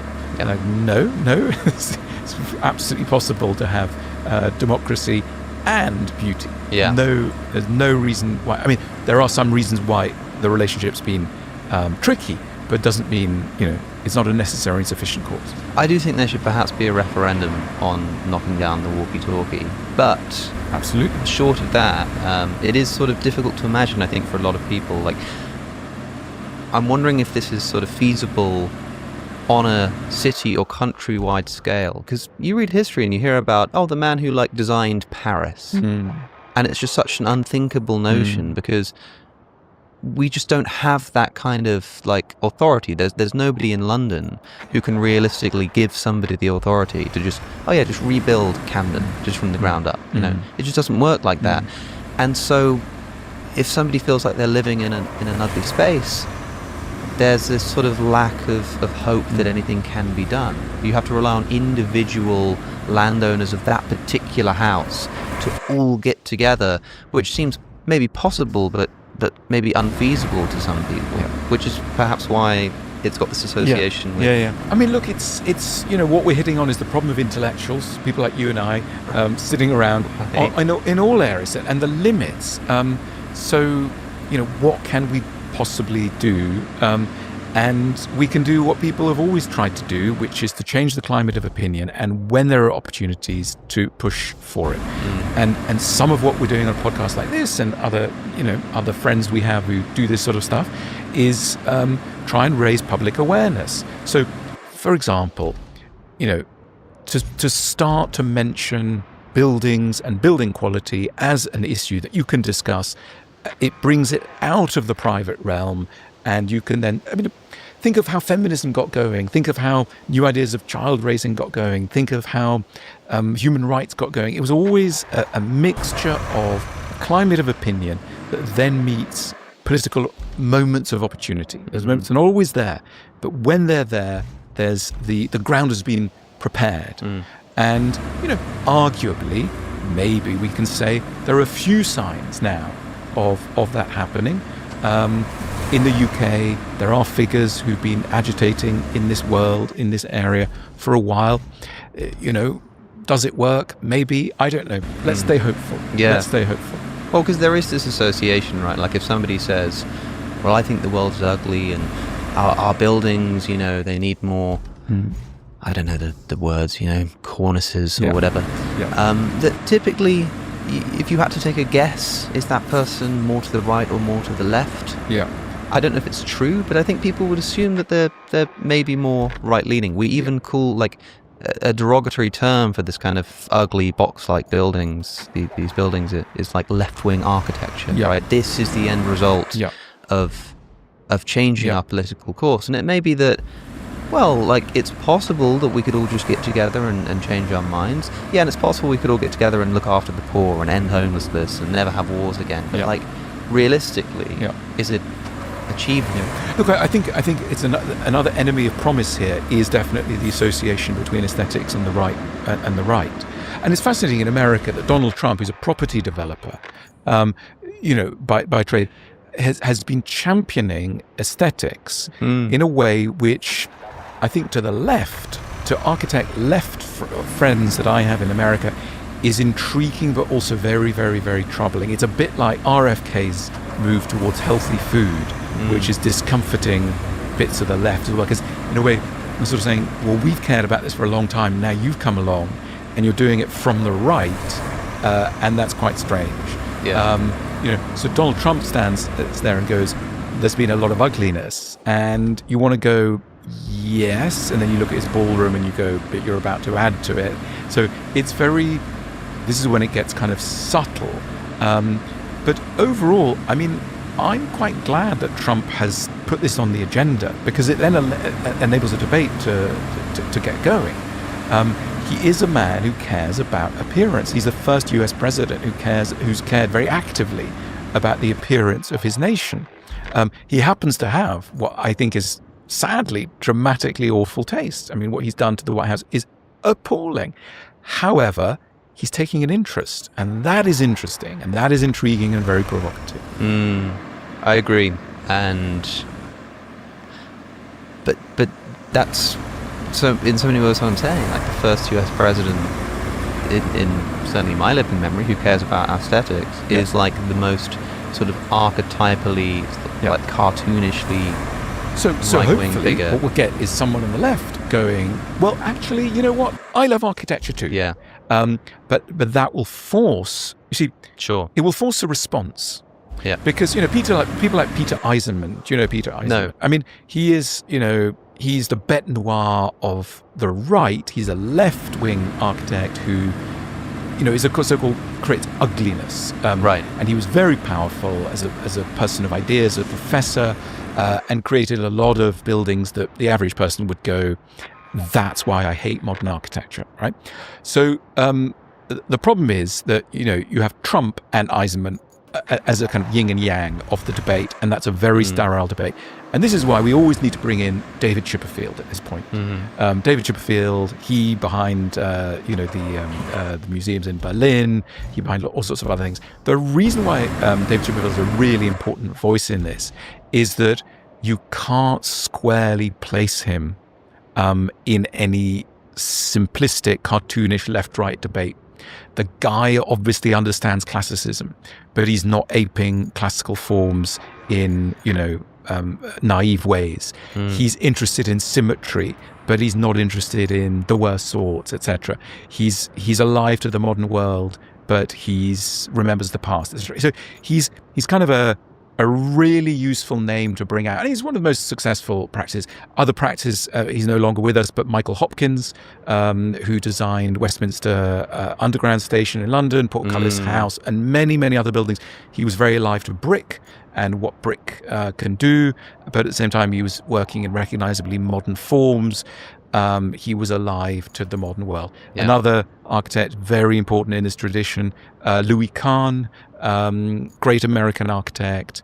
So, again, works in brick, but also in concrete, etc., etc. So there are names, Chipperfield, Kahn, Michael Hopkins, etc., who these are the people who are, I think, the future of architecture. And we can say, well, Kahn is dead, Hopkins is dead. Yep, they're dead, but what they've done, what they've proposed is the way forward, which is an attitude that remembers the past, honors the present, and fuses the two in ways that are symmetrical, harmonious, all the things that have always delighted us about architecture. Look, let's remember why people like architecture. Right? People like, all of us are very frantic inside. I don't know about you. I'm totally frantic inside. We're all going nuts. So the crew, they're on their phones. That guy's crazy. That lady's crazy. Everyone's crazy. We're all it's very agitating being human.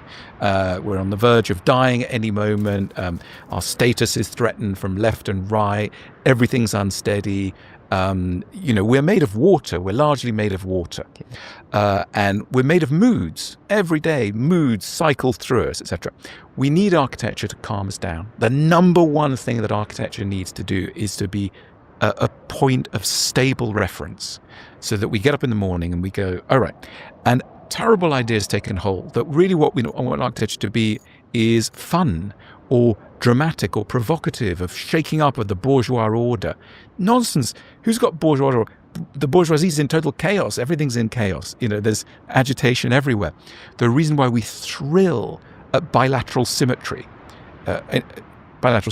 things are the same on left and right. When you go down a street, which you do in Paris all the time, and the stuff that's on the right is repeated on the left, this is brilliant.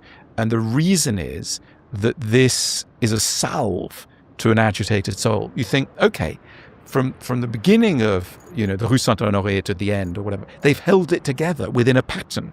The Rue de Rivoli is the same.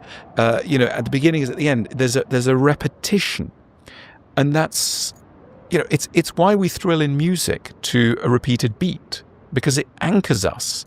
Of course, we also like in music, and music has so much to teach us about good architecture. Oh, yeah. We like it when there's a steady beat and then there's a bit of variance, right? So against the backdrop of a steady beat, comes a harmony that then varies, and and then that's delightful.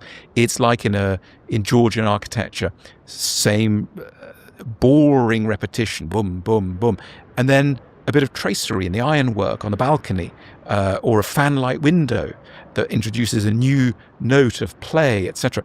So these are rules we know about, and in cooking it's exactly the same thing. You've got your basic salad, but then you've got a few capers in it, and you've got an anchovy in it, and a squeeze of lemon, and then you're getting some variation. So good taste is the same, whether you go from music to food to architecture. And unfortunately, we've got some very untalented architects who I do think should suffer a little bit for what they've done to the skyline. Yeah, what they're more or less doing is saying, I've got this cool idea. Why don't we, instead of having a salad with a bit of lemon in it, why don't we just eat a big lemon with like a bit of lettuce like on top of it? Yeah. And that's not quite how it works. Wouldn't it be fun to put a bit of leather in a salad and smear it in mayonnaise and then add lots of pepper? And that would be fun. You think it would be really interesting, but can you just save that for home? Just like, it's like, imagine a carpenter. And in fact, I once worked, because I had an organization that was building architecture for people, and I've worked with a lot of architects, and there were these sweet, kind, well-meaning Norwegian architects who were very talented, but it came to designing the dining room table. And they said, we don't want a normal table, we want a special table. All right, okay, well, what do you want? Oh, we suspend it from the ceiling on wires. We suspend the table, but it's going to move quite a lot. Oh, yes, we'll move a little bit, but not to worry. And they made a mock-up of this thing. And obviously, there's a reason why most tables across millennia have had legs, because if you hang things from a ceiling, it does, you're going to get a hammock. But it's, architects get bored. They go to architecture school for 7 years. Everybody's building a table with legs. Why don't we make it with a string from the ceiling? You just want to go, well, sorry guys, try and find your kicks elsewhere, but don't play this out on us. Well, the issue with architecture is it's sometimes said that it's like one of the only forms of art that people are forced to participate in.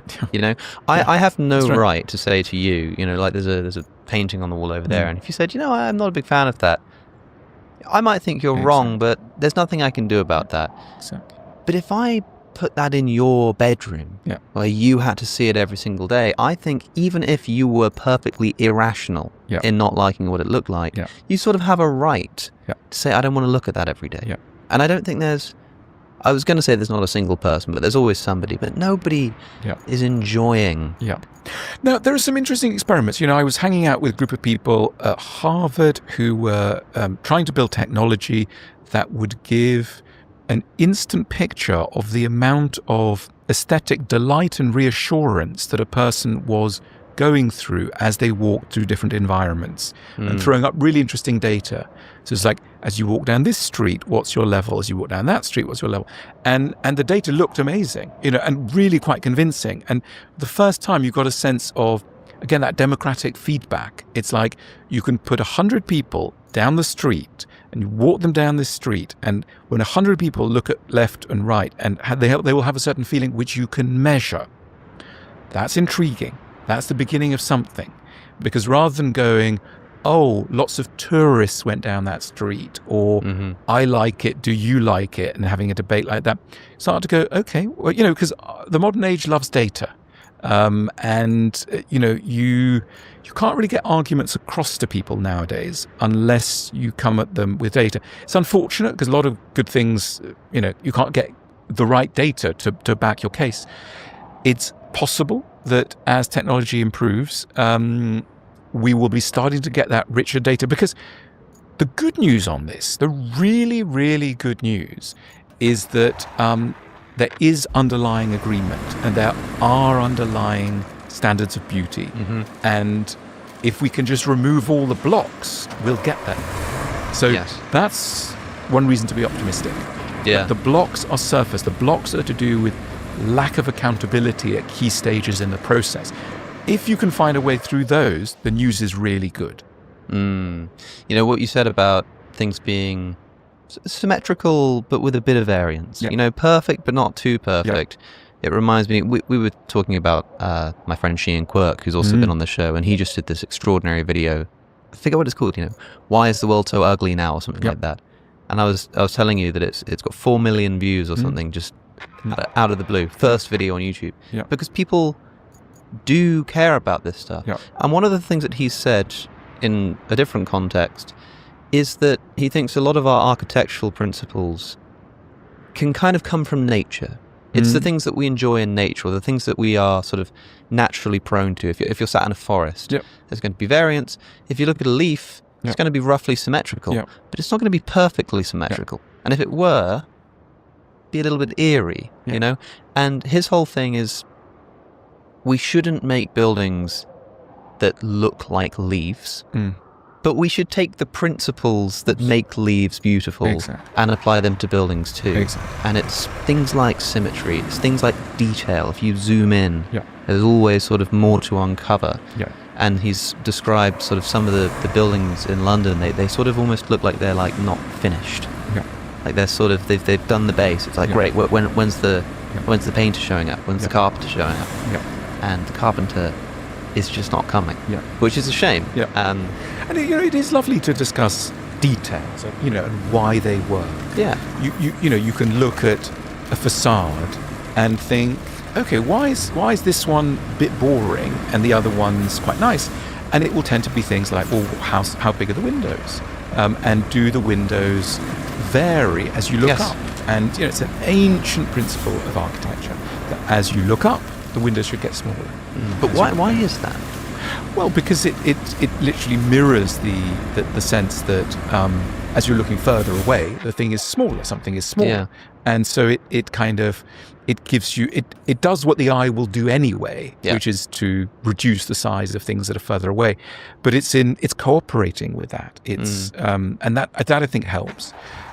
Also, there's just in terms of our intuitive understanding of weight, we kind of know that the lower stories, if they're expansive, they're carrying the whole weight of the building. So if they're able to have a soaring height, it makes us feel confident about the overall structure. Because it's like, you know, imagine a building where the first floor, the ground floor, is very low, just sort of crouch, and then it gets larger and larger as you go up. You think, I'm getting an eerie feeling about this building. Something's not quite right. And that's because the massing is likely to be wrong. I mean, the engineer's probably done the calculations wrong, because it shouldn't be that way. If the building is strong and worthy, you should be able to spare yourself a large span on the lower floors, because the whole the weight has been correctly calculated. So there are kind of our bodies and our minds. You know, we know when children are playing on the sofa with cushions, and when they're sort of doing handstands, etc., they're learning about architecture. Architecture is wired into our bodies. We know about this stuff without even knowing that we know.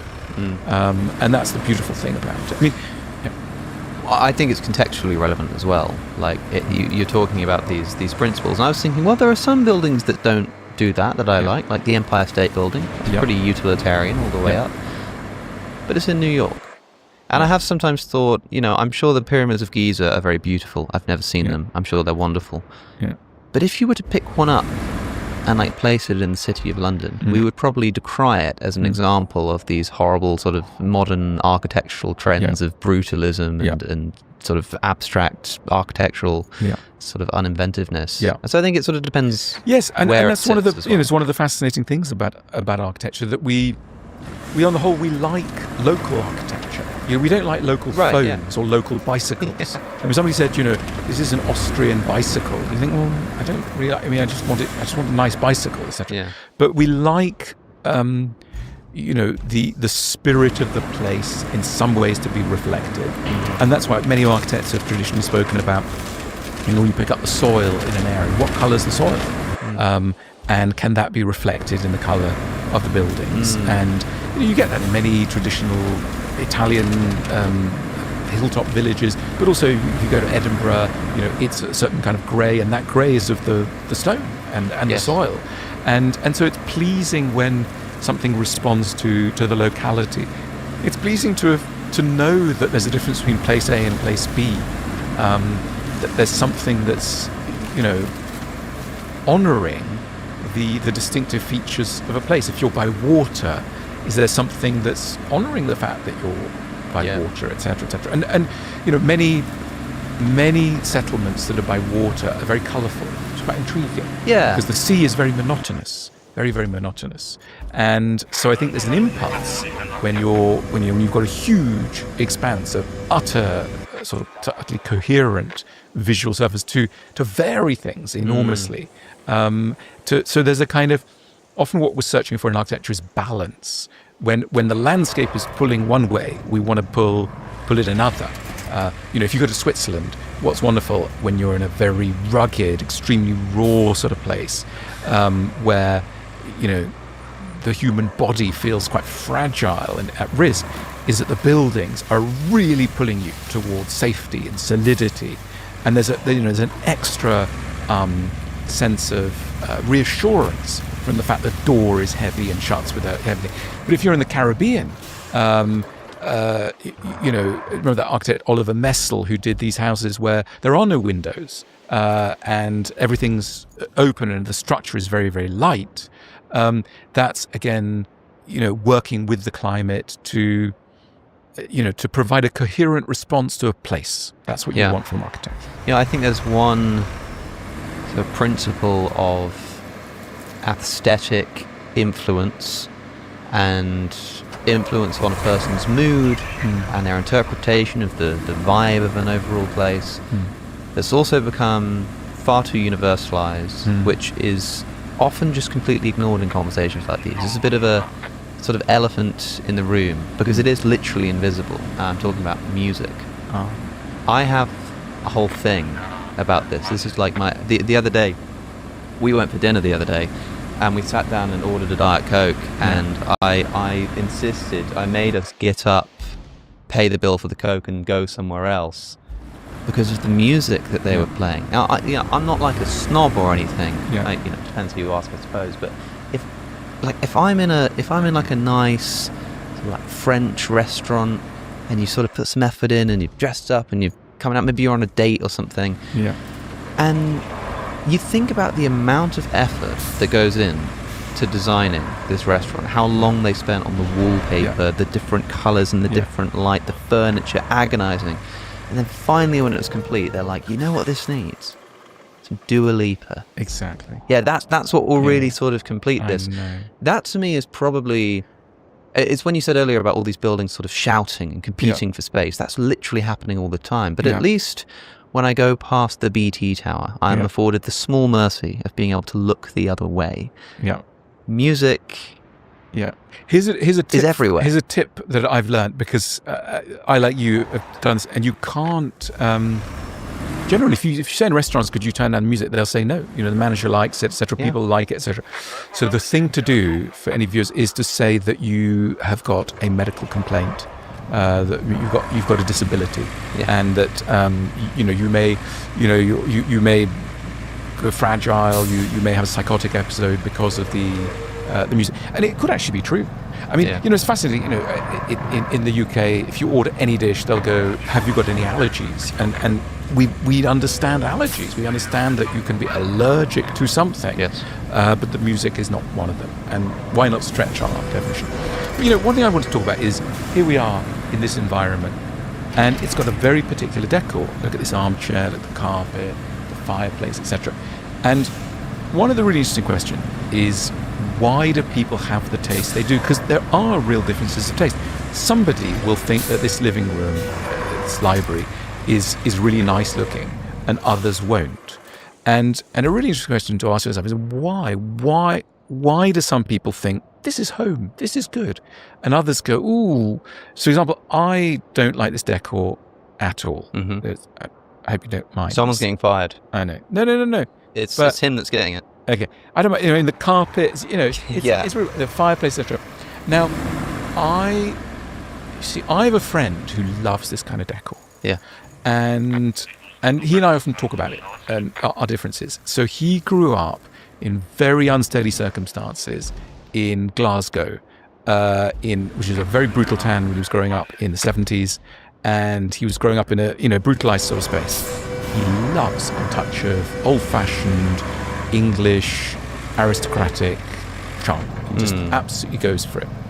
I think so he's quite scared of a simple Danish chair or a unadorned thing, because that's a little close to the kind of austerity and bleakness of the sort of Glasgow modernism that he grew up with and suffered under.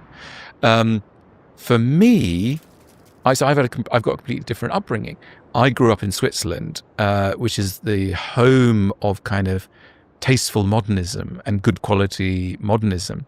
I grew up in a concrete apartment building that was amazing, and I loved it. The walls were bare concrete, but beautiful bare-faced concrete in the 70s, and windows that were large and simple, and there was no decoration, and the furniture was in a way utilitarian, but good utilitarian. And then when I was a boy, I came to the UK and went to boarding school. I was sent to a boarding school that looked half like this and half like a military barrack, but the headmaster's study would have looked like this. And I thought, I hate this place. There's no love here. There's no kindness here. There's no generosity. I'm terrified of this environment. When I look at a chair like this, I'm immediately thinking, people who are not very nice. I'm thinking of Brexit. I think I might not like the person who likes this chair. And so the reason I'm mentioning going to this autobiography, which you haven't asked about, is just that it's a way of understanding taste and the way that it has real roots in people's past. This isn't an argument for saying, well, everything goes, in that case, let's just have chaos. Yeah. But it's a way of just trying to understand. A really good question to say to somebody is, what are you afraid of? What's missing from your life? And trying to understand people's aesthetics through an idea of compensation. That what we love in art is very often a mirror of what we're lacking or not having sufficient doses of inside our lives. So, somebody who wants a lot of dark colours, rich colours, a lot of drama going on, their greatest fear might be deadness, stillness, disappearing into a void. Somebody who is craving symmetry, order, simplicity, a reduction of stimuli is probably going nuts from anxiety, over stimulation. So we need different things, and that's why we thrill sometimes to different things. I don't think this means that anything goes. I don't think that at all. But I think it helps to explain why, even when choosing a holiday destination, some people will go, Latin America, that's my thing. But, and others will go, Helsinki, that's my thing.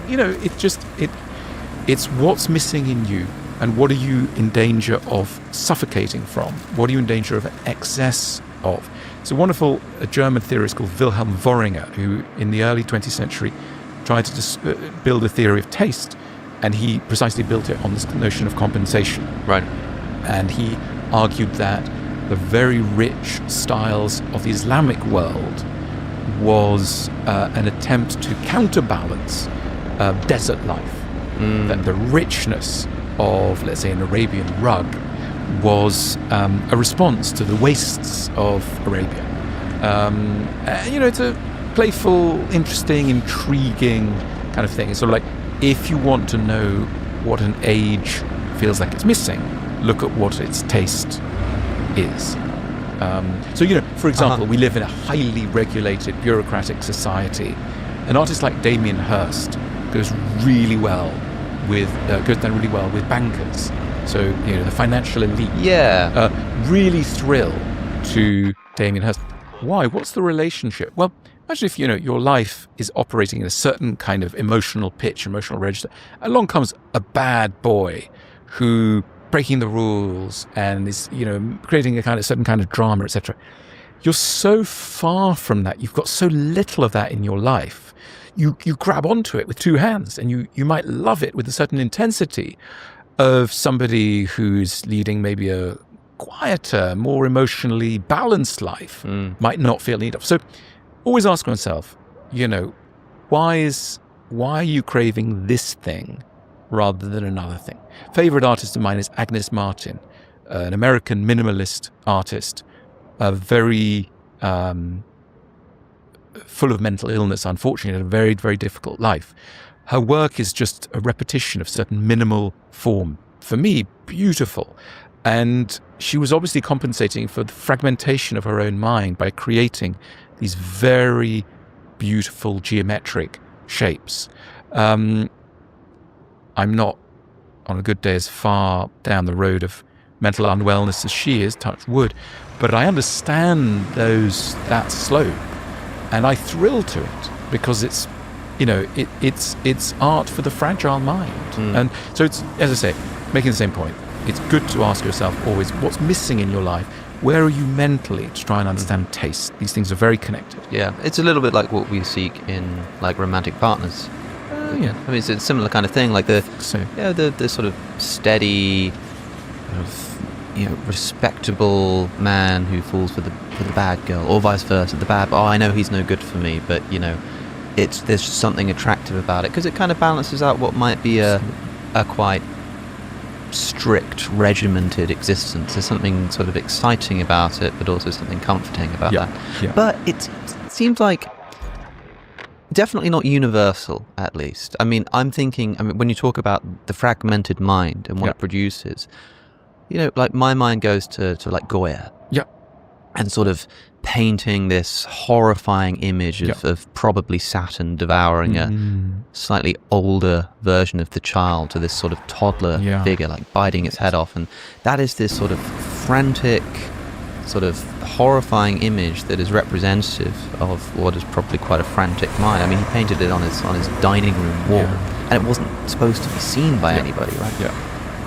Whereas, and I could sort of psychoanalyze him, I could say, and that's because, he was feeling so crazy and fragmented. Whereas, if he had sort of drawn a beautiful, picturesque landscape, I could say, well, it's because he had this sort of fragmented and terrifying and anxious inner world that he wanted to compensate by sort of surrounding himself by this landscape painting. Look, I mean, I think you raised a really good point. We could get stuck in this in a good way. So I think the most powerful artists of, let's say, serenity and simple beauty are those where one feels that there's a pull in the other direction. So if you think of Wilhelm Hammershøi, fantastic Danish painter who paints these very still interiors and very still landscapes, the reason why it's not just boring is you feel, as a viewer, the opposite of what he's showing you. He's showing you stillness, but you just sense it, that there's something else. Think of Van Gogh's flowers, his irises. The reason why those flowers are so extraordinary is that that this is not just a pretty flower. Yes. This is coming from a man who knows hell. And it's because he knows hell that those flowers are so moving and so powerful. So I would say that even if it looks like it's just a pretty scene, if it's impacting you, it's likely that the artist had his foot in the other, or her foot in the other camp as well. Yes, and that goes both ways, because you can also have your interpretation of a painting changed by your knowledge of the author. So, is it John Berger or Berger? I never know how to say that. John Berger famously writes Ways of Seeing, and I talk about this particular example all the time because I think it's like the thing that single-handedly got me interested in talking about any of this.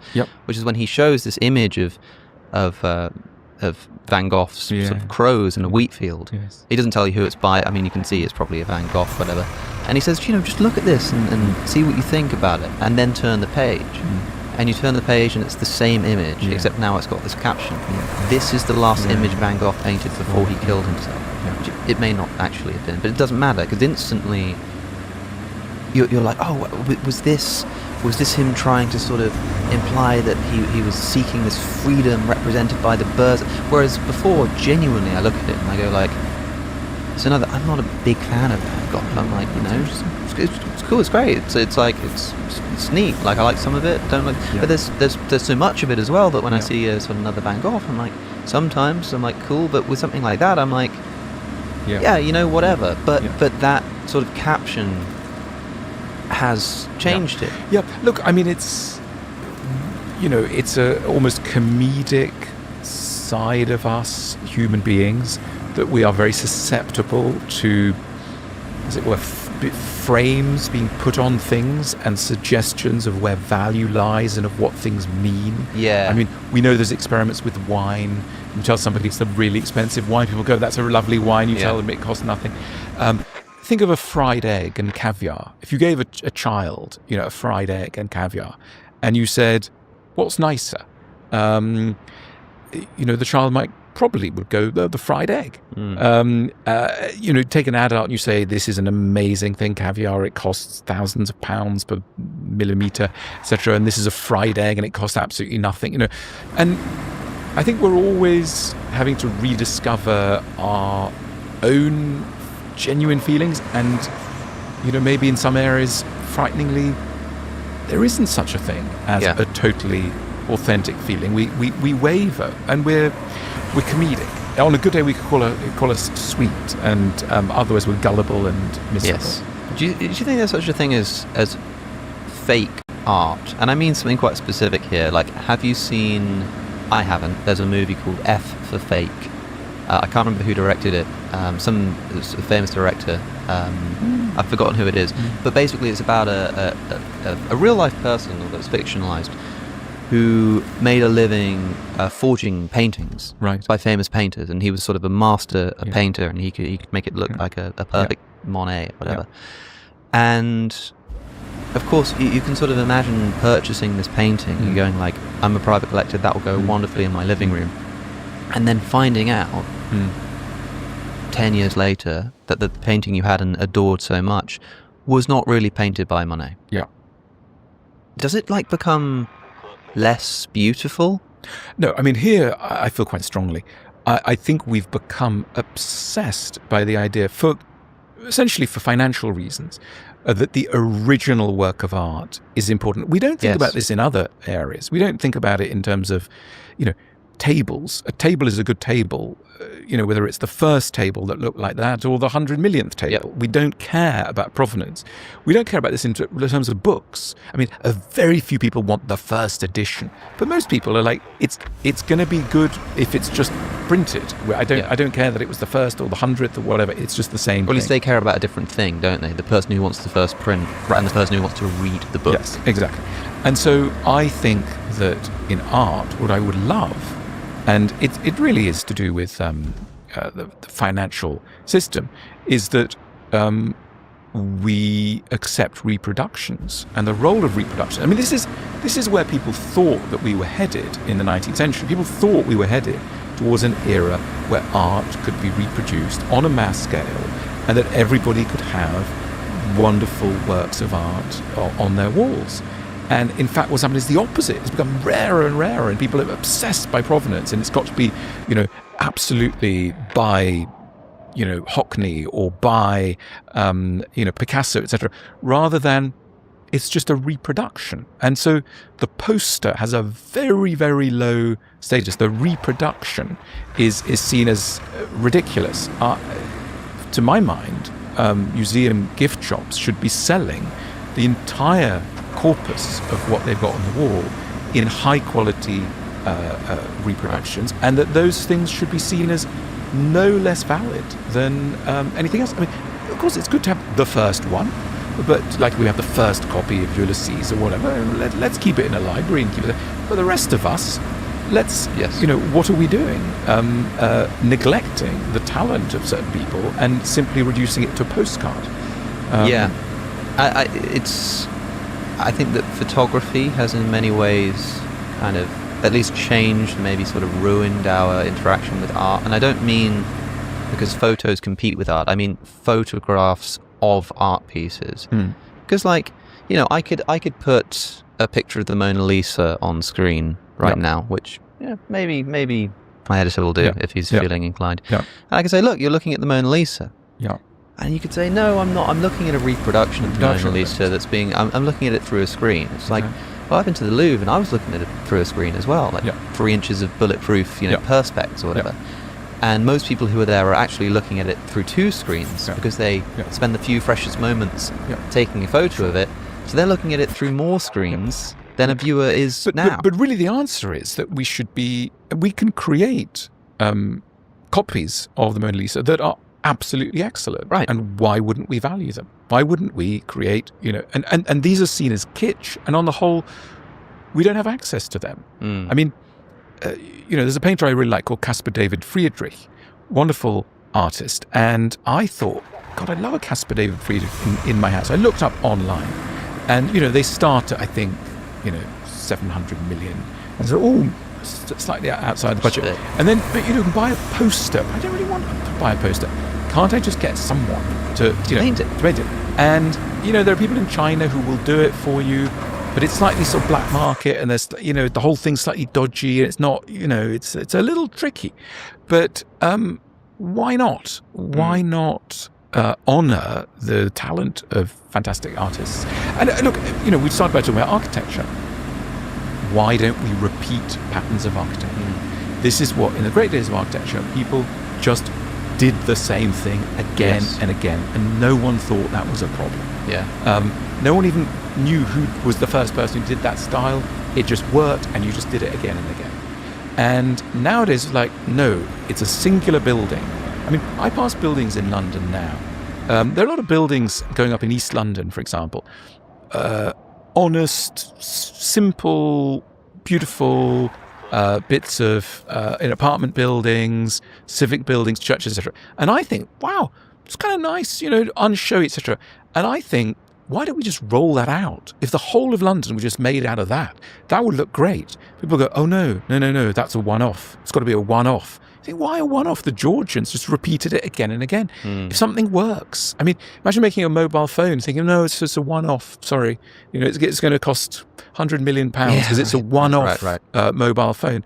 No, the whole point of mass manufacture is you reproduce quality, and we've forgotten about that in relation to art and architecture. Yeah, and I think if you were forced to design a building that you knew was going to be replicated, you'd probably put a bit more thought into universalizing principles of beauty. Exactly.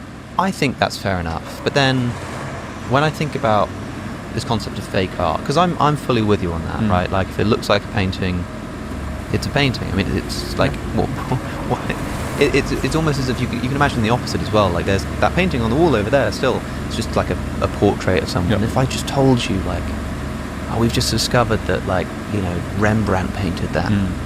Is it like, now it's more beautiful? Does it suit the room better? Does it make you feel a different way? It's because we're obsessed with celebrity. It's financial. It's a financial thing. Yeah, and it's impressive. We understand finances, and it's good, but it's just been overlaid. Financial speculation has been overlaid onto the art world. Yeah. There's always been a relationship Which is like between the money. one place it doesn't belong. Well, it's particularly unfortunate because it gets in the way. Yeah. It means that really lovely things don't get the reach that they should do. Yeah. They're still throttled. I mean, the very fact that photography, which was again supposed to be the medium that would open things up, what happened to photography? Special editions, numbered editions. Like, Candida Hoffer will make a wonderful thing. Oh, but there's only 20 of them in the world.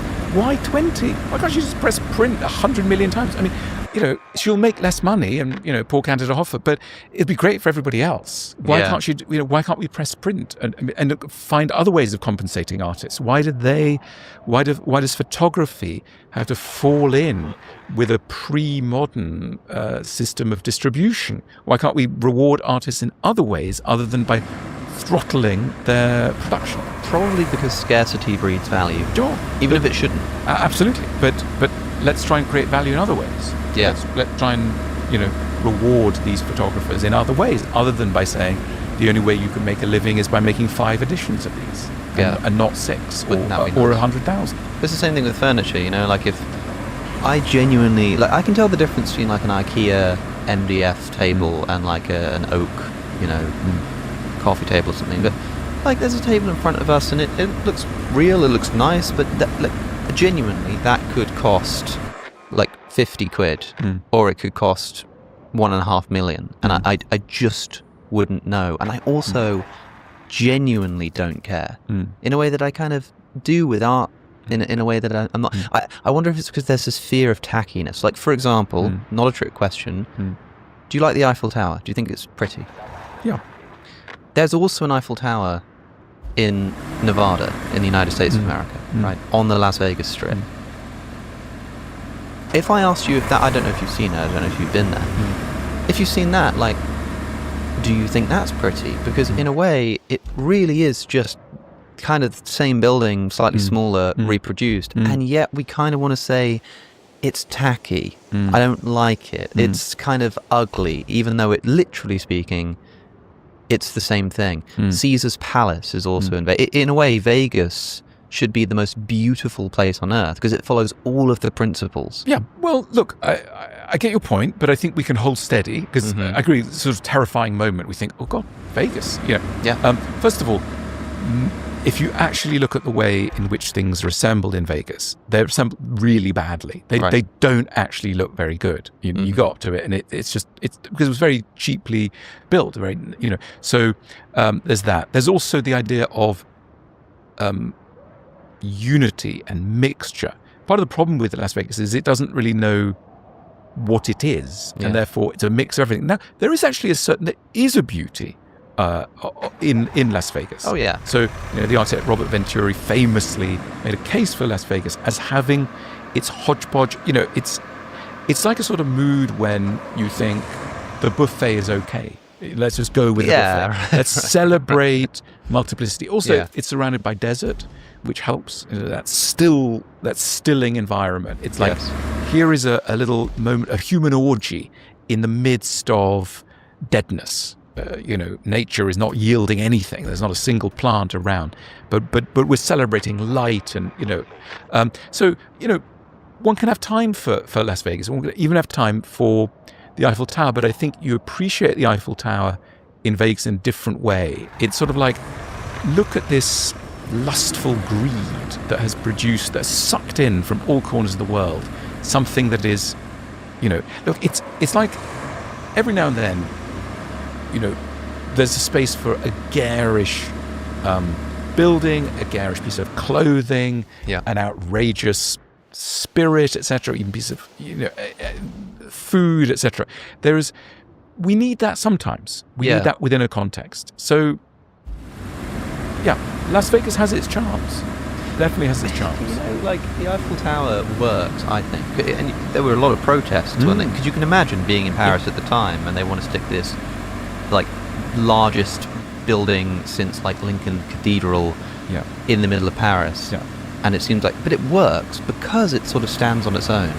But a moment ago we were talking about like, if it works, why don't we just repeat it over and over again? So why don't we sort of have 15 different Eiffel Towers all sort of plotted across the city? That would be horrifying. And yet, what's the skyscraper just across from the Eiffel Tower, like the only one in the middle of Paris? Montparnasse. Yeah. That's a similar thing. It's this singular experiment. It's tall building. And yet that one, I think, is disgusting and horrible and ugly. So again, people panic at this point and go, "Oh God, so we're never going to be able to make progress in the art." People lose their nerve. They're like, "Hang on, I like the Eiffel Tower. I hate the Montparnasse. Originally, people hated Eiffel Tower. Now we like it. Tour Montparnasse, they originally hated it, so maybe now it's good." And people panic. Let's not panic. There are really good ways in which you can proceed. The reason why the Tour Montparnasse is ugly and will always be ugly and will never be loved follows very identifiable aesthetic principles. Its shape is very unpleasing. It doesn't taper. Whenever something's tall, it should be tapering. There's a reason why we like rockets.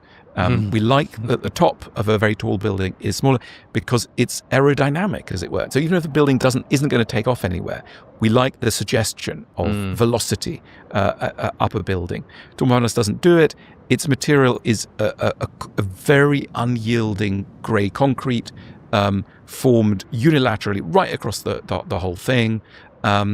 It's got no proper approach. I mean, we can go on for many hours. There's solid reasons why this tower is a horror. and we mustn't lose our nerve. I was about to say, but I raise you the sort of first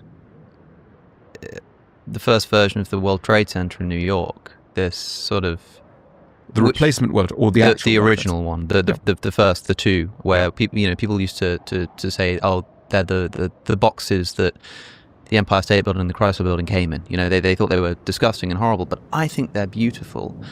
But I was about to say that, and when I thought then about taking one of them and sort of plopping it in the middle of Paris, suddenly I'm not so keen. And I guess whenever someone says something, not just you in this conversation, but on this show, in that seat, my favorite thing is to just try to come up with a counterexample of what they're saying. And I think I can, but only if I'm insensitive to context. And architecture is all about context. That stuff about the soil, that stuff about the sort of soul of the place. And look, we know it. I mean, something could be a beautiful song, but doesn't mean you need to hear it everywhere at all times. Sometimes you can say, that's a fantastic song, but it's coming at the wrong moment. Just as an ingredient in cooking, you could go, I really love butter, but it doesn't really work with this thing. So we need to match ingredients. And there's no, many ingredients work, but they have their time and place.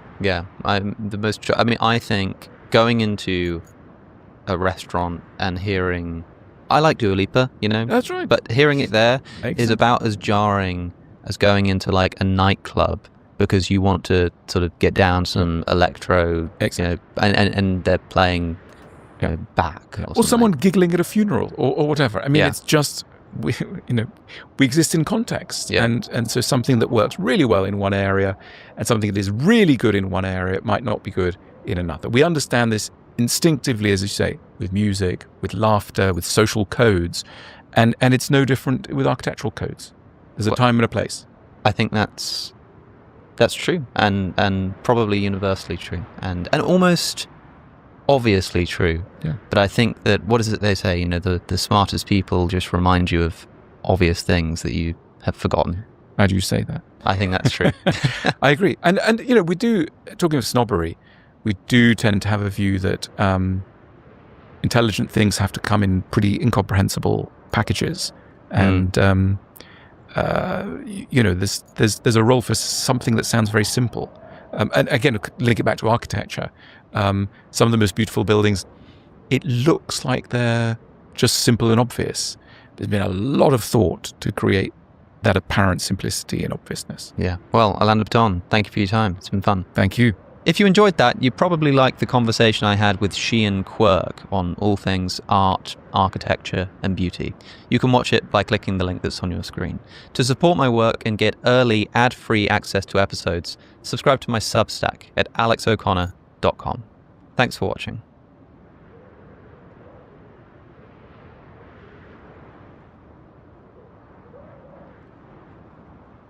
Hey, I'm going on a tour of the United Kingdom.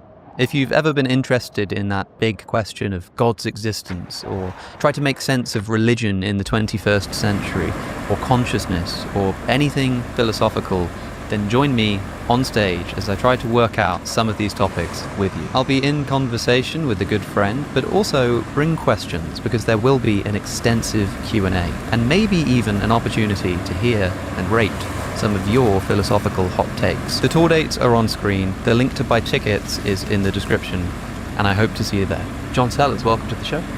Thank you for inviting me. Was Socrates the real founder of Stoicism? That's a really good question.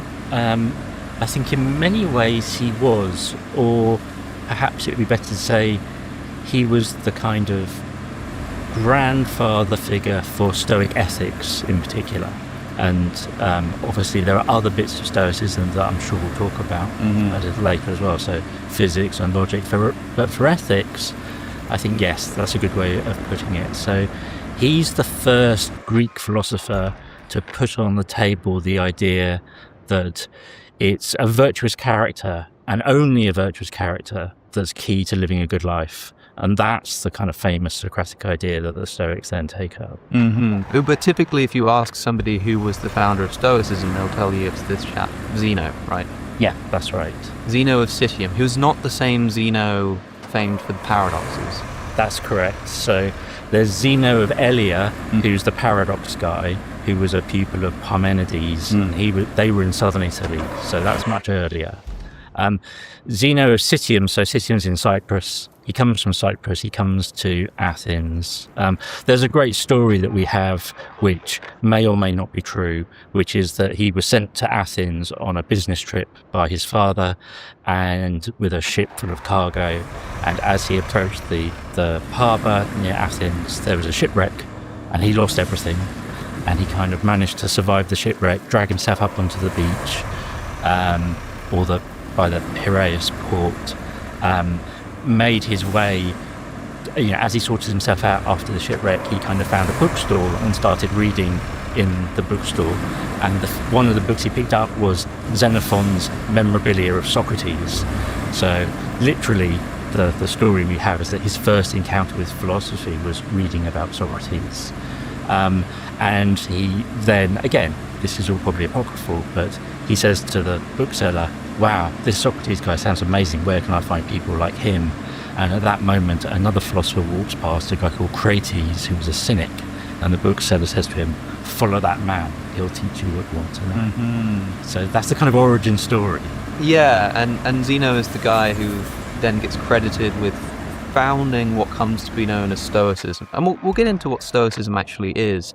But it's interesting you say there that he begins by following a cynic. The cynics are another sort of school, if you like, of philosophers from the same time period, and we're talking like ancient Greece here, where, the most famous example of a cynic is Diogenes, and these people would famously sort of throw social custom to the wind.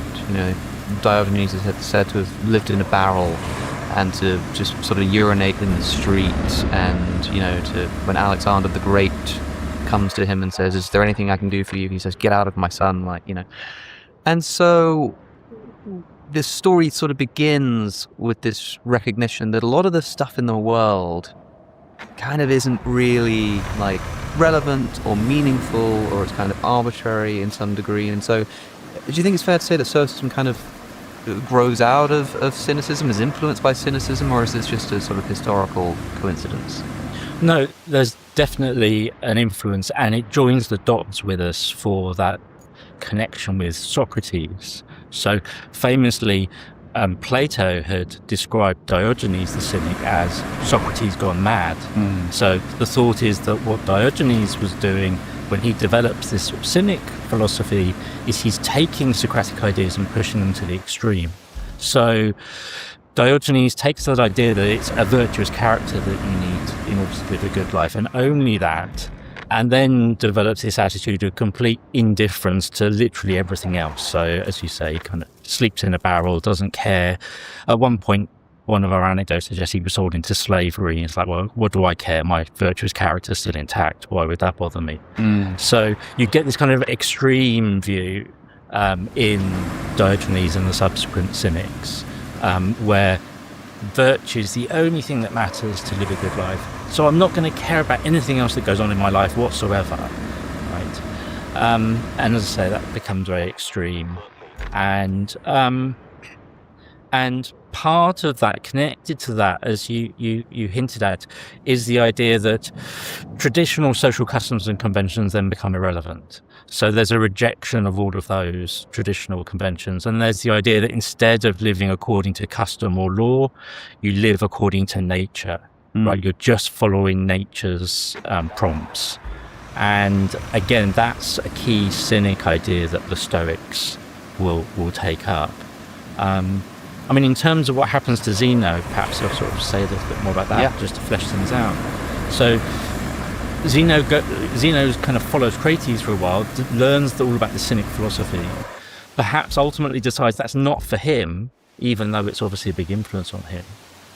He then goes off to Plato's academy. Plato, by this point, is dead, but his followers are continuing the tradition. And we're told that he studies at Plato's academy for 10 years, right? So that's a really long time. So he learns all about Platonic philosophy at Plato's academy. He also studies with a couple of other guys who we now refer to as Megarians, who were another group of Socratic philosophers around at the time who had very strong interests in logic.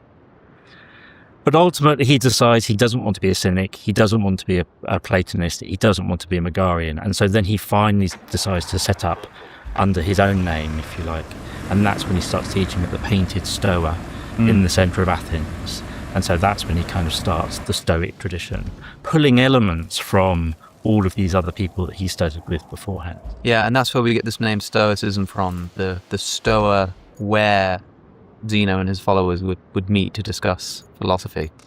And interestingly, we're talking about this guy Zeno, and we're talking about the Cynics.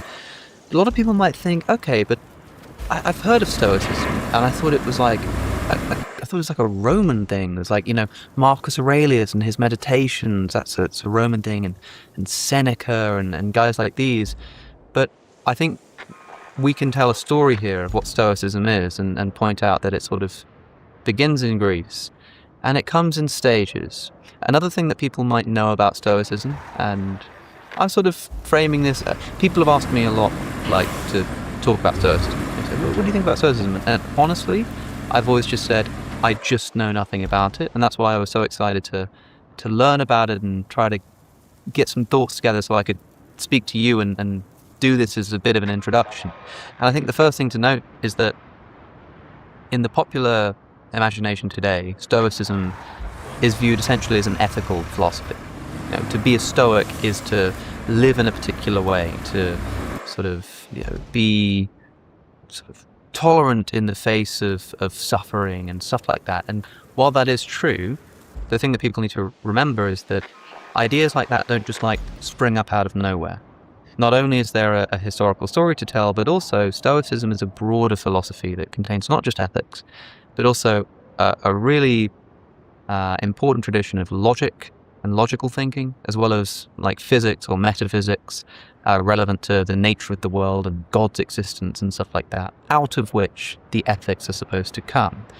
So, before diving into what Stoicism actually is, can you give us a broad overview of the kind of, 3 stages of Stoicism and sort of how it developed over time? Yeah, sure. So we start off with Zeno, as we've said, in Athens around 300 BC. That's kind of roughly when things kick off. And there's a tradition of people gathering together in Athens over a couple of centuries. So Zeno's immediate sort of follower and successor is a chap called Cleanthes, who's very interested in physics in particular, or we know that he had interesting things to say about physics. And he was then followed by a chap called Chrysippus, and according to tradition, Chrysippus is the most important of all of these early Stoics. He's the guy that pulls together all the threads and really develops kind of substantial philosophical system. We're told that he wrote 705 books, and they're practically all lost. Right, so there's a huge amount that these early Stoics in Athens produced that we just don't have anymore. And so we're just dealing with fragments and second-hand reports and trying to piece the thing together. Chrysippus was most famous in antiquity as a logician. He's arguably the second great logician in antiquity after Aristotle. And he made some really important contributions. So these early Stoics in Athens really are developing a rich, complex philosophical system. There's metaphysics, physics, epistemology, logic, theories of grammar, as well as the ethics, right? So it's really rich and broad and is comparable with what you would find in the Platonic or the Aristotelian traditions. And that tradition continues for quite a while, until probably beginning of the 1st century BC. There's a famous moment in Athenian history where a Roman general, Sulla, holds Athens under siege for a couple of years, and a lot of things are destroyed. It's no longer an attractive place to hang out. A lot of the philosophers run away, right? They go elsewhere. Some go to Rhodes, some go to Alexandria, some go to Rome and other places in Italy. And that's the point where kind of this living tradition of Stoic philosophers in Athens, and philosophers in other schools as well, to be honest, starts to kind of die down a bit. Just a few decades after that, we have the Roman statesman and philosopher Cicero write a whole series of philosophical books. And in those books, he presents Stoic ideas to a Roman audience, and he's translating these ideas into Latin for the first time. And that's a kind of a key moment in the reception, the subsequent reception of Stoicism and its introduction into the Roman world. And Cicero's philosophical works are really important for anyone interested in Stoicism, because most of those works by those earlier guys are now lost. So it's Cicero's accounts that are kind of the earliest and fullest and most complete accounts we have of early Stoic thought. So those become really important. And then after Cicero, we get this whole series of other Romans that you mentioned that become really interested in Stoic ideas, like Seneca, Epictetus, Marcus Aurelius. Those are the big three, the famous ones. And I mean, the traditional view is that they're far more interested in ethics, or they're only interested in ethics, or they're not even interested in ethical theory. They're just interested in kind of applied ethics, we might say. And so that's the kind of traditional story. I mean, I think we can complicate that. I think we can see ways in which they are, in fact, if not kind of doing interesting work in physics and metaphysics and things like that, you can at least see that they're engaging with those ideas. And the reason why they've been so influential in shaping the subsequent image of what Stoicism looks like and the way in which people tend to think about it today is that their work survive, right? So you can go into your local bookstore and buy a copy of Marcus Aurelius' Meditations or Seneca's Letters and just read them. And so unsurprisingly, lots of people who aren't kind of specialist academics think, okay, this is what Stoicism is, without necessarily digging into the more sort of scholarly literature that does the hard work of trying to reconstruct what the original early Athenian Stoics were about. And it's not a bad thing. I mean, like, most people interact with most philosophies in a relatively sort of surface level way. Like, maybe, yeah, I've heard of Aristotle. He's the guy that thought virtue was important, and for most people that's kind of enough to get by on. You don't care that much. But I do think that if you care about philosophy and you want to know what Stoicism is, and you say, well, I think Stoicism is like this practical way of living, or this way of responding to suffering in the world, or material conditions or something, to say that is what Stoicism is, from what I've read, seems a bit like saying, like, if you ask somebody, what is Christianity? And they said, oh, it's where you don't have sex before marriage, and you treat people as your brother. It's like, that's true, Christians do that, but the whole sort of Jesus' resurrection and God's existence is like really important, and that sort of ethical consequence is just one part of the much broader story. So similarly with Stoicism, I don't think it should be called an ethical philosophy, because there's so much more going on. So the question is, what else is going on? And maybe we should start by sort of delineating the different areas that Stoics were particularly interested in. Yeah, absolutely. I mean, I agree 100% with what you just said. And just to kind of add a quick footnote to that. So I think, again, there's a very sort of traditional view which might say, okay, these early Athenian guys, they were the theoreticians that developed this complex system, and it's all very tight and it's all very complex and similar to when we might think about Aristotle's philosophy. And then you've got these later Roman guys that are just interested in kind of practical ethics. And, if you're a serious academic philosopher, they're far less interesting. I mean, one of the things I would want to do is kind of challenge both of those stereotypes. So I would want to say that there's much more continuity across the tradition. So on the one hand, those earlier Athenian Stoics, they are doing all this complex theory, but they're also interested in trying to find out how to live a good life and to live it themselves. And they're drawing on those real sort of that existential motivation that they've inherited from Socrates and the Cynics. And then our later Roman guys, I mean, the texts we have are talking about all these ethical ideas, but they're reading the works of those early Athenian Stoics, and they're familiar with all those more complex theoretical ideas, and they're trying to put them into practice. So I think really it's the contingency of textual transmission that has given us this really skewed view. So that... Well, that's important, right? And it's worth also noting that, like with so many ancient texts, if the text is lost, the way that we can sort of ascertain what was in them is sometimes we're lucky enough to find fragments, and that occurs. But one of the most common places that we find quotations from texts that we've lost are in people who are responding to them and criticizing them.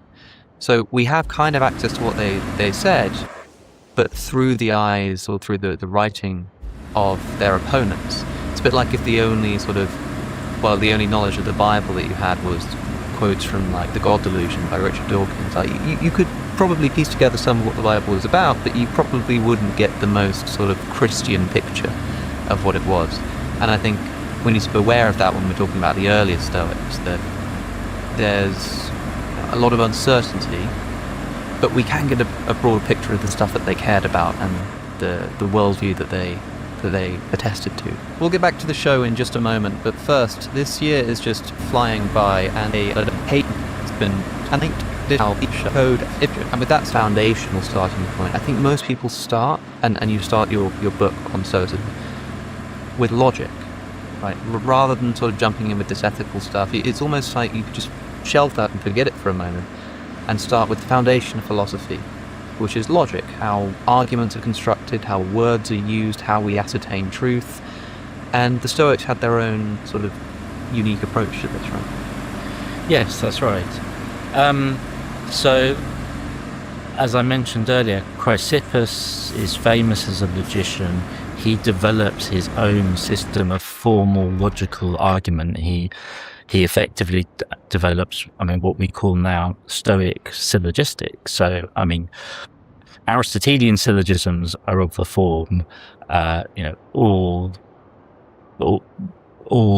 humans are animals, all animals are mortal, so all humans are mortal, right? All A's are B, all B's are C. So all A's are C, right? Yeah. Chrysippus was interested in different kinds of arguments. So something along the lines of, if it's raining, I'll take my umbrella. It's raining, so I'll take my umbrella. If P then Q, P therefore Q, right? A very different type of argument. As it happens, that Stoic type of argumentation is the sort that was kind of resurrected much later by Frege, and has much more in common with modern formal logic. So he was kind of very much ahead of his time. Yeah, like the Aristotelian logical system kind of dominated in like medieval philosophy, but the modern sort of like celebrated logic and the mathematization is more indebted to the Stoics. And just to be clear, because of what you just said, people might be listening and go like, they sound kind of similar. When you give an Aristotelian syllogism, and a syllogism is just an argument of like premise, conclusion, right? It's something like, all A's are B, B is C, therefore, or rather, all A's are B, A is C, therefore all B's are C, or whatever. You're using terms like all, or you might say like, no dogs have 3 legs, Johnny has 3 legs, therefore Johnny is not a dog, or some, or all, and you're talking about terms. So that the A and the B there in the argument, it'll be like all A's are B, all cats are animals. So the things you're inserting are terms like cat, animal. Whereas the Stoics, the things that they're inserting with those letters or representing with those letters are not terms but entire propositions. If P then Q, if it is raining, then I will take my umbrella. So in Aristotelian logic, the thing that we're dealing with are things like cat, dog, human. In Stoic logic, we're dealing with things like it is raining, the sky is blue, I will get wet, that kind of stuff. Which sounds like yeah, those things are different, but people might say, what's the important difference between thinking logically in terms of propositions versus terms, as Aristotle did?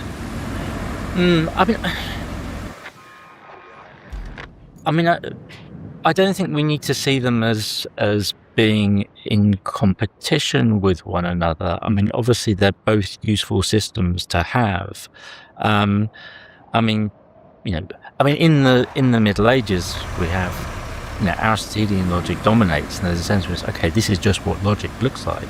Whereas what Chrysippus had already done, although for the most part it was largely forgotten, had said, well, actually there are other ways of thinking about how arguments function. There's more to rationality than just all and some. There are other ways we can think about consequences of certain claims. So he could see that there was more work to be done in developing logic. And that kind of propositional logic, as I say, had been very fruitful.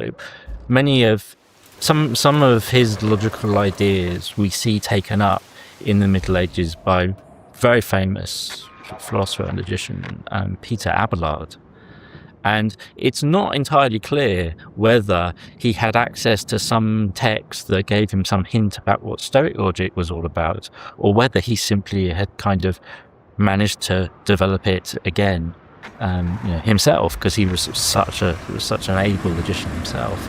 And then we see it taken up more recently by Frege. So it's become a really important part of the kind of logical tradition, but it has its origins with the Stoics. Yeah, and I guess you could also think of this Aristotelian logic as not just in terms of the things that are replaced by the letters, but Aristotelian logic will have this language of all or some or every or no, like no dogs have 3 legs.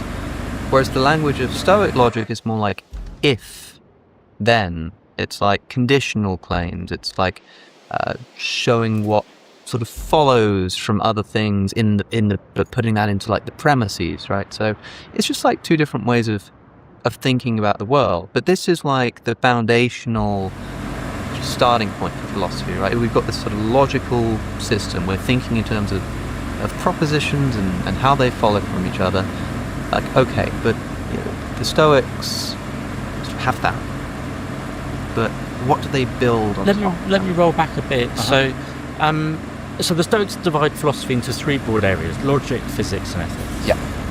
And we see all sorts. We hear accounts of the way in which different Stoics proposed teaching those 3 parts in different orders. Right. They didn't quite make up their mind if one was foundational or not.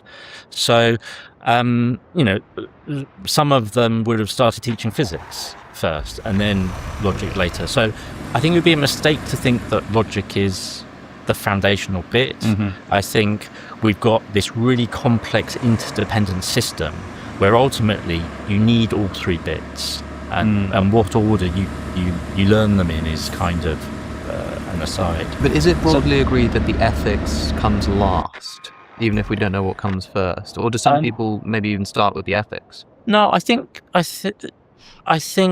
that at least one of the Stoics put physics last, and the highest bit of physics would have been theology. So that would have been the kind of grand finale in terms of someone's education. Yeah. But, so that would be the first thing to say. But so logic isn't necessarily the ultimate foundation, but it's a central piece for sure. Mm-hmm.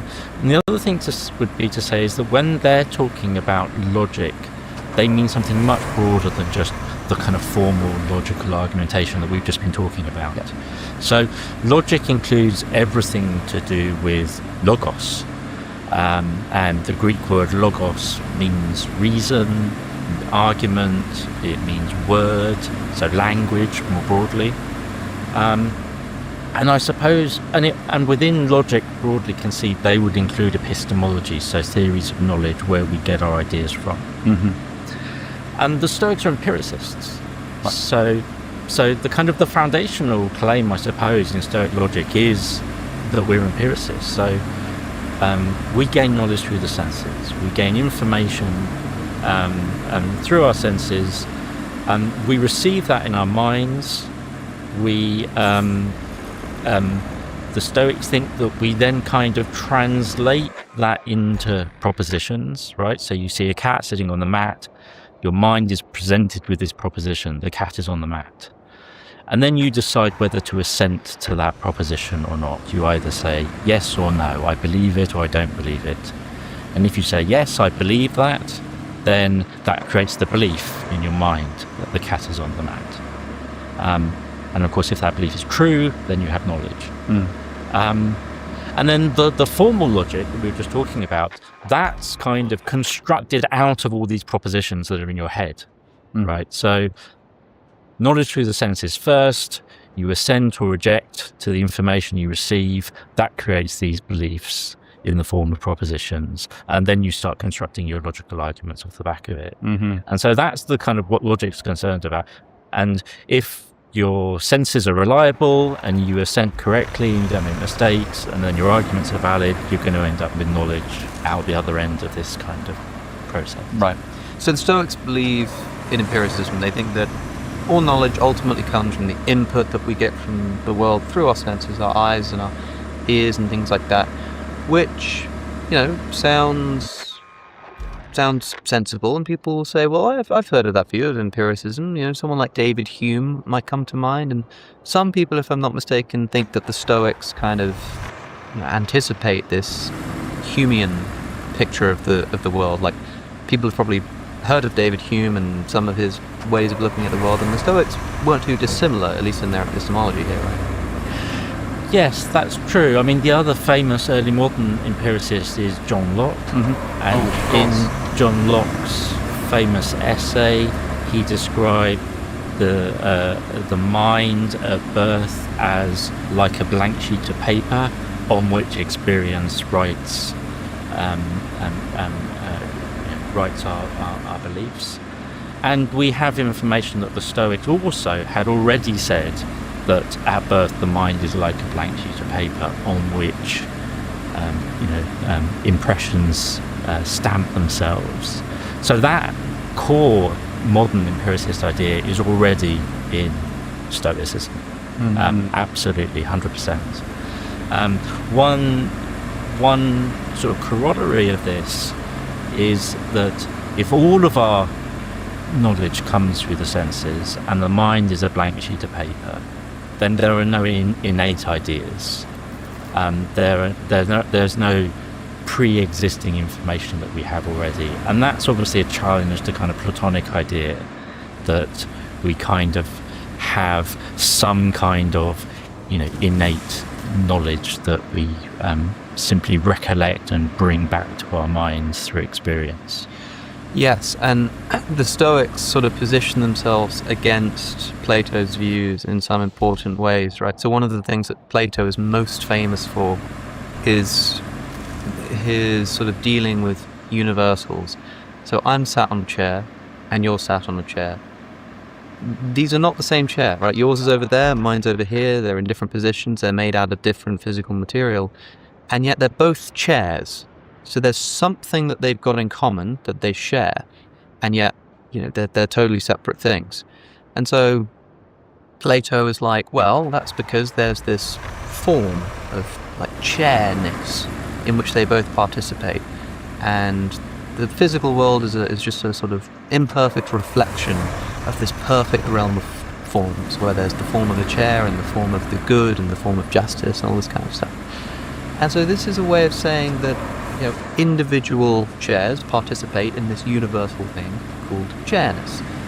The Stoics, and for Plato that means that there is this realm of forms, and when you interact with the world, you're kind of drawing upon that other realm. And for Plato, weirdly, it's also, it's got this like memory thing. It's like you're bringing it back from your like pre-mortal memory of the realm of forms or whatever. The Stoics don't agree with Plato, as we've just said. But then the Stoics are confronted with the same question. There's a chair here, there's a chair there. They seem to have something in common, but if all we have are our empirical observations of something over there and something over here, how do the Stoics deal with this problem of universals, chairness? Yeah, so just like modern empiricists, they're going to argue that that concept of chair that we have is something that we've constructed on the basis of experiencing lots of things that have certain similarities. But the concept is simply something we've constructed after the event, after experience. It's not something that's come beforehand. Yeah. Plato's effectively saying, well, you wouldn't even be able to recognize these two things as chairs unless you already had the concept of chair in some sense in your head. And so that's the view that the Stoics would want to challenge. No. We just we develop these concepts as we go. And so they're ultimately the product of convention. And so we just sort of take objects in the world that are material things arranged in different ways, and we kind of put labels on them, call that a table and that a chair. There's no real category called tables and chairs. That's just something that I've invented. Now, I've talked about it in the context of mereology, and we call that mereological nihilism, but another good word for this is nominalism, is to say that, that is a table in name only. There's not a real category of table, it's just a name that I've given it. And in the modern world, we call that nominalism. And do you think it's therefore fair to say that the Stoics are one of our earliest sort of schools of nominalism? I think that is fair to say. I mean, I'd perhaps add that a couple of figures just before them, interestingly, Diogenes the Cynic, right, the guy who is supposedly only interested in flamboyant ethics, also challenged Plato on some of these issues, and sort of said, well, you talk about tablehood. Where the hell is this? I've never seen this. I can see tables, I can't see the idea of table. And so you get the sense that perhaps the Cynics were kind of in this space as well, also challenging Plato with some of these ideas. And so maybe that's also part of the Cynic inheritance that Stoicism takes up. But Stoicism, so far as the evidence we have, really develops and runs with it and makes it into part of a much more sort of consistent and fully developed theory. Yeah, and another person who disagreed with Plato about forms and the existence of universals is Aristotle. People are probably more familiar with the idea of, Plato follows Socrates and Aristotle comes after Plato, and they sort of disagree with and improve upon each other. And so Aristotle also disagrees with the existence of forms in the way that Plato had them, but in a different kind of way to the Stoics, right? They sort of deal with the problem differently. Yes. So Aristotle does think that there are things as forms which, I think it's the sort of thing that modern philosophers would call natural kinds, something like that.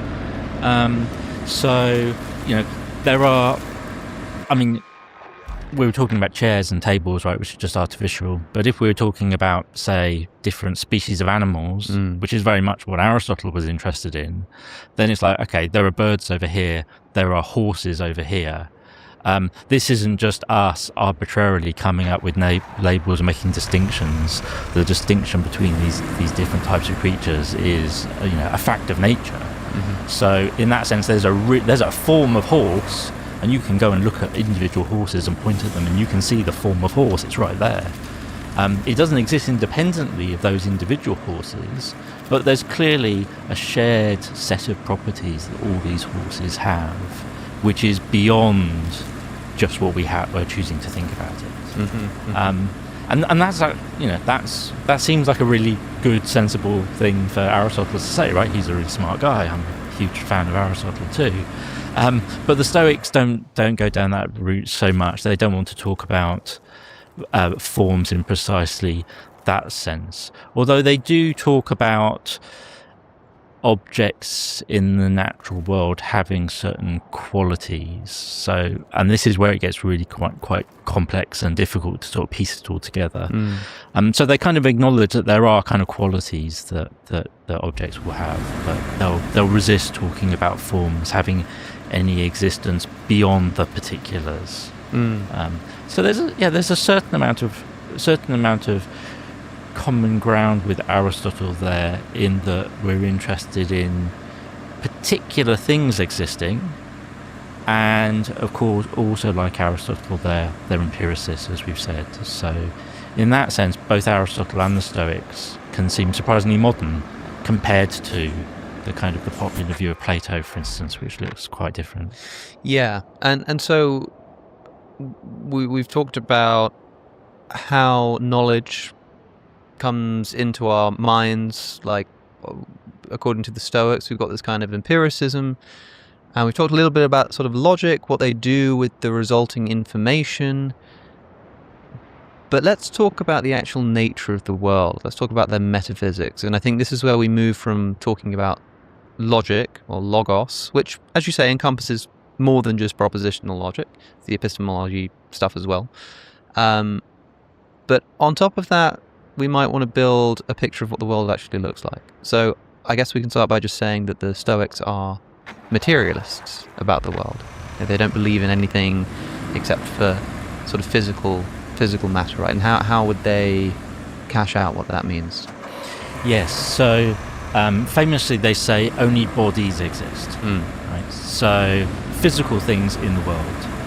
And connecting up with what we were just saying about nominalism, they also say only particulars exist, right? No universals, no platonic forms. So particular individual physical objects, that's the architecture of the world. That's what's real.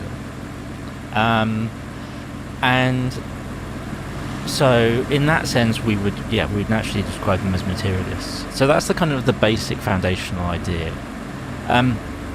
But they overcomplicate things. Well, I say overcomplicate. So just as Aristotle had talked about physical objects being a mixture of what he called matter and form, right? So there's the horse. It has the form of a horse. It has the shape, the structure.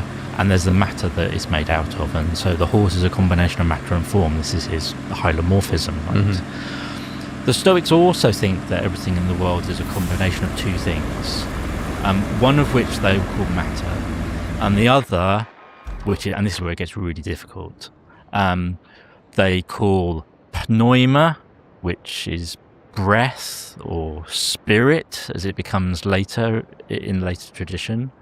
And I mean, let's call it breath, right? Mm-hmm. So they think everything is a combination of matter and breath. They say that matter is the passive element and breath is the active element.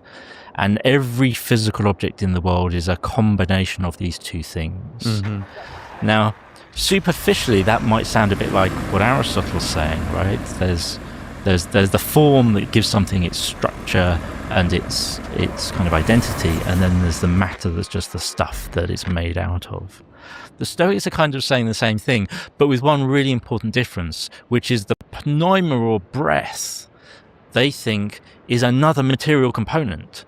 So these are both material principles that in some way are mixed together, kind of passive matter, but with some kind of material active principle permeating it, which is giving it its structure, or in the case of living beings, is making them to be alive, right? So in the case of a human being, we are a body made out of matter, but our entire body is permeated with this breath, which they identify with our soul, which is the thing that makes us alive. Do they also view chairs and tables in that way, as having this breath? And if so, it might make sense, because again, we've got to be careful with our terms here, because we're translating, but also when you say like breath or potentially spirit as it came to be known, people might think, oh, I don't believe in spirits and breath and stuff, but the Stoics are materialists, so they're talking about a physical thing in the world. Okay, so maybe in us it's the thing that gives us like life, but what is it in a table? What is this breath component to the table? Yeah, so it's going to be in the table, for sure, in all inanimate objects, and it's going to be the thing that gives the table its structure, its hardness, right, its quality. So it's the thing that holds it together, right? So it's not just so that we're not just looking at a pile of dust. Yeah. Right. And so the Stoics will say that this breath has, it always has a degree of tension, and that the higher the degree of tension the breath has, the more complex the object.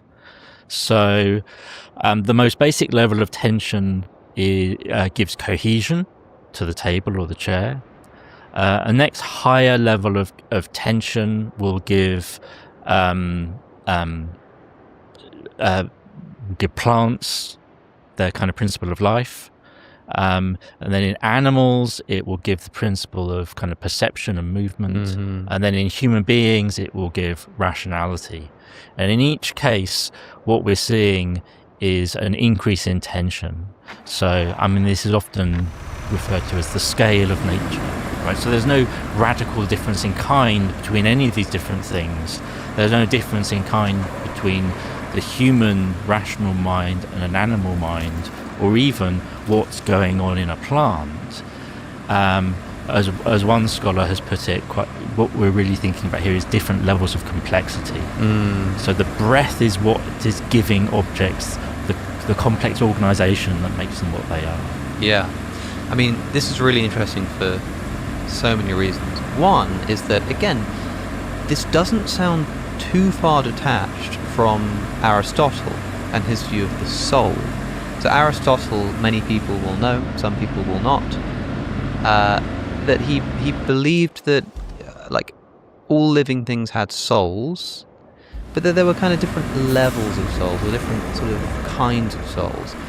And again, it sort of starts to sound a bit wishy-washy, I don't believe in that stuff. But again, for Aristotle, a soul is not some magical thing that sort of exists inside of you.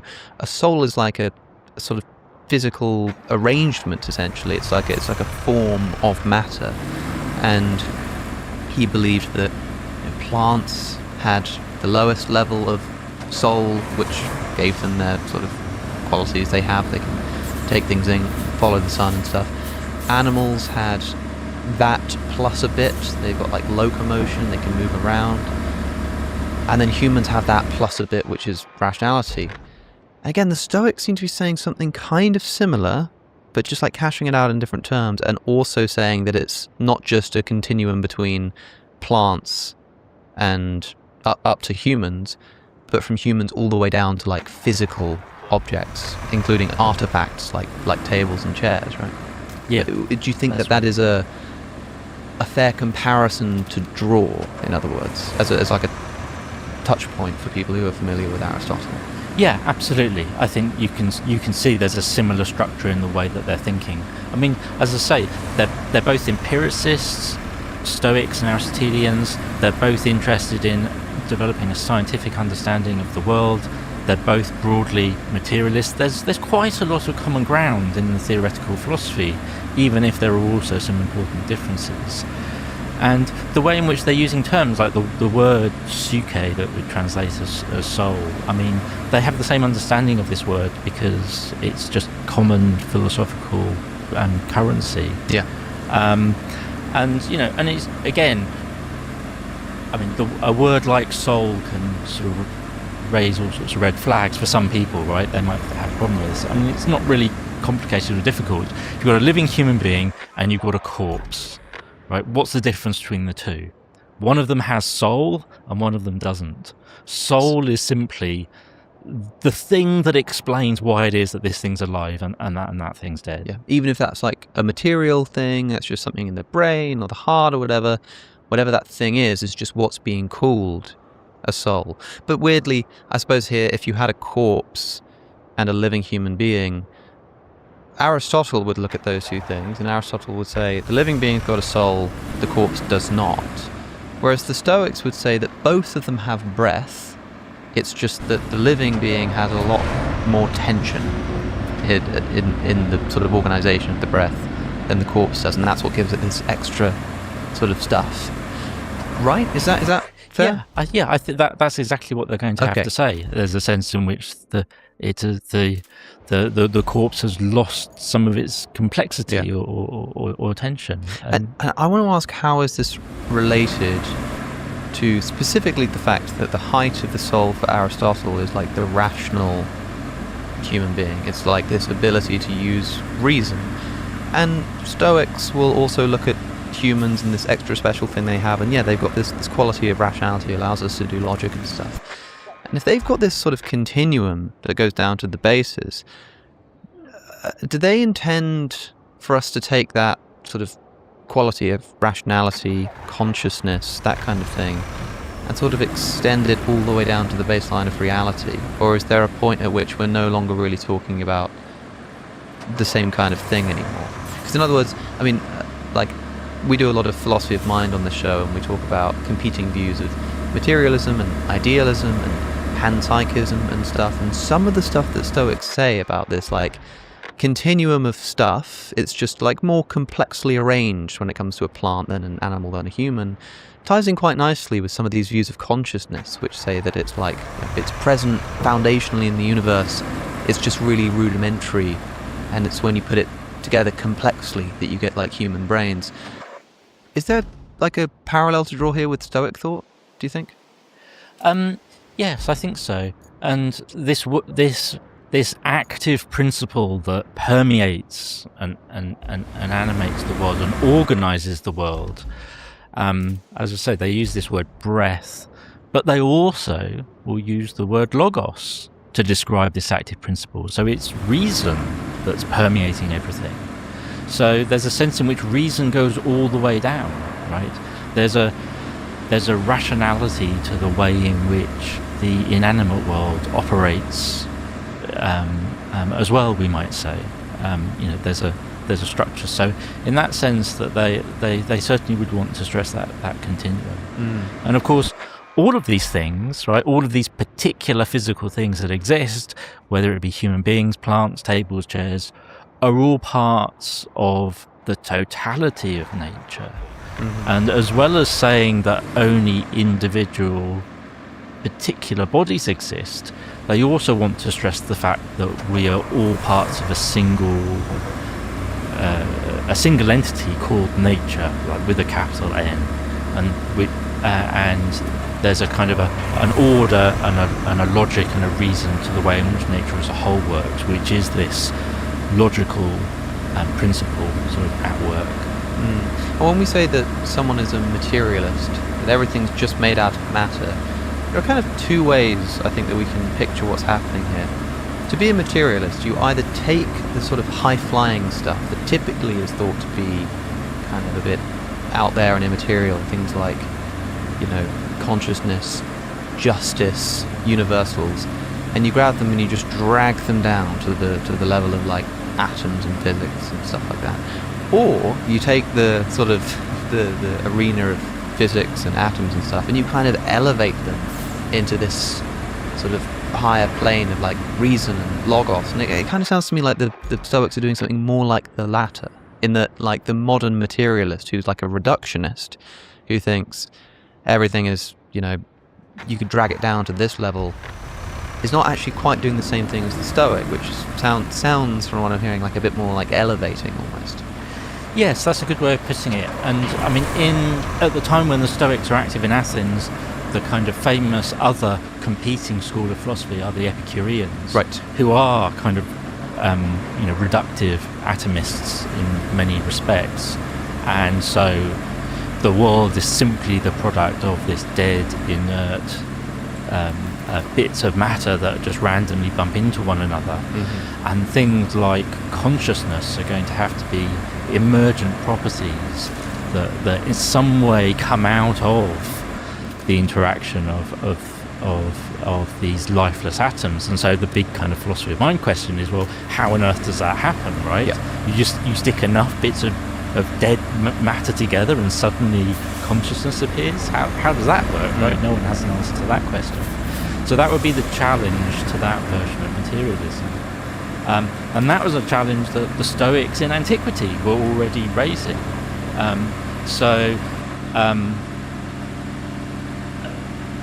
I mean, for instance, one of the arguments that they'll give will be that if human beings have consciousness, then consciousness must be a property of nature as a whole.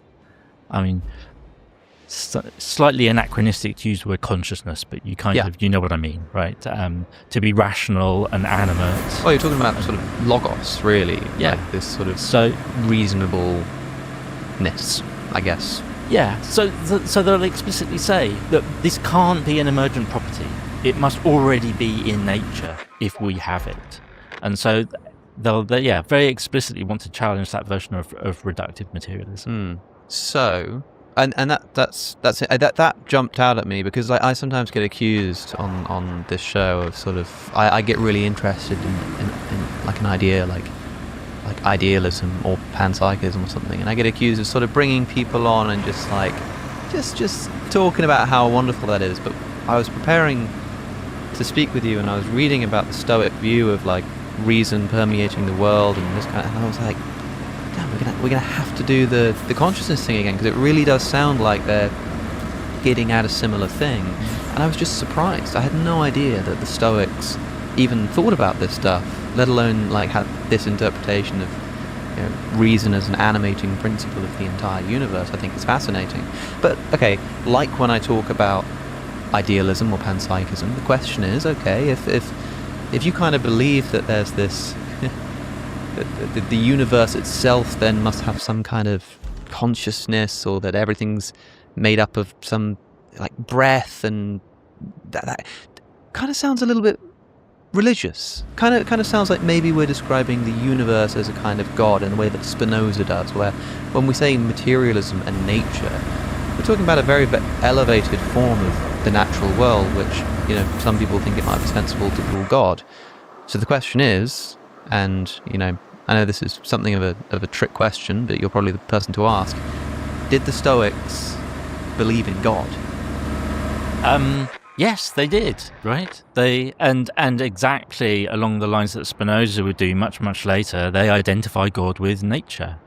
Or to be more precise, they identify God with this active principle that animates nature. So God is Zeus, is Logos, is divine breath, is divine fire. They have endless names for this same thing again and again, right? So, God is the active principle within nature that unifies and unites the whole thing. So God is the soul of the world, we might say. Just as the active, animate breath within us is our soul and makes us alive, God is the active, animate breath that animates all of nature as a whole. And one of the consequences of that is that our individual souls are fragments of this divine soul that animates the whole show. So they definitely believe in God. They're definitely pantheists. God is immanent. And because we're still talking about the natural world, we're still safely within the claim that it's only physical bodies that exist. Yeah, well, that's the interesting thing, isn't it? That it sounds kind of jarring almost to talk about, you know, us being sort of fractured souls that participate in one great big soul that the universe is made out of, but they're materialists. It's like, do you think our sort of modern conception of materialism is a bit of an anachronism when we're talking about the Stoics? To use materialism today, it seems to mean that kind of reductionist, like everything is emergent of like small particles kind of thing. Do you think that's like still an accurate term to describe the Stoics? Yeah, that's a really good question. And I mean, you're absolutely right. That kind of sort of reductive atomism was the kind of dominant version of materialism in the early modern period, when all of these categories really started to solidify. I mean, and you could ask similar questions about Aristotle too, I think. Right. So they're both naturalist philosophies, right? It's only things within the natural world that exist. But in both cases, they're going to want to argue, well, there's kind of dead inert matter, but there's also something else you need in order to really understand what's going on. Just thinking that there's inert matter isn't enough on its own. And so the Stoics will have this divine reason that animates things. Aristotle will have his, will say that form is really important. Yeah. So, yeah, I mean, as long as you've got that idea in the back of your mind that materialism comes in a variety of forms, then I think we're probably safe. Maybe, but the word naturalism is perhaps feels broader and more encompassing. Yeah. So maybe that's the better term to And use. I think people take issue with the word materialism today as well, and the preferred term in some contexts is physicalism, because materialism is a bit of a nebulous term. They say, well, what we're really talking about is physicalism, the view that everything is essentially reducible to like physical interactions. And so maybe you could see materialism as like the category in which you have these competing views of what you might call physicalism, which is the reductive thing, and like naturalism, which is like everything is nature, but there's maybe a little bit more room for this kind of stuff. Interestingly, the Stoics also have a bit of a weird view about like literally the nature of the world, right? Like we say everything that exists is the natural world. There were a lot of debates in antiquity, as there still are today, about whether the world, or the universe as we might say today, is whether it had a beginning, whether it's infinite, whether it's finite, whether it's got edges. And the Stoics had some like pretty specific views on this, right? Yeah, this is where it starts to get slightly weird, right? This is the stuff that the modern fans of Stoicism will kind of have no interest in whatsoever, but it is part of the theory. Like, notice how miles away we are from the sort of like, you know, if you lose your possessions, then you can control your own emotions. Like, I hope it's becoming clear to people that Stoicism is a lot more than just that. Yeah.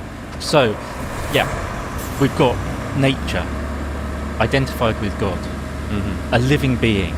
So nature is alive, right? And like any other living being, nature will have its life cycle.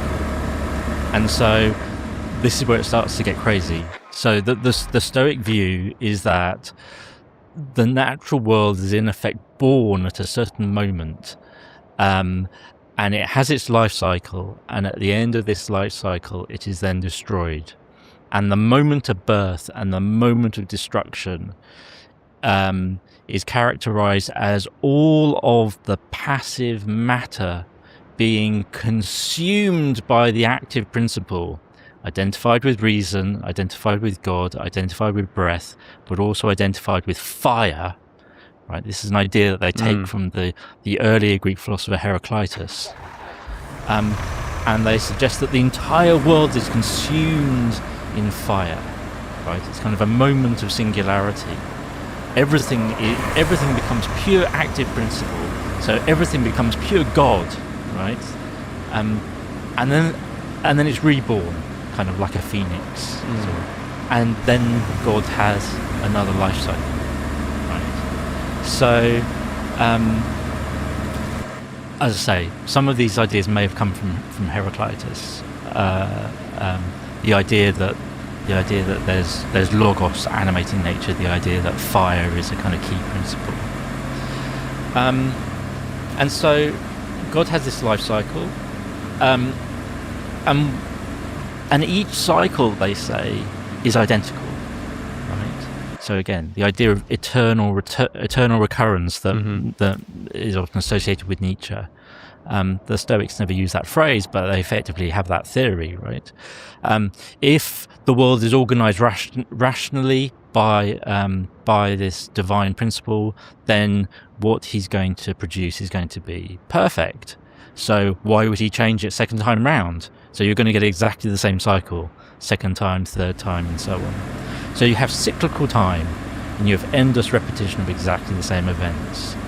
And again, the Stoics are interested in the logical puzzles, right? So is Socrates in cycle 1 the same as Socrates in cycle 2, right? And the same in Socrates in cycle 3, right? If it's exactly the same life it's going through, can you even distinguish between individual cycles if they're identical? All those sorts of philosophical problems then are kind of discussed in the literature. Yeah. So some quite like specific and kind of weird views that are thoroughly, I mean, they're really beginning to sound quite like theological. This is extremely, although materialists and empiricists have quite fanciful sort of views on cosmology. I mean, there's a whole subsection in your book on Stoicism. I'm talking about the sort of academic one, the Routledge one. Is it Routledge or Routledge? How do you say that?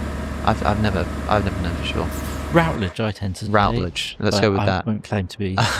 Yeah. Well, you've got a whole subsection. I mean, you follow this course of like logic, physics, ethics, but within physics, you have a whole subsection on cosmology, because they have these views, and they also have a view about like sort of the size of the universe and its like edges. Yeah. And how it So sort of sits in a void. So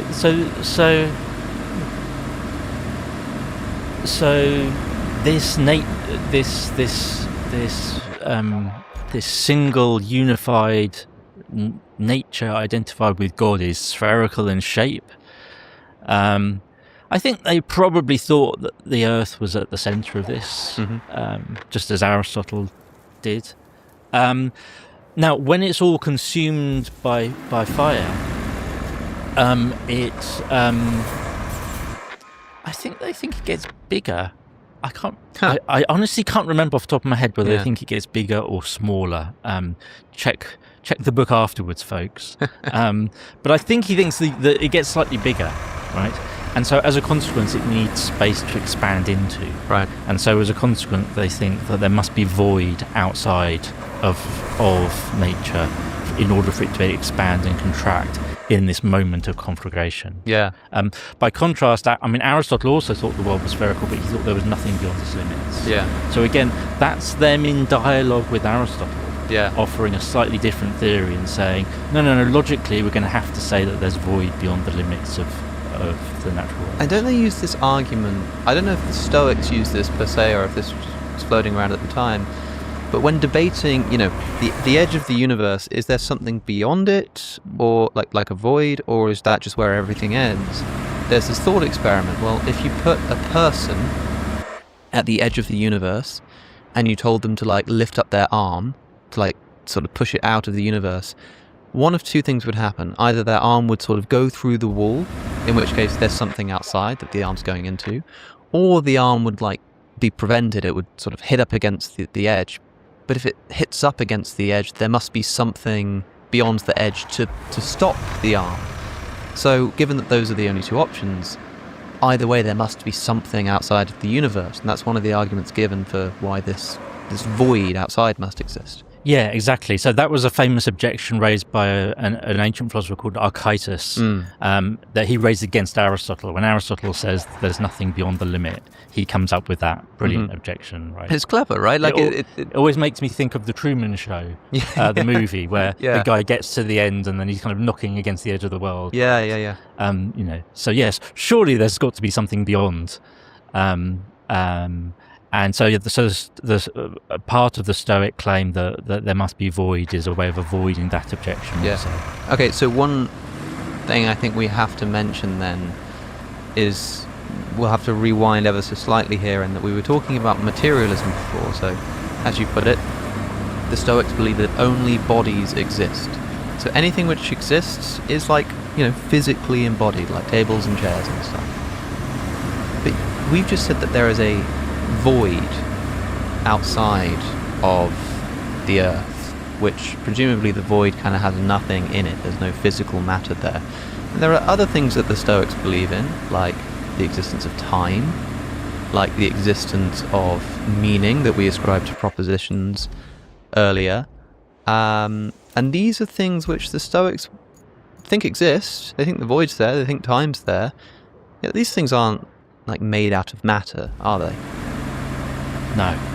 So what's going on?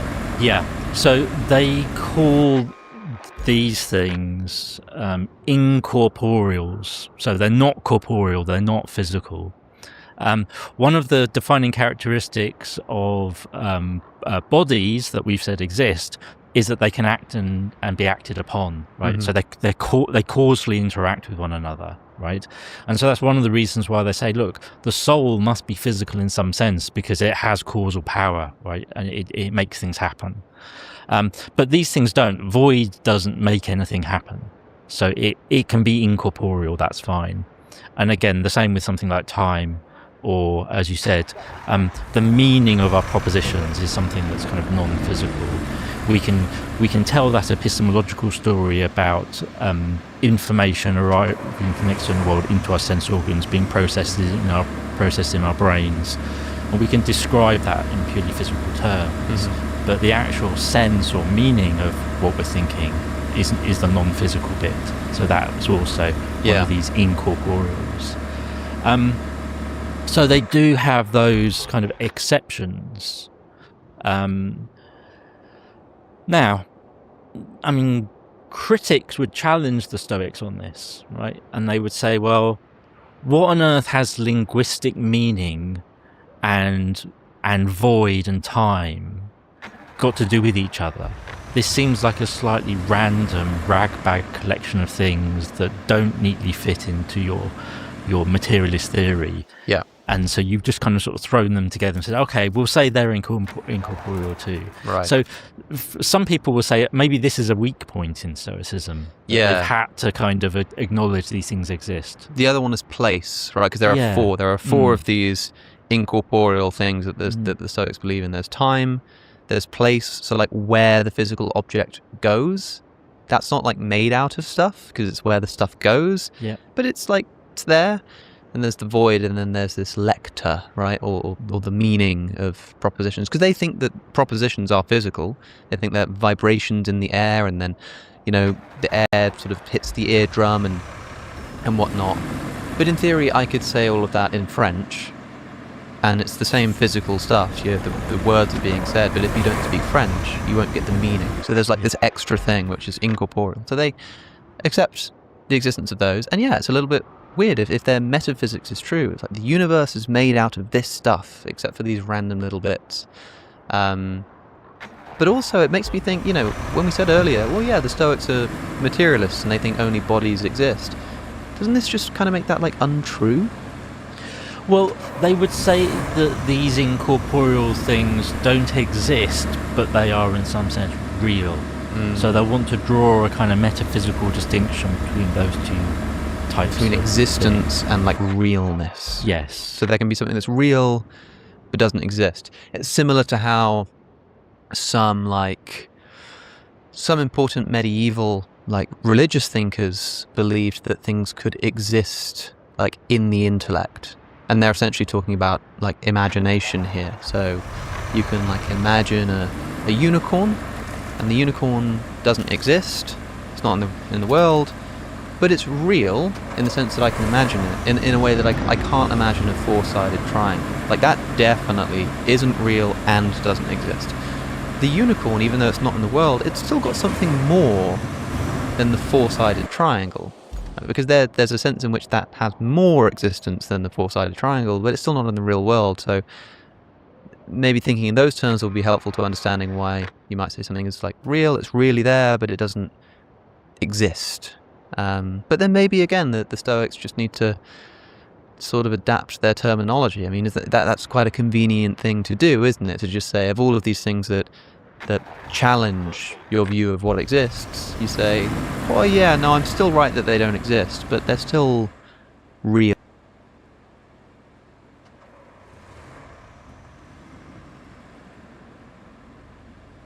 The world that you and me experience really is a dream. It's a dream generated in our respective brains. It's really a fiction that you are producing to make sense of reality. Consciousness is actually a dream state. If this is a dream reality, what would be the steps to be waking up from that dream reality? I suspect that very, very few people actually do this. Most people act on their instincts and their life is a shit show. As a child, I read the fairy tales of all the cultures I could get my hands on. Africans, Japanese, Chinese, Russian. What's really fascinating is that they have so much in common. If we take out-of-body experiences, for example, don't take this verbatim. The reason why you have the suffering is typically because you care. Everything is changing too fast. We don't really have a strong belief in the future anymore because we have difficulty to picture ourselves in it. But tough luck, this is just how you made it. The reason why I'm optimistic about this is ultimately our life gets meaning by identifying things that you would sacrifice yourself for. And this is what we call the sacred.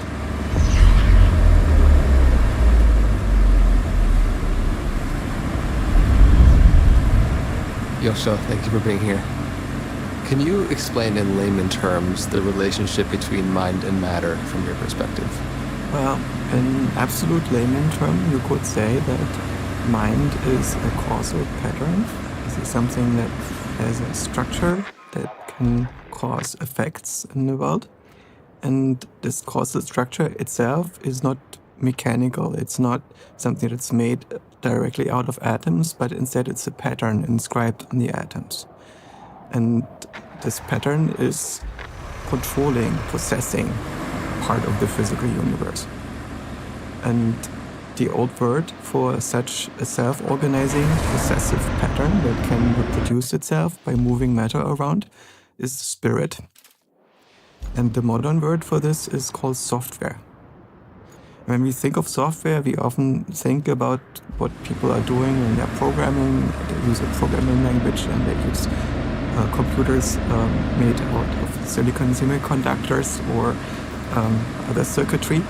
And this is not necessary for software to exist. Software, what's necessary for software is that it is, in some sense, an abstraction over what the substrate is doing, and it's able to do the same things over a wide range of possible substrates as long as they have the necessary conditions to run this software.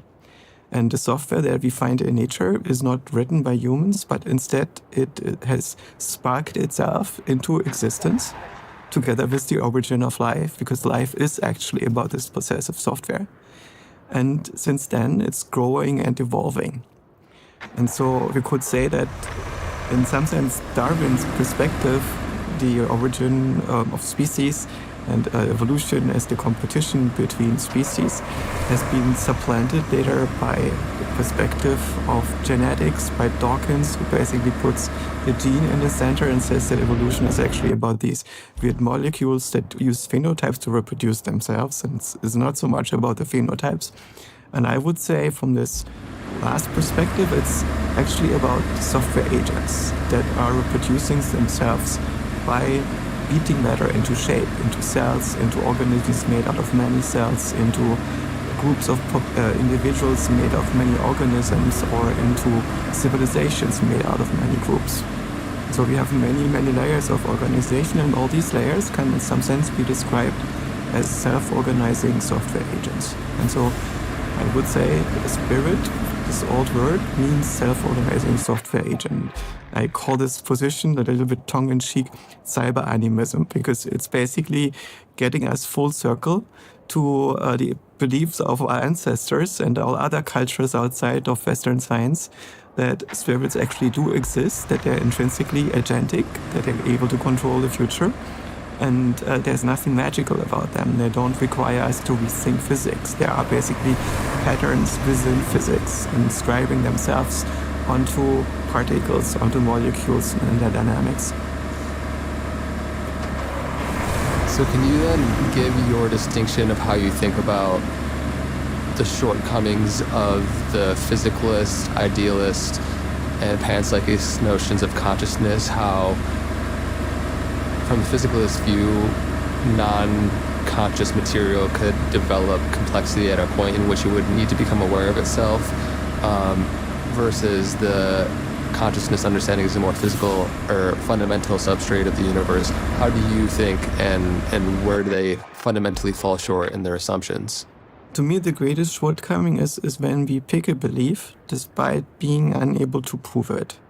Right? As long as there are logical alternatives to a certain belief, to a worldview, we must acknowledge this and remain agnostic. And we can maybe, in some sense, quantify our agnosticism based on evidence that we have.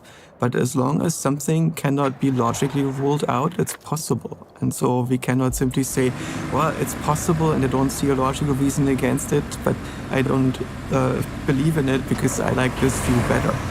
Right? As long as you don't have a good reason to trust your particular taste in this, because it points maybe to something deeper that you're not yet able to fully rationally comprehend, you should be super skeptical of it. And so ultimately the question is, when you have a certain idea or a certain belief that you think is the case, can you walk me through the steps of how you get there, how you establish that this is true? In a sense, I think that, for instance, a really terrifying thing about astrology is not such only that astrologers are positing an implausible mechanism that would string celestial events and the time and date of your birth and your fate together, but that they would know. Right? If for a medieval astrologer to know this, they would have had to collect the biographies of millions of people, which back then was basically impossible. And they would have to use mathematical tools that they had no chance to learn because the statistical tools were not developed yet. So they could not have done the necessary mathematics to actually derive these things. So there was no way that the astrologer could walk you through the steps that would actually justify the idea that they have.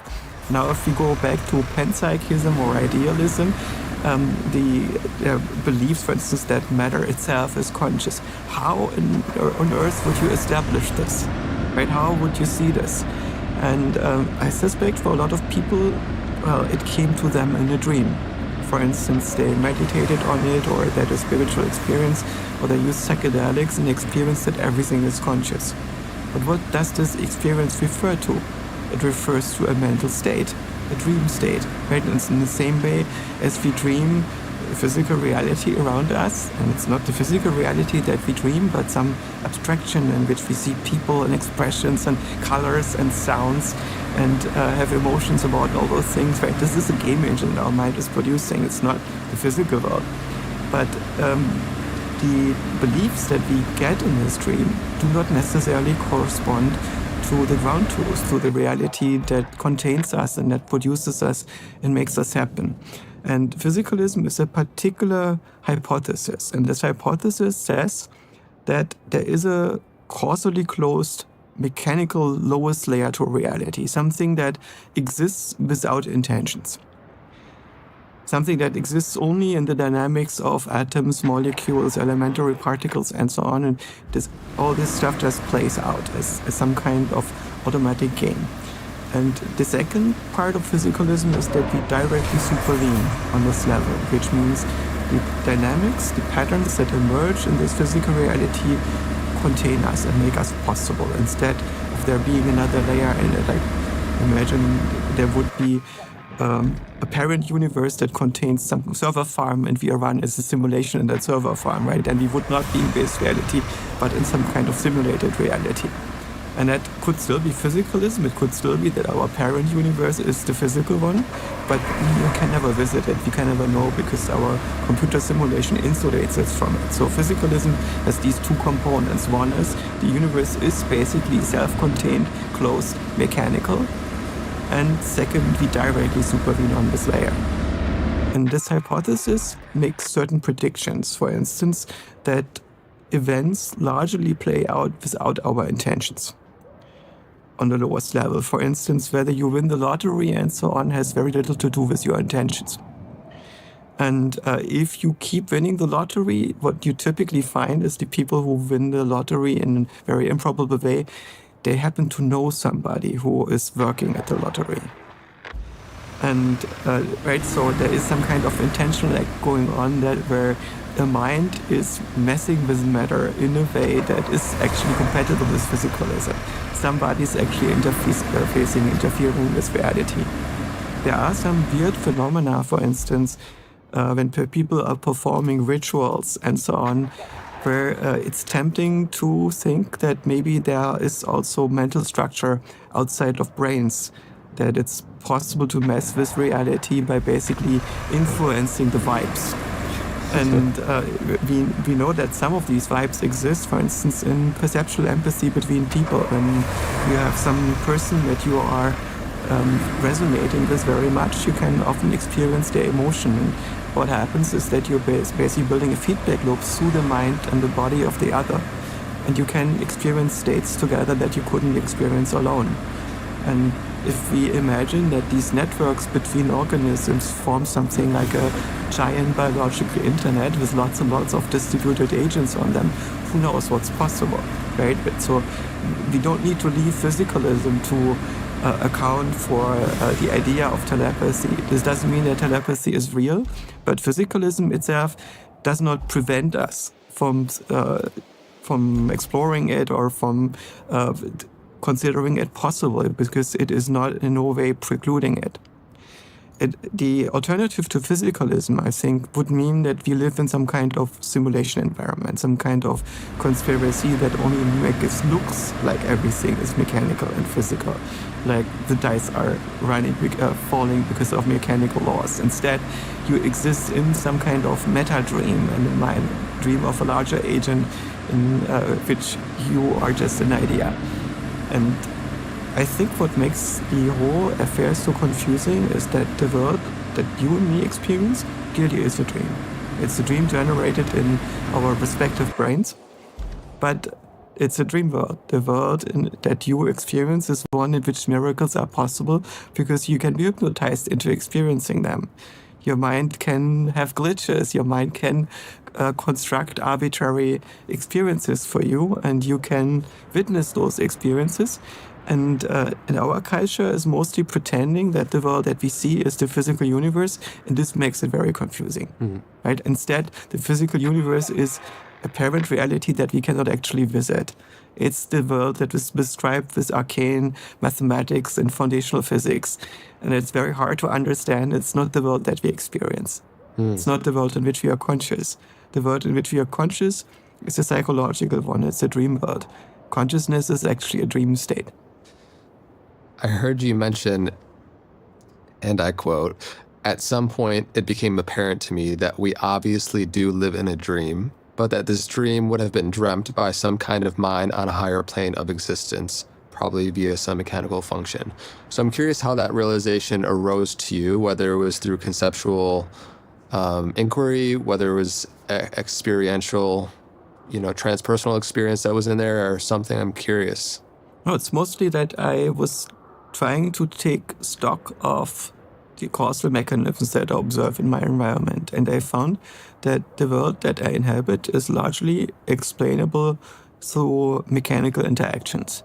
Some of these are very difficult to understand, like radio waves, but radio waves themselves are not super mystical, right? It's just a structure that you have to mathematically understand and understand how it interacts with the particle universe in which we're in.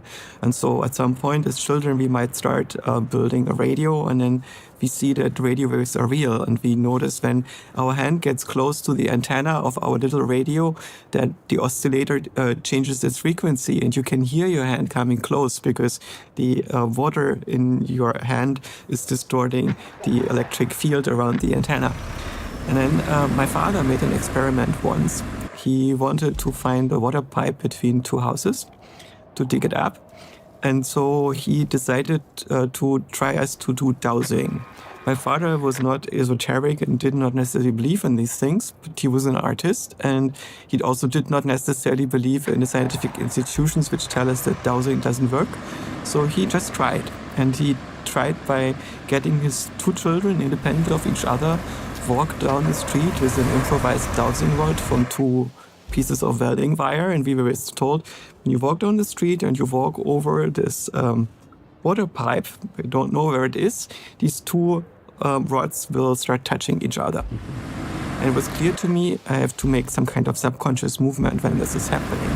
And then when I was walking down the street, both with my sister and me, these rods indeed were moving and were starting to touch each other.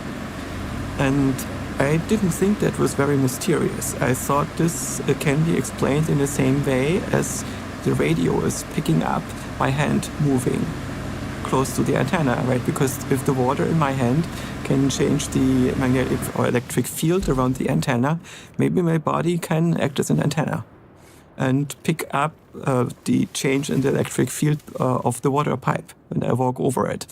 Right, and there is no prima facie reason to think that is not the case. We actually know that cells are responsible to electromagnetic fields, plays a big role, for instance, in morphogenesis. When the organism forms its shape, the individual cells are reacting to this, and when you manipulate the EM field, Mike Levin has made experiments in this regard, you can change the way in which the body is developing. So there is some sensitivity there. And now imagine that your cells are talking to each other and they amplify the signal, so maybe it's possible that this is happening. What I also found that I had no conscious experience of this happening. right? Which seems to me that my nervous system probably wasn't involved. And so the really mysterious thing for me in this experience was, how does my body know what to do if my conscious mind does not? How does my body, unsubconscious, understand that it's supposed to move the rods when this is happening? So that was a bit mysterious. It's nothing that forces me to break reality and so on. I found that most of the paranormal phenomena in which I tried to look, because I was interested in all the border case like extrasensory perception, precognition, and so on. All the stuff that I found and looked into seemed to be explainable with either psychosis, which means people making things up because their mind is not working straight, or a little bit of telepathy. And so I suspect that we will have to explain the world in these terms, that it's largely mechanical and there is a little bit of telepathy, a little bit of crosstalk across minds. And that probably can be explained in normal physical ways, maybe with our bodies as antennas. Maybe also working across plants and whatnot, right? We know that there is complex communication going on in the ecosystems, and we have not really studied all these channels yet. Yeah. The alternative to this physicalist worldview in which everything is mechanical would be one in which we live in a dream. And so when I read the different interpretations that exist, for instance, say Blavatsky, Gurdjieff, and so on, or the Eastern traditions, they largely do not believe in a physicalist universe. They think that we live in a world that is completely pliable, in which magic is able to get full right access on the structure of and fabric of reality itself. And this is very radical, because we need now to explain why the world largely is not bending to my will and my imagination. Why can I not just dream a different reality? I would have to explain this to maybe the activities of many, many minds, believing in boring physicalism and stabilizing reality in this way. But I suspect that this theory is not very convincing. As it pertains to that, I'm curious, when people have a transpersonal or a mystical experience, how would one effectively distinguish and discern what is genuine contact to a real structure beyond the self versus an internally generated hallucination?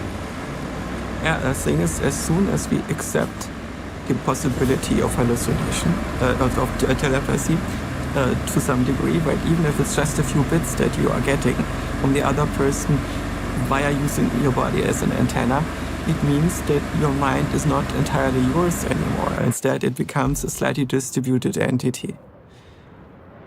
Alan Turing, in his 1950 paper in which he describes the Turing test, asked the question whether telepathy would make AI impossible.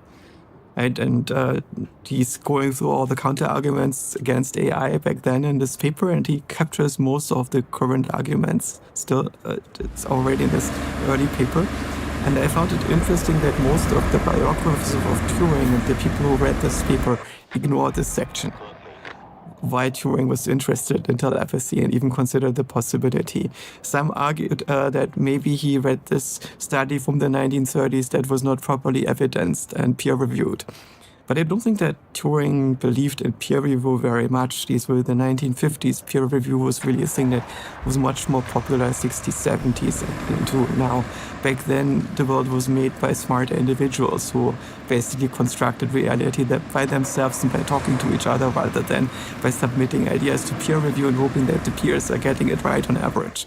It's a different way to construct the world. So I suspect that Turing considered telepathy to be a distinct possibility, even though he might not even have been sure about it, right?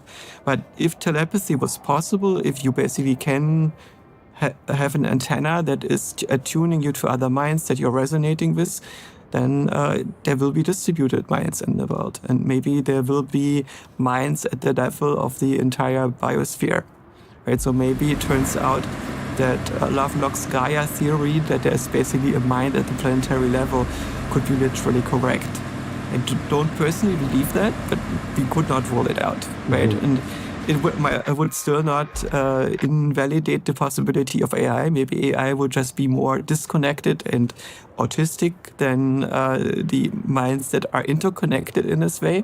Or maybe we can build interfaces for for these biominds. Maybe we can build empathetic AI that is actually able to resonate with organisms, and maybe we can make Gaia real in a much higher degree than she is now.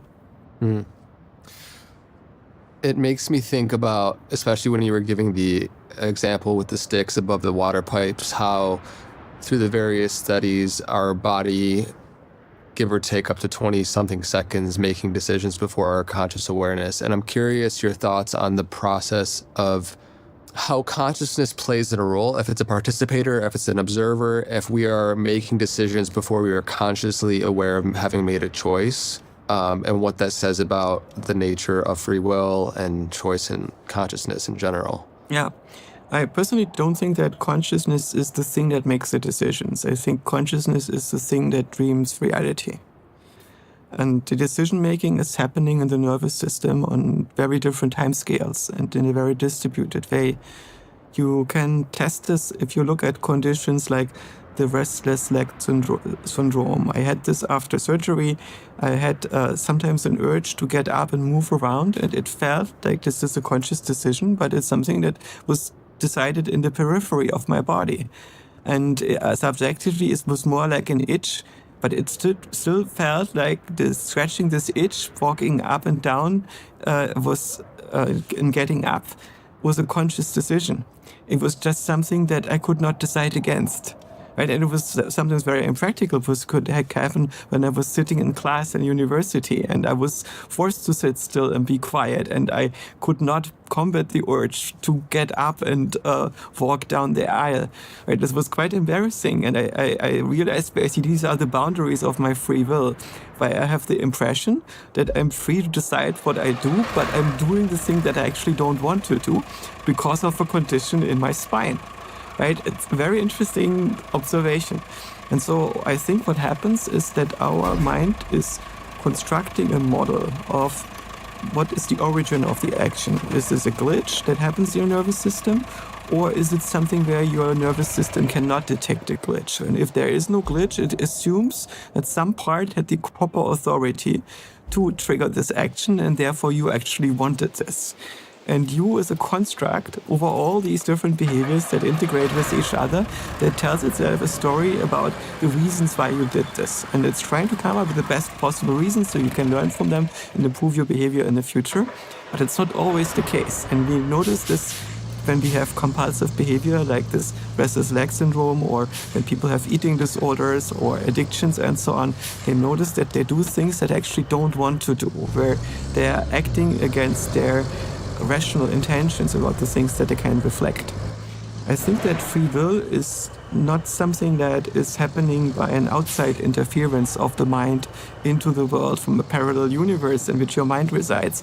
Instead, it's a representation inside of your mind that you're making a decision for the first time, so you cannot predict it. The decision itself takes a long time to play out, and so what you refer to, where you can observe in your brain the precursors of the actual behavior a long time before you consciously notice this.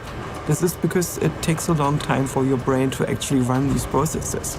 And so when you measure the state of your brain while you are performing cognitive tasks that leads to a decision, you can statistically see with a certain probability that whether you're going to push the right or the left button before you know it. But this, when you know it, this is written into the protocol at the point, or close to the point, where the actual event happens. So you can associate it for the purpose of learning. And so it's a construct that you're making. It's really a fiction that you are producing to make sense of reality and of yourself in it. So this being the Know Thyself podcast, we like to explore the themes around the self and how we typically have a presumption of a solid, individualistic, separate self that has this locus of thought and emotion somewhere kind of crouching behind our eyes, that we navigate the world and we self-author and create and design our life from that place. But when you start to examine the dreamlike nature and reality in which we live and the mechanism in which mind is playing out, it kind of destabilizes, at least for me, and I know many people, our worldview and our strongly held beliefs and notions around what it means to be a human and have human perception. And so I'm curious, what is, in your perception, the self, and how could we, if this is a dream reality, what would be the steps to be waking up from that dream reality? Well, I suspect if we could fully wake up from it, we would not experience anything. Because consciousness itself is a trance state. Right? The experience of the self being real is an entrancement with a representation. And we can test this idea by transcending the self, for instance, during meditation. We can get to states where we notice that we see the self from the outside. And when I am in a state like this, I suddenly notice I'm actually not Joscha Bach. Joscha Bach is just a story that exists inside of my mind. And I run on Joscha Bach's brain, but I'm just this consciousness that observes the fact that I'm running there.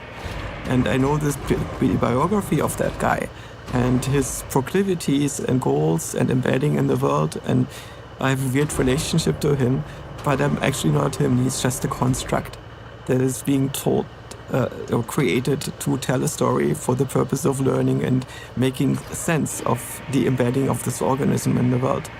And a large part of that story are fictions, simplifications, approximations, constructs that are doing a poor job at describing what's actually going on. We can also bind ourselves to different objects, but we can, in meditation or in dreams, experience that what the world looks like from the perspective of a cell, or from the perspective of a tribal god, or from the perspective of a family or a nation state. And when we take these perspectives, we observe that the self, again, is a construct that exists as a messenger in a world model. And this has certain affordances, certain things that it can do and so on, and certain things that it cares about. And by taking this vantage point, we experience ourselves to be that thing. If we take out-of-body experiences, for example, out-of-body experiences are sometimes spontaneously emergent. Sometimes they are happening to people as a result of accidents in which oxygen to the brain gets diminished, or also near-death experiences can sometimes trigger this. Yeah, injury to the default mode network. There's many. Yeah, and so what happens is, I think, a dissociation, where parts of your mind that are constructing the world from a certain vantage point, and the parts of your mind that are figuring out where exactly in the space you are, get disconnected and start to drift with respect to each other. And as a result, what happens is that you experience the world from outside of your body. And so you start to hallucinate the world not from behind your eyes, and this hallucination gets kept on track by sensory data that invalidates it as soon as you hallucinate the wrong things. And when you drift out, this invalidation doesn't work anymore, because your direction of your eyes is no longer aligned with what you believe you are seeing.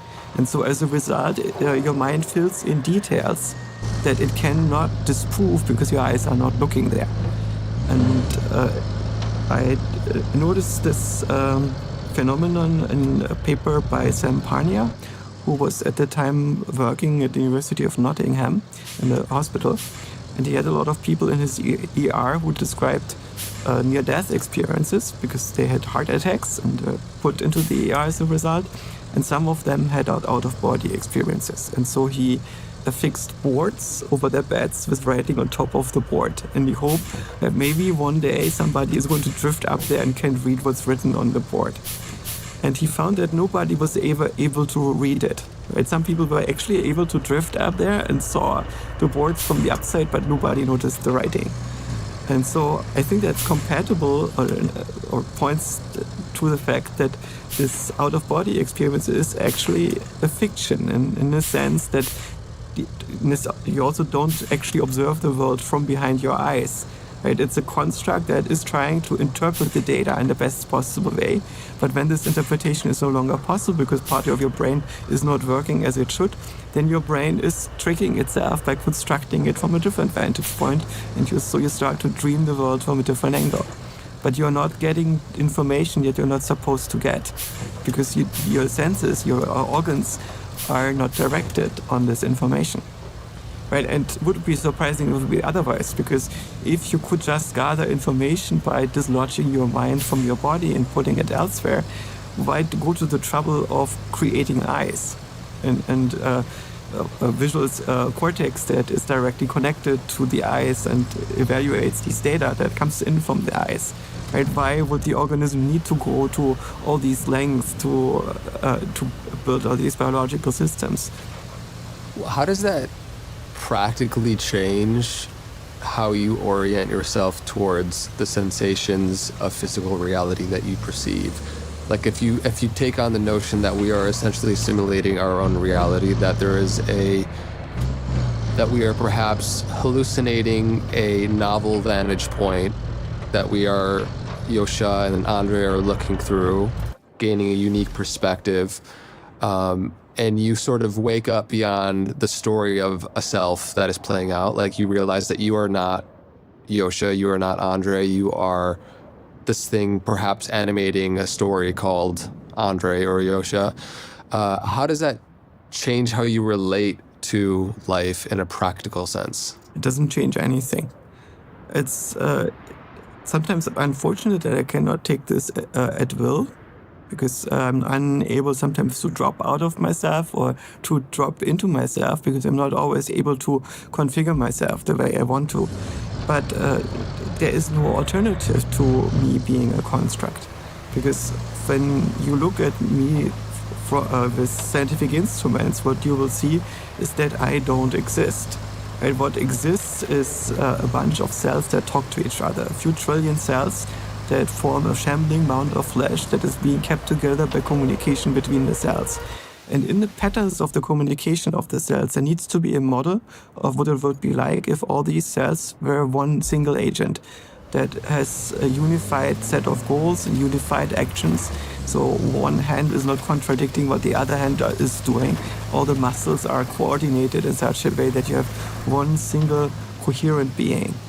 I think of consciousness as the process that creates this coherence, that facilitates it, that makes it happen.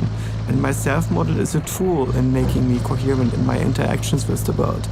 But it's a model, it's not reality itself. It's a representation of what it would be like if I existed. And to experience means to interact with this representation. There is no way to interact with reality as such. You can only interact with things that are written down in some kind of mental language, that are written down in some kind of intercellular language. And so I'm an object written in this language that experiences a world that is also written down in this language. And since there is no other way to make this happen, it's not really surprising if I, at some point in my life, get into states where I realize, oh, what I theoretically suspect is actually true. And now I experience myself not being a person. I was, in some sense, very impressed that I can experience it in this way, but it doesn't change anything, because at some rational level, I already knew that to be the case.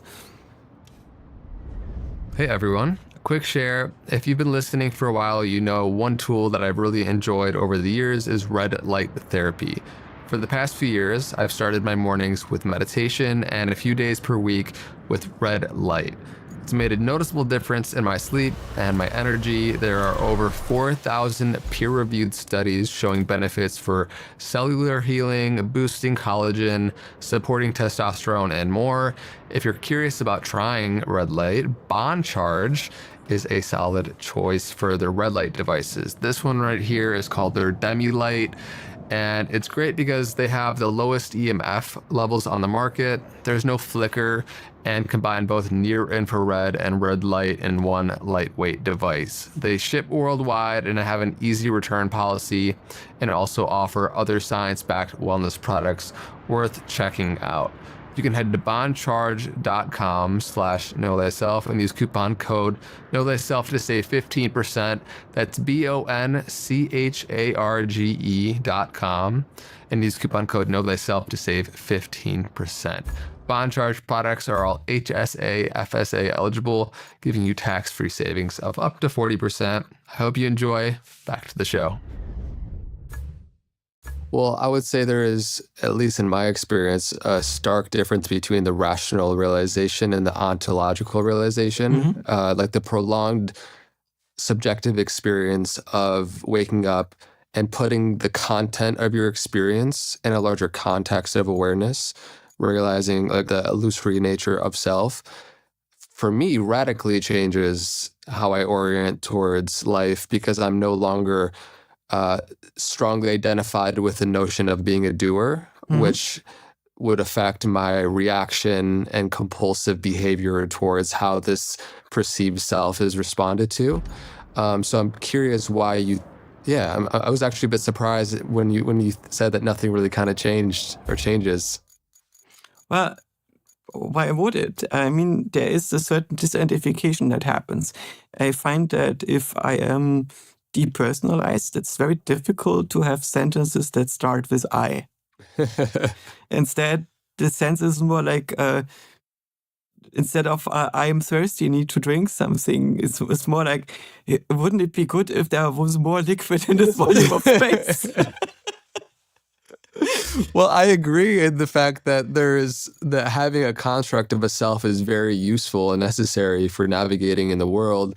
But I almost think of it analogous to becoming lucid in the dream state, to where you know you're in a dream. You're still in the dream, but you know you have awareness that you're in it. Would you transfer that analogy towards waking up from the self in our day-to-day life? I'm not sure if it would be useful if I would completely wake up from myself in my day-to-day life. I sometimes get messages from people who have this happening to them involuntarily and in a prolonged way. And many of them find it deeply disturbing and try to do therapy and to get rid of it and go back into this normal state, because they find it hard to engage with their life in that dissociated, depersonalized state. And so I suspect that having this representation is actually helpful. It might reduce your suffering if you disidentify from yourself and the plights of the self. But the reason why you have this suffering is typically because you care. And you care because it serves the organism if you care. And you could say, F the organism, this organism has called me into existence, me, little poor consciousness, and I didn't sign up for this, and I don't want actually to be enslaved and shackled by an organism. And I think that's fair. But you could also say that while you are identified like this, you have responsibilities, that you have friends, loved ones, missions in this world. And from this perspective, if you realize, I'm completely disidentified, I will no longer care about my loves, I will no longer care about my children, no longer care about my friends, no longer care about what's just and fair in the world, and so on.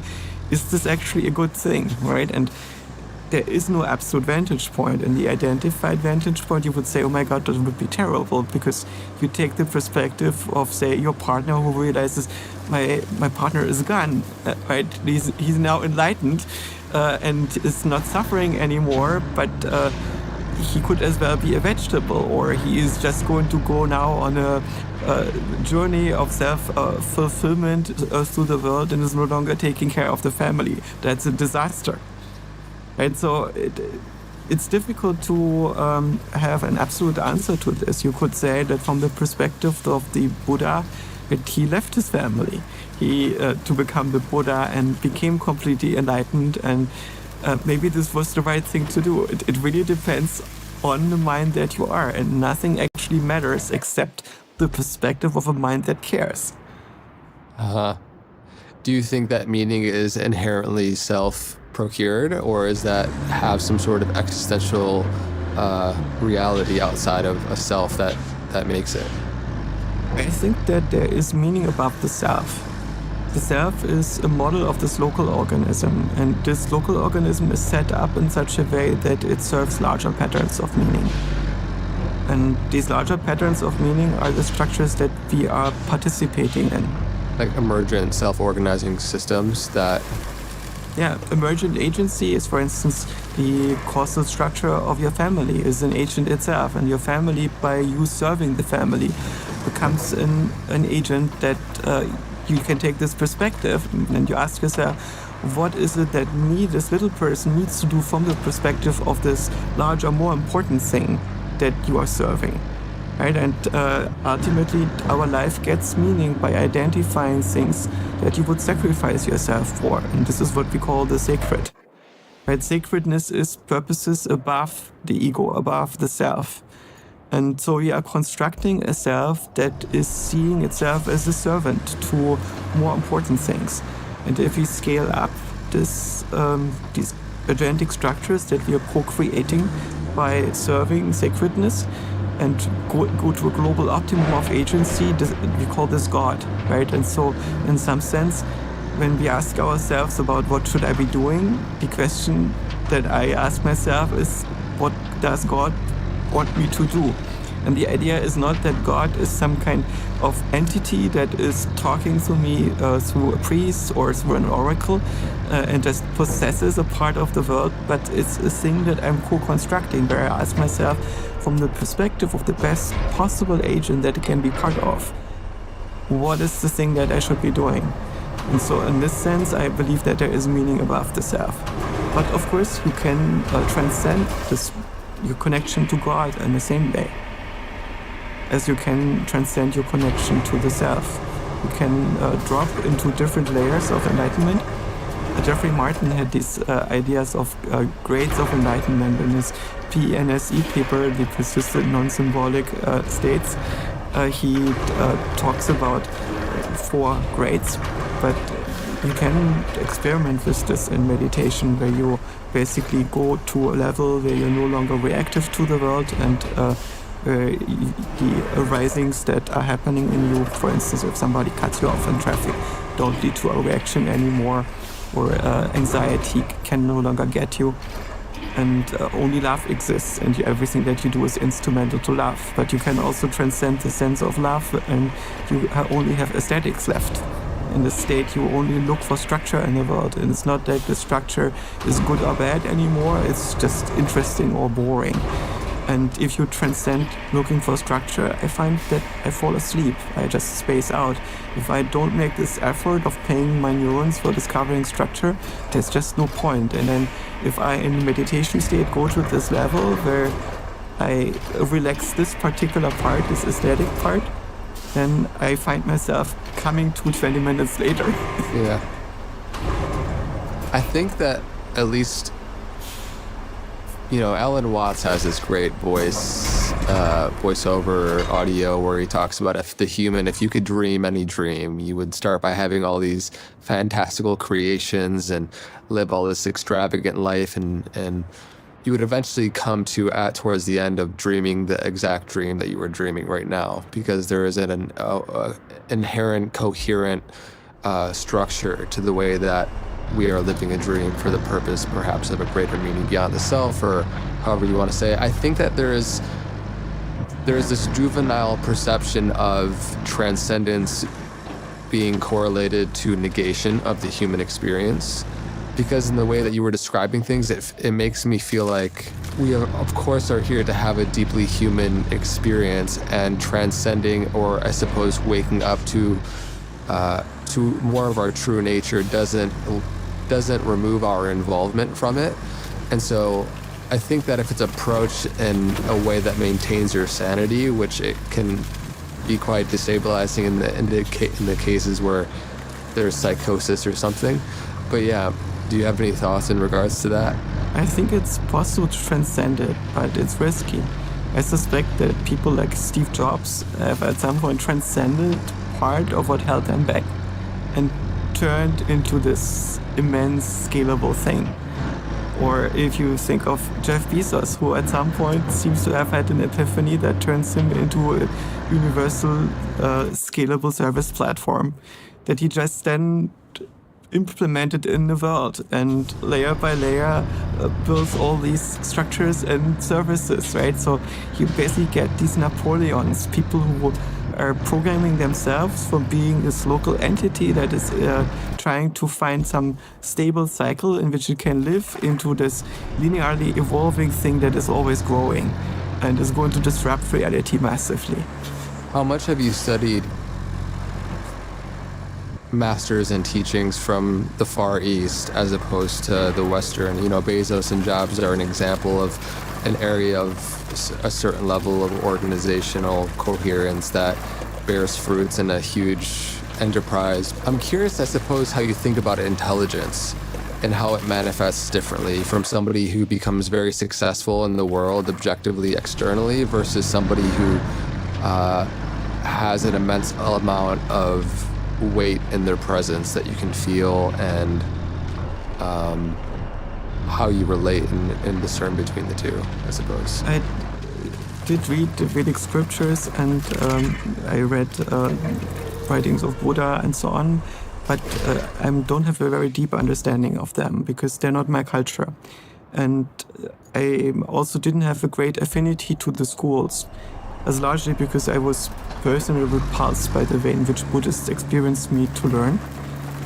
That's maybe a shortcoming of my own mind. How they wanted you to learn? Yes. Yeah. I'm fiercely independent. I want to be able to criticize everything. So in the way in which I approach philosophy and science is much more like Kant and Aristotle. So when I read them, I find there is this critical guy who doubts everything.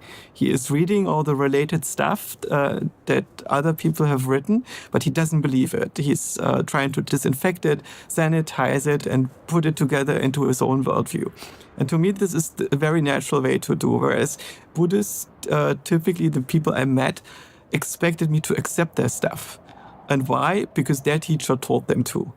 And I feel this is a recipe for disaster epistemologically, because it does not give me a chance to decide what's true, right? Instead, I become their inheritor. I get possessed by their minds. And so I cannot really be part of a school in which I'm expected to have a certain facial expression while I receive the truth. And instead, I need to be able to have my own independent mind. So what's happening, I read these texts and I try to translate them into a world that I understand. Yeah. But as long as I don't understand it very deeply and I don't understand the mindset of the people who wrote this text, I'm bound to make mistranslations. And I have this very strong sense that a lot of the translations of Buddhist texts into Western writing are mistranslations, where basically groups of people thought they have understood the metaphysics, but instead they just had their own preconception of the metaphysics. And then they basically map alien concepts into their own worldview and think they already understood what the other side was going to express. I completely agree, and I have a deep allergy towards the assumptions we make based off of extrapolating somebody who died a couple thousand years ago that got translated over hundreds of years throughout different languages, and we're supposed to assume that there's one, even an accurate representation of what they actually said, and two, that we are perceiving it and interpreting it in the way that they would have intended. And I'm just curious, what do you attribute to your epistemic orientation in this way? Because it's very unique in your ability to pinpoint truth, seek in a way that maps to your own model of the world that you've created. But I would say that I'm unsystematically Bayesian. So basically I start out with a prior that is what reasonable people seem to be working with and that works for them. For instance, the scientific worldview is, I think, a pretty good prior, because it contains a lot of people who very critically and systematically and dispassionately try to reproduce the ideas of others via experiments and be doubting about it. I distrust sometimes institutionalized beliefs. So when there is a complicated issue where there is a consensus, you notice that this consensus tends to change from time to time.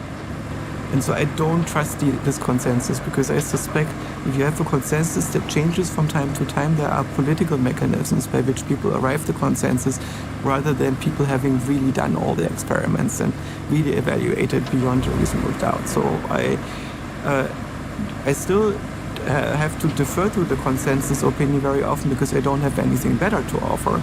But in the back of my head, I'm always on the lookout for the next change in the way in which we see nutrition, or in the way in which we see gender or sexuality or genetics and the influence of genetics in our behavior and so on. Because I see that the consensus is changing and changing with certain fashions. Right? That is one of the issues.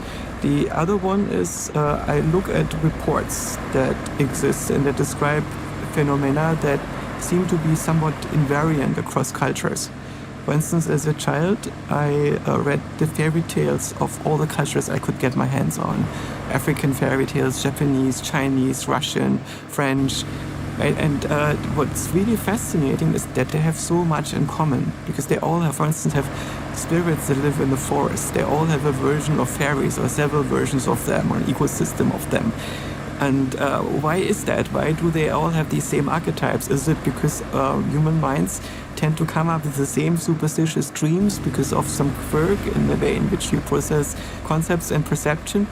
Or is it because there is stuff that the scientific worldview has closed itself off to prematurely, and we have to account this? So file this in a back door in the basement and say, for further observation, there were all these stories and accounts that people had and that get echoed in fairy tales. So you don't take this verbatim, but maybe there is stuff waiting for us to discover and look at.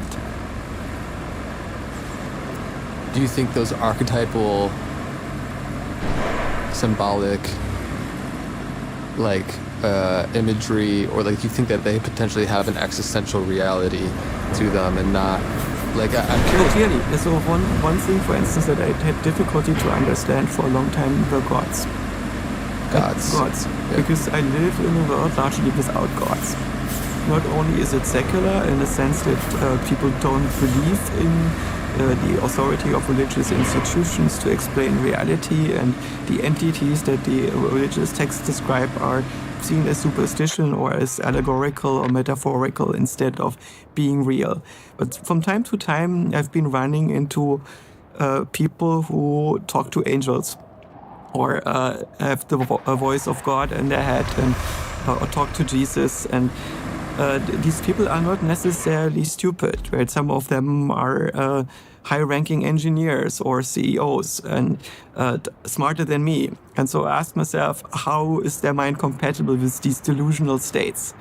Or why do they believe in these things? Or how did my ancestor, Johann Sebastian Bach, believe in God? And he's clearly smarter than me. It seemed to be a big nerd, not somebody who is picking his beliefs because of his environment. Why was he so deeply religious? And at some point I realized that gods are psychological realities in the same way as the self is a psychological reality. And so if myself is able to have a voice in my head and a monologue, then other things can also have a voice in my head. And this means that gods are just as real as personal selves. And when people say that gods don't exist, that's pretty tall talk from somebody who is just a voice in a head, right? And so accepting that gods are just as real as selves was a very important step for me. And to have gods that have agency, they need to be able to exist across a number of minds. So gods are basically multi-mind selves that find ways to possess not just one individual, like your personal self or my personal self, but they are able to possess groups of people. And for some reason, in the circles in which we are operating in our society, we have mostly gotten rid of these entities. So we are alone with our personal self in our heads. But in other cultures, people share their mind with multiple selves that are not personal selves, but multi-mind selves. And they call them gods. And so this mere fact that we don't learn this in school and you have to figure this out yourself. And I also didn't learn this from Buddhists, but it's absolutely essential to understand a lot of the religious texts. That gives me pause. Why don't we learn what gods are? Why don't we learn what selves are? Why don't we learn that selves are fictions and gods are fictions on the same level? But agentic fictions, fictions that by existing make bodies do things. In the same way as your personal self is a fiction, but by existing, it makes you behave in particular ways that you wouldn't behave in if you didn't have that self. How would you explain then what is real? Well, to be real, in my worldview, is to be implemented, which means there is some causal pattern that makes that stuff actually happen. Right? As opposed to you just believe in it. Of course, by believing in things in a particular way, they become real. So, for instance, the meaning of words is real because it is a belief. So when you say the meaning of plus is addition, and addition is this kind of mechanism that you do with numbers, then this belief makes it real. But this is a technical way in which the belief is happening, and the belief is tied to the implementation of how addition is operating in your mind when you're computing numbers. And you can make this explicit and build machines that implement this belief in the same way without the machine believing it, but realizing it. So in this sense, even addition can be real. The other thing is the experience of realness. And the experience of realness that you experience, oh my God, I'm looking at this glass and this glass is real. This is a feature that my mind is producing to distinguish certain objects from other objects. But some objects are ideas. For instance, the idea of, say, a giant vase of glass that is standing between us right now, right? We can have this idea, but this doesn't make it real, right? And we don't experience it as real. We would say if one of us experiences is they're delusional or they're hallucinating. And this one is real because it's a construct that explains sensory data on my retina and on my skin when I touch this thing. And it's basically the best explanation that my brain can come up with. It's still a simplification because it's an object in a game engine that my mind is creating. It's not describing the actual physics that are going on here. But it's something that allows me to interact with it and make predictions about its past and future behavior that are pretty accurate and useful. And because that thing is sensorily validated, my mind tags it as real. And so this realness is a feature dimension that my mind adds to it. And when you're dreaming at night, this feature dimension can be attached to ideas almost randomly, or even on psychedelics. So people can experience an object that they imagine, and suddenly the object is real. And that's simply because in these states, this feature of realness can get assigned randomly. And to be real means to be as real as the self that observes it, right? And the self is a fiction. If you're able to transcend yourself, then nothing will be real that the self is experiencing because you just see it from the outside. But as long as you take yourself to be real, as long as this vantage point is real, then everything that your mind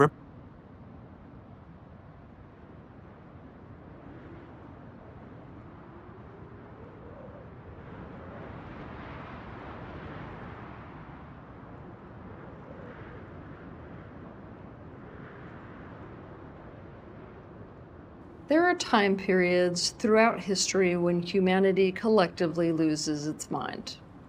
Not all epidemics are physical, some are psychological. These are epidemics of the mind. During these mental epidemics, people lose rationality, they lose coherence. They do not base their perceptions off of evidence. They become profoundly dysfunctional. They lose all alignment with reality, and they do so without realizing it. The standards of sanity are reset to align with the new insanity, and just like that, collective insanity becomes the new sanity.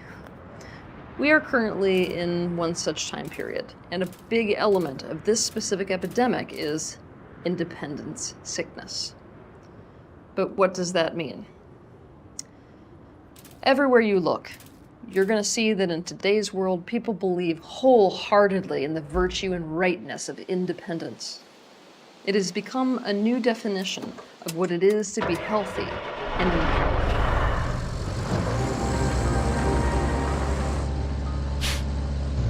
So many spiritual and self-development teachers that teach that the goal is to be whole in and of yourself, to the point where you do not need anything or anyone outside of you.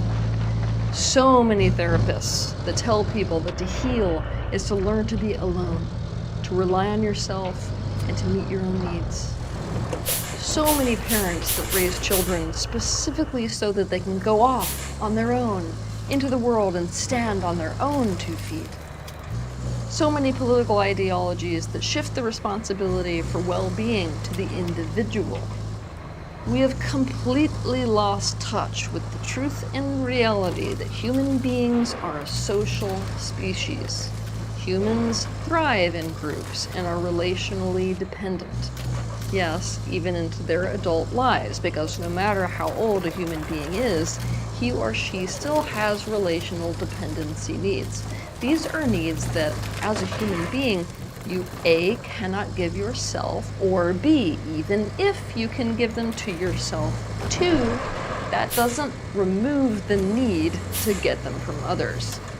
In order to thrive and be healthy on a physical, emotional, mental, and spiritual level, you need these dependency needs to be met.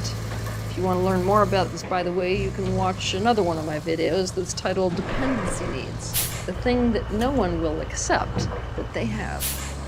We have failed to question why we are becoming more and more separated from each other. Why we have gone from living tribally to living in multi-generational households to living in single-family homes to now many people living alone in an apartment. Unless we happen to be a historian, we do not remember that the move from nomadic foraging to permanent agriculture changed human societies from larger or mobile kinship groups to blood and marriage-related family units anchored to a single plot of land. Unless we happen to be a historian, we do not remember that it was the Industrial Revolution that moved jobs to factories and to offices and cities, breaking that connection between the home and the workplace, also breaking that connection between people and the land. We forget that this caused younger generations to move into these urban centers in search of wage labor, where the new social structure became the setting up of independent households. Whereas before this, communities lived and worked together and depended on one another. The home was also the center of work, and large extended families and communities were that collective workforce. There is a complicated picture here to be seen, because on one side you have a young man chasing economic opportunity, rendering him no longer dependent on inheritance, chasing personal freedom and autonomy. But on the other side, you have companies that are very eager to fuel this divide between work and home, so they have more productive employees. You have mortgage companies that are eager to give out more mortgages, and this can't happen unless more individuals split off and set up their own households. You have governments eager for many reasons for urbanization to occur and to set up things like public institutions, making things like school and caretaking, which were household roles, a government role. Also eager to set up pension plans and Social Security, channeling all that, all the worker funds into government managed funds. All of this moving the people's dependency on their community over to dependency on the government and the system that the government creates. You have marketing campaigns and media strategies being designed to influence the way that people think, so that the shift occurs in favor of individualism. And with all of this, cultural attitudes shifted, and I mean drastically, especially in Western societies. They shifted towards independence and self-reliance. Being able to have your own home and make it on your own was now a measure of adulthood and success. It was now tied to your sense of personal esteem and personal power. The reason people shifted from foraging tribes to agricultural societies, in case you're interested, which is what created the shift to multi-generational household, was in fact forced adaptation. Early farming was far more labor-intensive and less healthy, by the way, than foraging was. It was only when the nomadic lifestyle became unsustainable due to a combination of factors that human beings made this shift. Things like climate fluctuations, things things like resource depletion and the necessity of populations moving to certain resource-rich areas and then becoming more sedentary there, which caused the birth rate to increase, which then led to it becoming too overcrowded for foraging. They experienced a kind of a population trap, whereby due to the reality of how much square mileage is necessary to support one person, the size of land could not support the growing population through hunting and through gathering alone. Farming provides more food per acre, and they could have more control over the guarantee of food. They were not limited by what nature organically provided.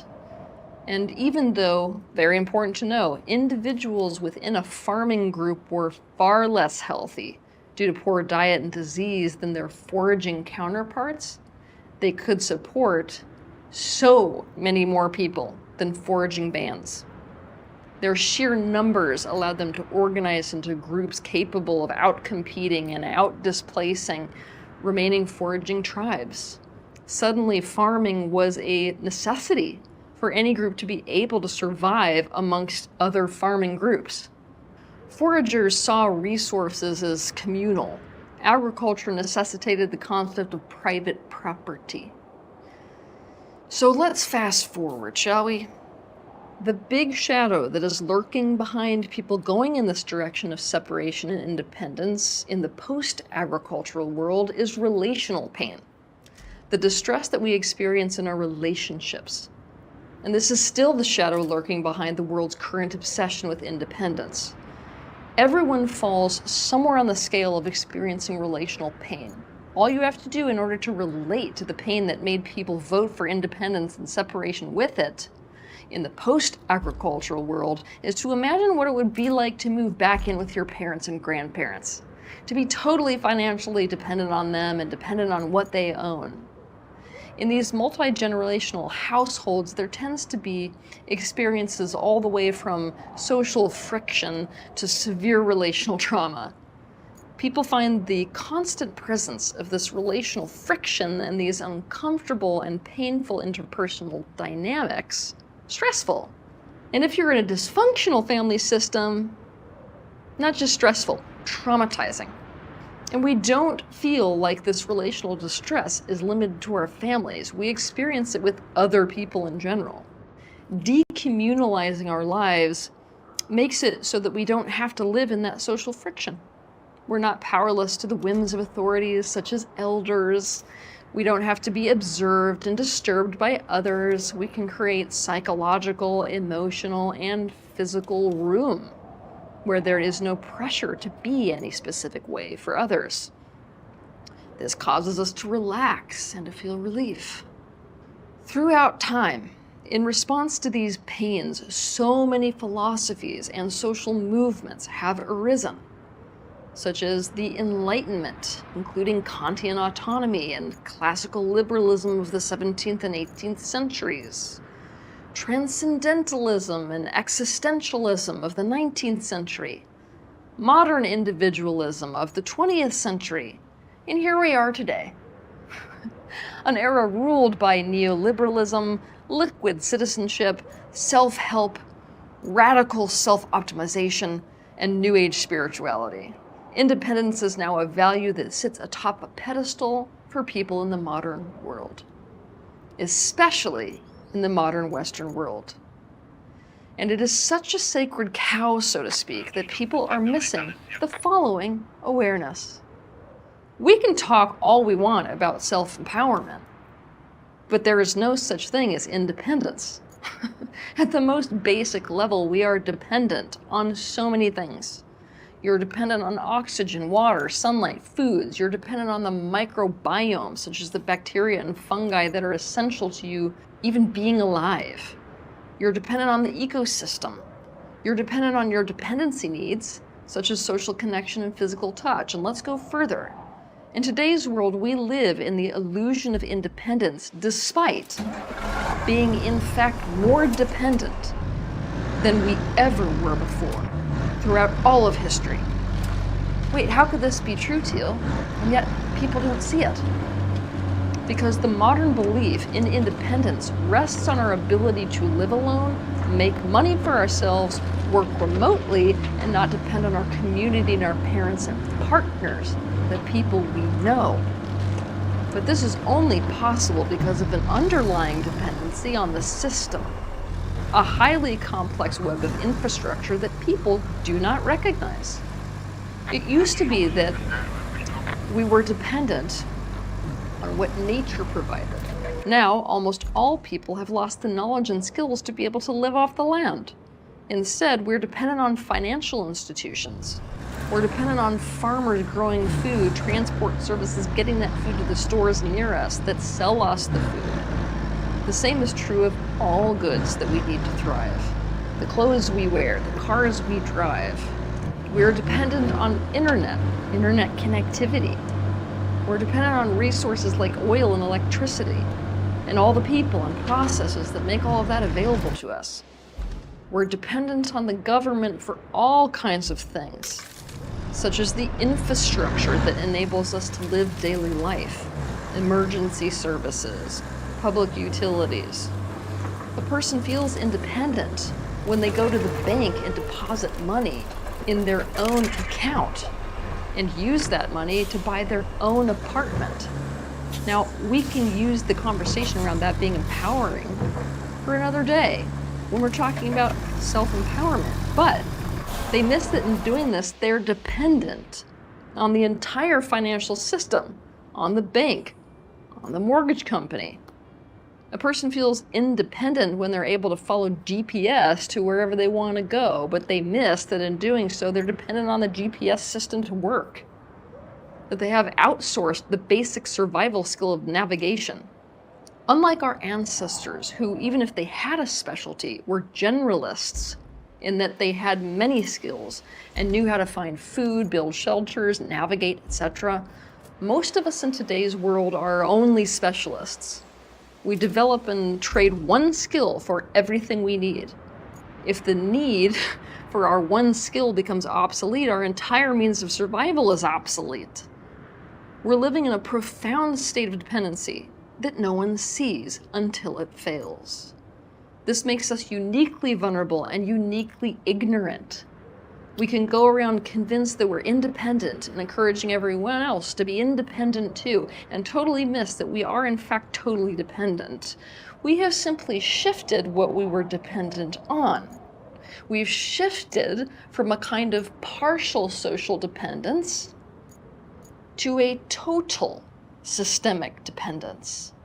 We miss the fact that the price we are paying for this independence obsession is not only being in reality, because we're not, it's also human connection and safety. We're becoming more and more and more separate from one another. When this happens, we become more and more unwell because we have relational dependency needs, and we are far more powerless. The less connected we are, the more vulnerable we are to being controlled by those that control the systems upon which we depend.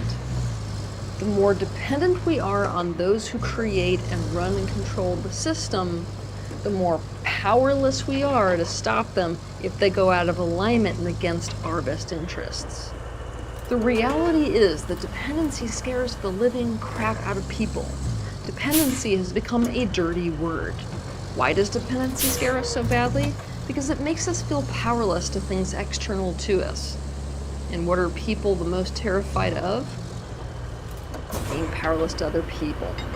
We wouldn't fear this unless we had bad experiences with depending on others. If we did not receive our dependency needs adequately from our significant relationships in our early life, and even worse, if we were harmed by those who we depended on to meet our dependency needs, we become desperate to not be dependent on others. We create and adopt and latch onto social and spiritual ideologies that promote the idea that we do not need things from other people. That everything we need, we can get from within or for ourselves. We find ways to feel the least dependent on others as we possibly can. Feel, even if that means buying into an illusion. It makes a great many people who experienced dependency as opening them up to stress, if not harm, feel empowered to think that they can meet all their needs themselves, to believe they can be unaffected by others. The issue at the heart of this is not dependency, even though dependence has become the scapegoat. The issue is how truly bad people are at relationships, at practicing the basic concept of I see your well-being as indivisible from my own, and so I can't go against your best interests just to suit my own. People are so bad at creating truly loving, truly supportive, feel-good relationships that humanity as a whole has decided that it's safer to depend on the system than on your family, community, and partner. That it's better to depend on an impersonal, massive network of people you will never meet, because the system is not a living entity. The system is created, maintained, and governed by people, as if they, for some reason, are more likely to act in your best interests. And we have branded this shift personal empowerment. The reality check is that you are far, far more dependent on other people than people ever were dependent on people before. But because you don't see them or interact directly with them every day, you can feel independent. And at the same time, as we have become more dependent than ever before, we've lost our we. How is this possible? Okay, I'll tell you how it's possible. The modern day obsession with independence has led to social calamity, a loss of connection and belonging. Our community bonds are corroding. There are less and less people volunteering and putting their energy into their communities. People feel so much pressure to do it all themselves that they are under constant pressure to do more than one person is in fact capable of doing, leading to burnout.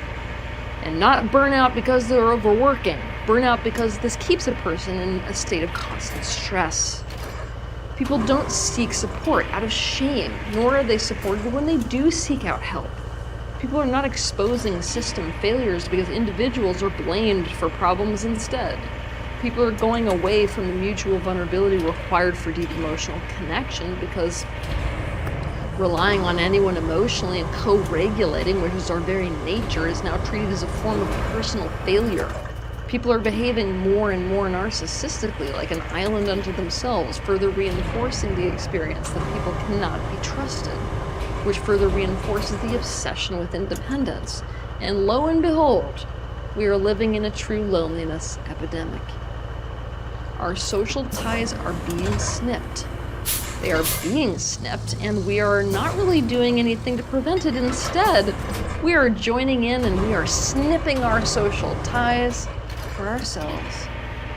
And we're using all kinds of philosophies and ideologies to support the doing of this. And with it, we are losing more and more of the much needed things that we get from tribe and community. The positive payoffs of living together and depending on those people that we live with.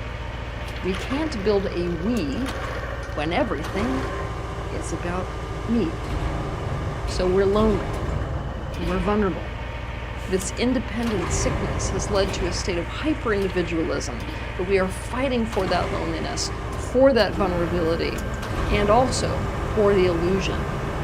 Interdependence is the reality of the existence that we lead. And within this reality, individual autonomy and social cohesion do not need to be mutually exclusive. The way forward is not independence. It is the mastery of relationship. Interdependence is the truth of relationship. We need each other, and we depend on each other. And at the very same time, there's a you, and there's a me in a relationship. This means autonomy and self-empowerment is also a part of the picture of a positive relationship. So is self-empowerment. Conscious interdependence is the way of the future. Have a good week.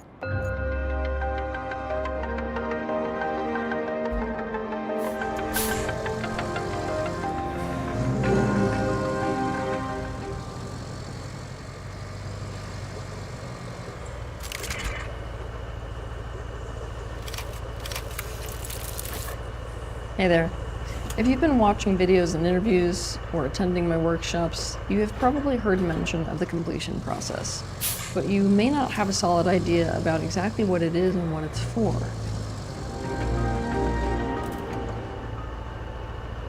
Simply put, the completion process is a process which helps you to resolve and heal from trauma.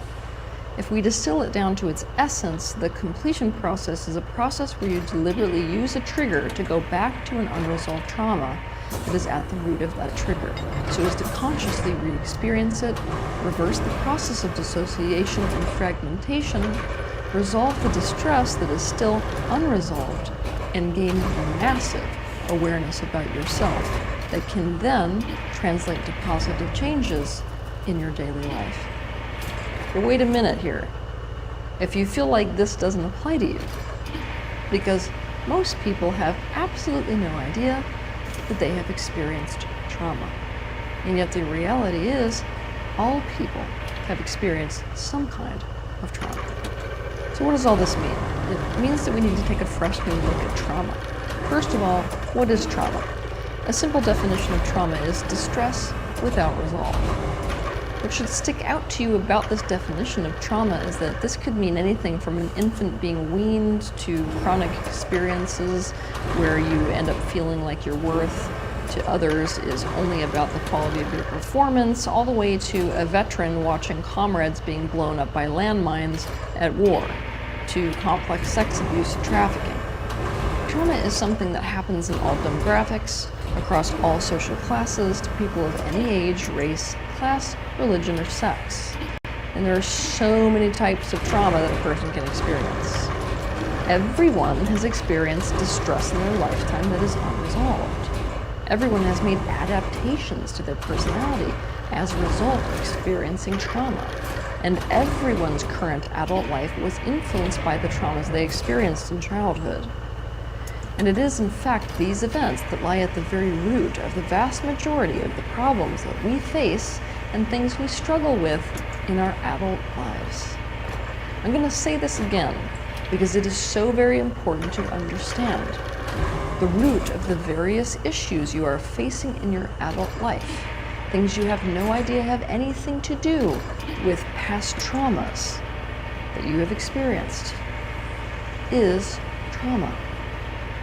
Here is a very small list of what can be caused by unresolved trauma.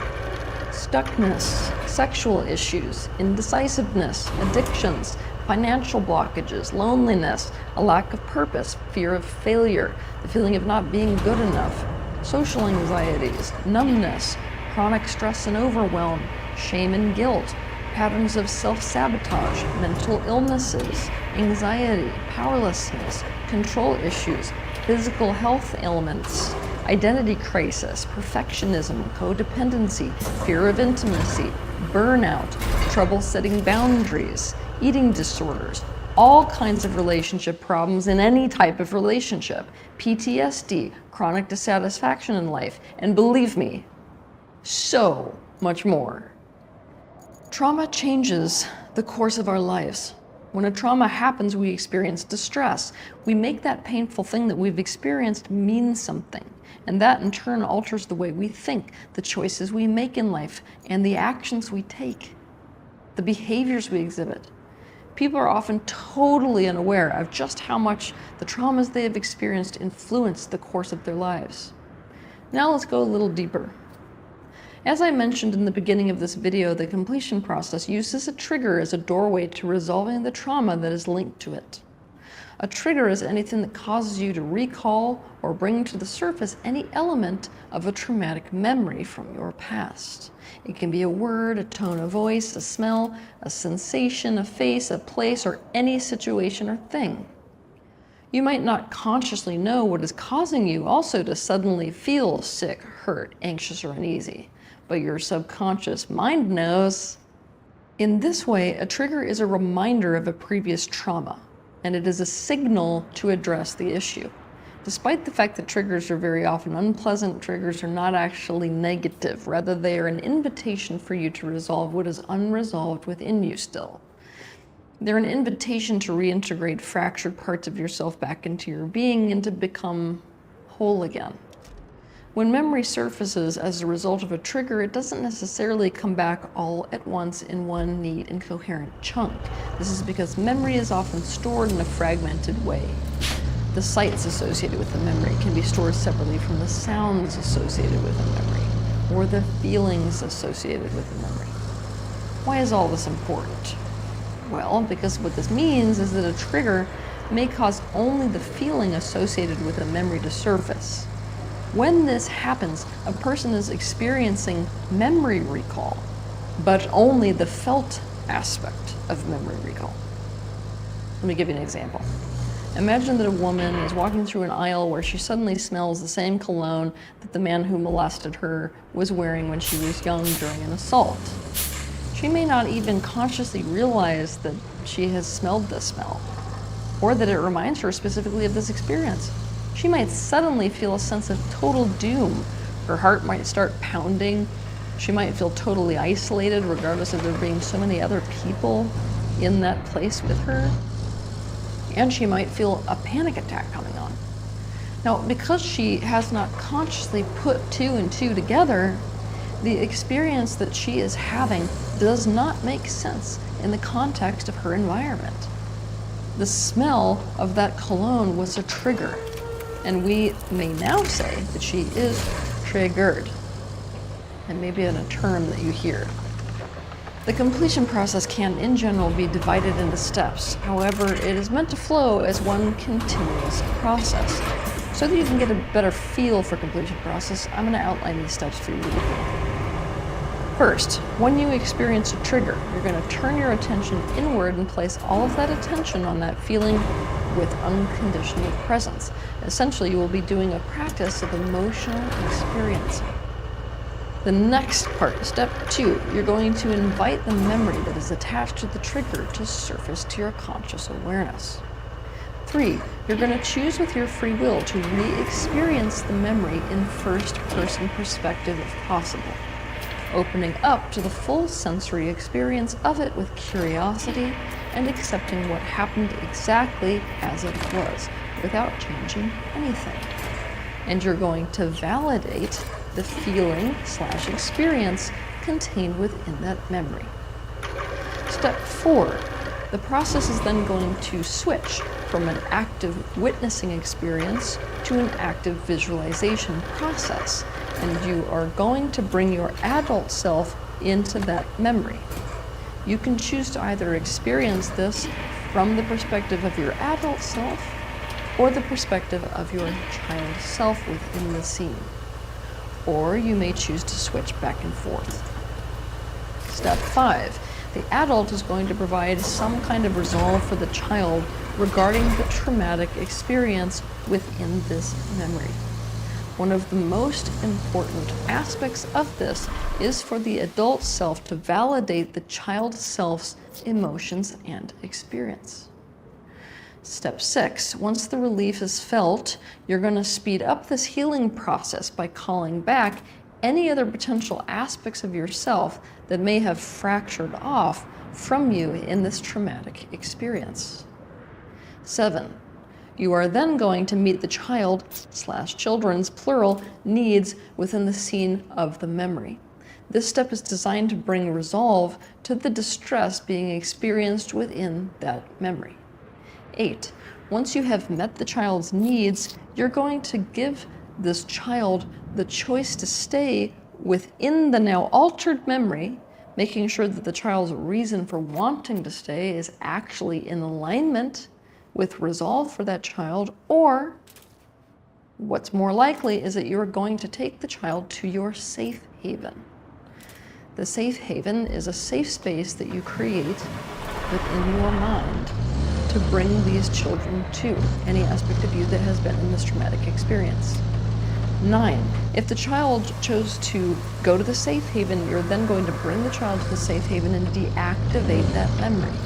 Step 10 is you are then going to create purification and healing for the child or children to create clearing and distance from the past.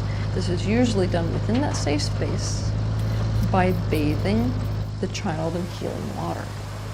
11, You're then going to meet the child's needs and create more resolve for the traumatic experience that they are now out of and away from, but this time within the context of the safe haven. And step 12, once the child is in that state of improvement, you're going to provide the option for the child to stay in that safe haven or to merge with you in the here and now. Either option is perfectly fine, and given the answer, you're going to do whatever brings about a sense of completion regarding the experience. Now, from that experience of completion regarding the resolve of that traumatic experience, you're going to return to conscious perspective in the here and now, just like you would if you were, say, coming out of a meditation. And then based off of what you experienced and became aware of, you're going to decide upon how to practically and tangibly implement that resolve or improvement in your day-to-day life in the here and now. The completion process leads you to the unresolved experience so that you can consciously create that resolve that you never got to create with it. When we resolve distress rather than cope with it, we're able to weave the negative experience into the fabric of who we are in a way that benefits us. We are no longer plagued by painful negative emotions about it. We're able to live in the present moment without it feeling like we keep getting dragged back to the painful memory of an experience. Essentially, what happened in the past no longer controls the way that you feel or behave in the present. This doesn't mean that we feel good about it or even thankful that it happened, which some people think healing is all about. Rather, it's no longer going to feel like a live wound that hurts when pressed, or that you're still struggling with. Instead, it'll feel more like an inactive scar. One thing to be aware of is that the completion process is not a trite mental exercise. It's a very, very, very deep healing process, and it changes your life. In the hours, days, weeks, and months that follow, it can cause you to make totally different choices, do different things, attract different people, and not have the same reactions that you had before. Healing is very, very, very different from pain relief.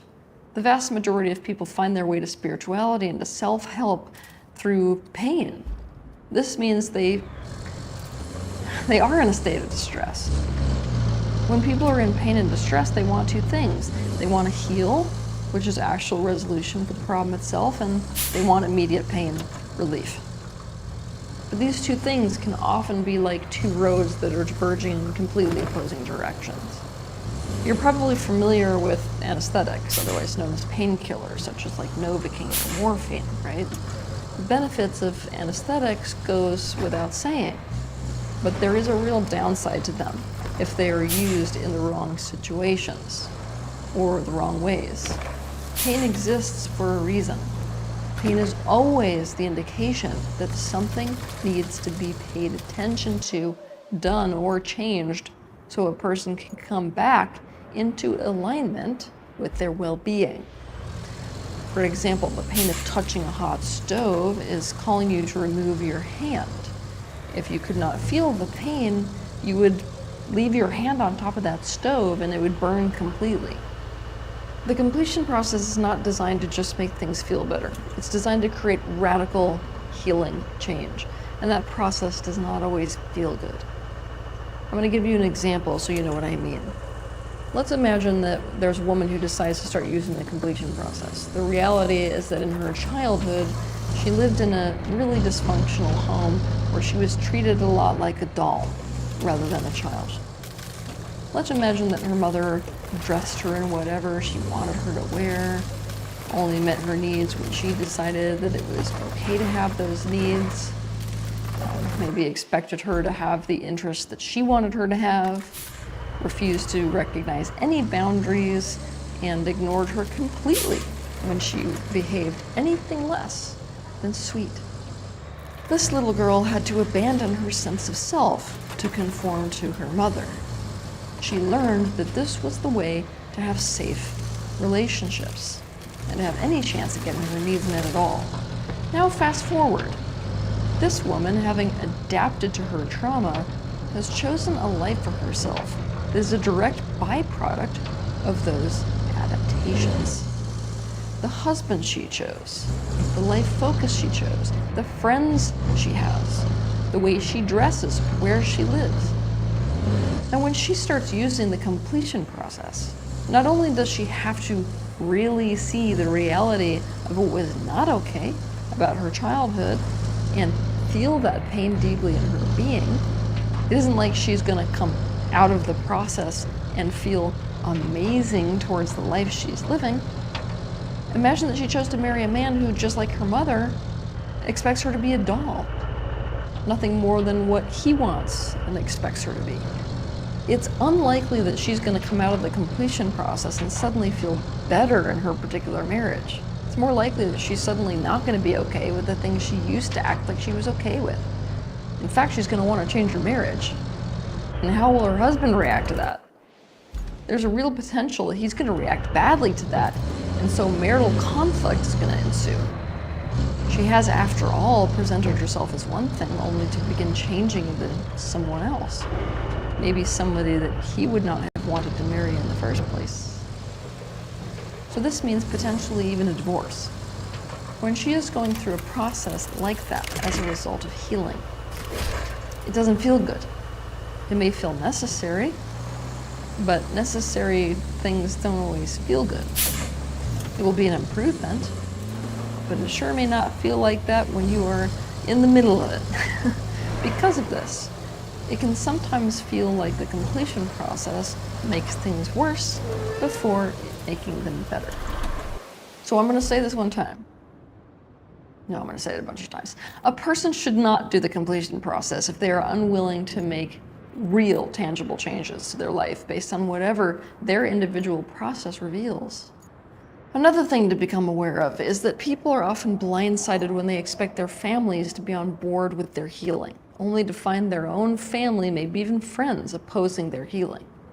Families tend to be very resistant to completion process, as well as to me as the creator of this process. And this is why. Family systems, and not only family systems, human social systems, that may be friendship groups, are held together by patterns of interaction. These patterns of interaction keep them intact the way they are. And family systems specifically are very resistant to change. What the completion process does is to change these patterns. For example, imagine that a family has a pattern of the specific narrative, we are super close. But then a person goes through the completion process and faces the reality that nobody in the family line has any emotional closeness at all. They may get together on holidays, every single holiday. They may take group photos and give each other opportunities and resources, but no one really knows anyone else on a deeper emotional level. Nobody's really there for each other when they're in pain. Now, when they try to bring up the idea that no one in the family is actually close and suggest changing things to have a deeper emotional connection, that puts pressure on the rest of the family members to change, right? And many members of this family, if not all, are likely to fight this idea and try to keep things the way they are, as well as to ardently defend the way it is, and the way that it is right, and this new idea is wrong and bad. Or, for example, imagine that a pattern a person has is doing what gets them approval in their family. They may do the completion process and realize something like, oh no, I'm totally without passion regarding what I'm doing for a living. So this person can't keep living for the approval of others, no matter the other cost to themselves, which is what they've been doing. They may quit their job, thereby breaking the pattern of behaving in a way to please the family rather than themselves. And this is likely to trigger a full-blown family systems crisis. Certain family members are likely to see themselves as victims and treat the person as the villain. Some may make threats of withdrawal of support.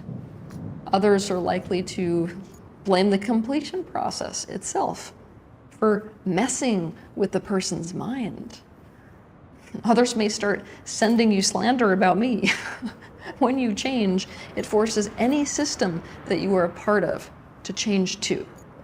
Most especially social systems, like families and friend groups, etc.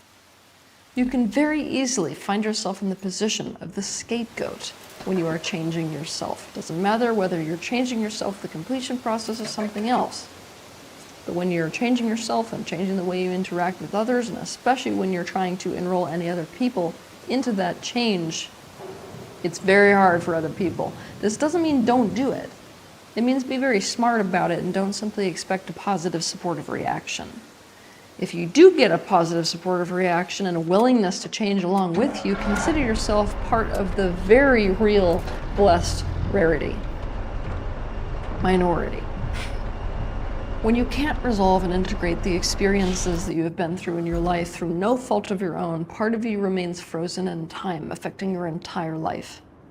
You deserve to live a life that is free from this effect, and so I have created the completion process so that you have a tool to bring about the healing, so that you can experience not only internal peace, but also fulfillment.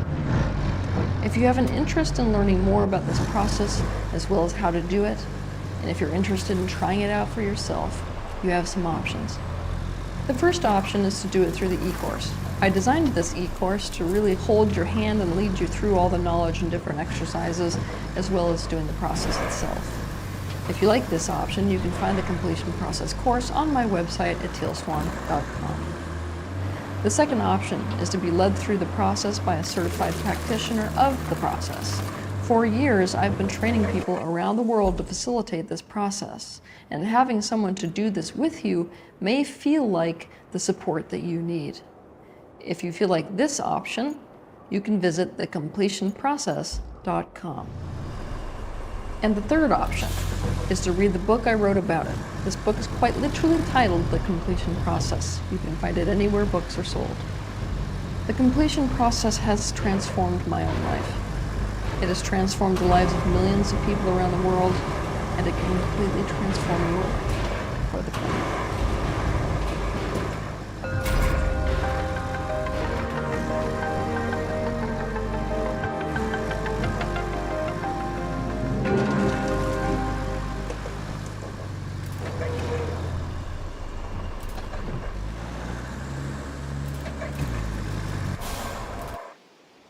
Every person has experienced some kind of trauma in their life. But when people experience trauma, the vast majority of people cope with it.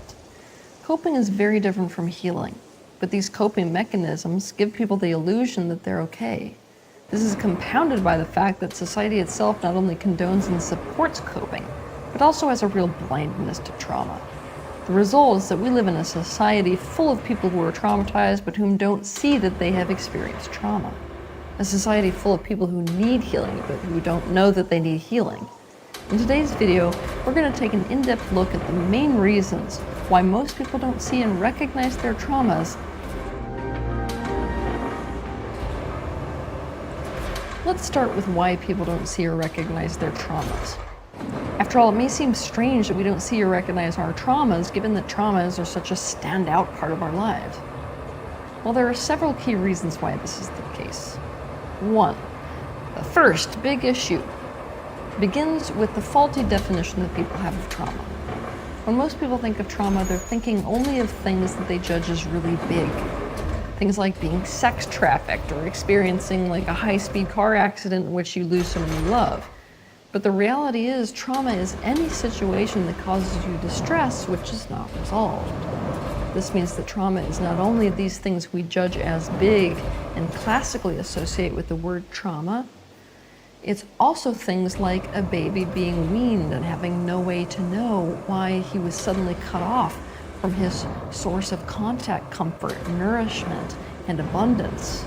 It's the chronic experiences over the course of a person's childhood where they were made to feel like they don't fit in or are not welcome. It is the pattern of a person, say, not having their individuality and authenticity recognized because they were expected to be exactly what their family expected and wanted them to be. It's the loss of the family cat. It's the emotional intimacy that was never given. It is every experience where we went into distress, and that distress was never resolved. We simply adapted to it. Most people have no conscious awareness of the dramatic effect that every trauma had on their life, including the ones that they judge as little or don't even recognize as traumas. When a trauma happens, we make that painful thing that we have experienced mean something, and that in turn alters the way we think, the decisions we make, the choices that we choose, the things we do, the behavior we exhibit, our very life.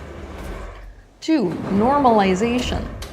There's a reason why in cultures which practice ritual sacrifice, no one was mortified at the sight of someone being killed in a ceremony.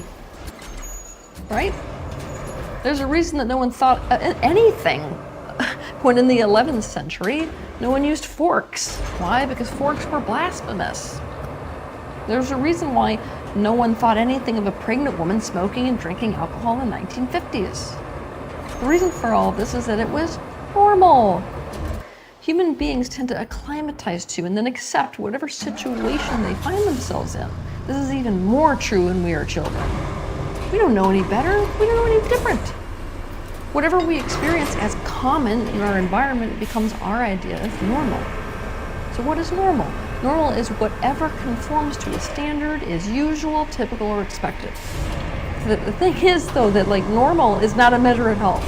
This is why that famous quote by Krishnamurti was so good. It's no measure of health to be well adjusted to a profoundly sick society.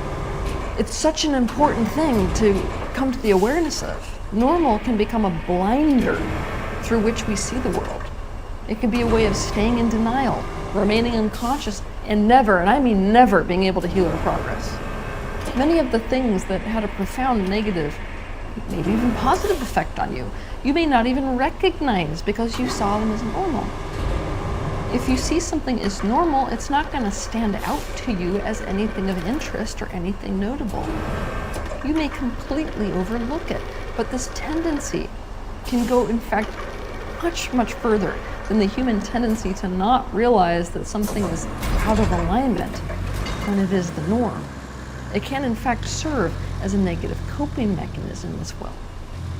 When we normalize something, we can avoid the pain that might be involved in seeing something as not right and not good. For example, imagine that in our childhood it was common and typical for both parents to be away from home all day working. Why? Because it's normal. We don't see the emotional neglect we suffered. By normalizing it, we don't see that emotional neglect had a profound effect on our psyche.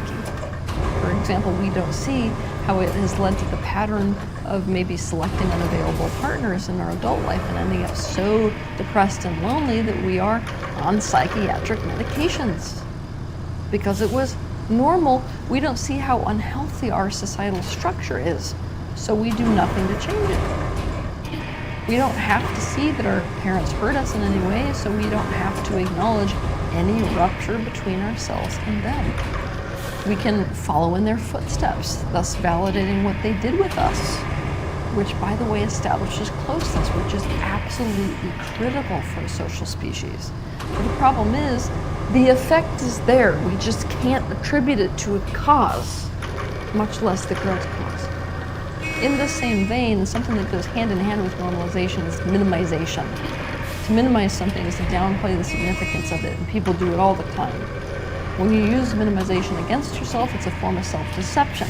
When you do it to avoid acknowledging and dealing with negative emotions and painful beliefs associated with them by reducing the severity of the impact and the importance of the events that gave rise to those emotions and beliefs. You do it to avoid interpersonal conflict. It allows us to rationalize, justify, and negate. When it comes to normalization, our favorite way to minimize is through comparisons. Things like, I went through the usual stuff, unlike those other kids who came from alcoholic homes, or those other kids in countries that are working in sweatshops. Normalization makes the process of becoming aware of, acknowledging, and changing a pattern literally impossible. There's an expectation also that if something is normal, if everyone's doing it, or if it's just the way things are done, it must be right or good. This tendency to equate what is normal with what is good or right can be very, and I mean very, very dangerous. There is also an expectation that if something is normal, it's somehow not going to have a negative effect on someone. Just because something is normal does not make it right or good, and just because something was or is the norm, sorry, does not mean the negative impact of it somehow doesn't exist.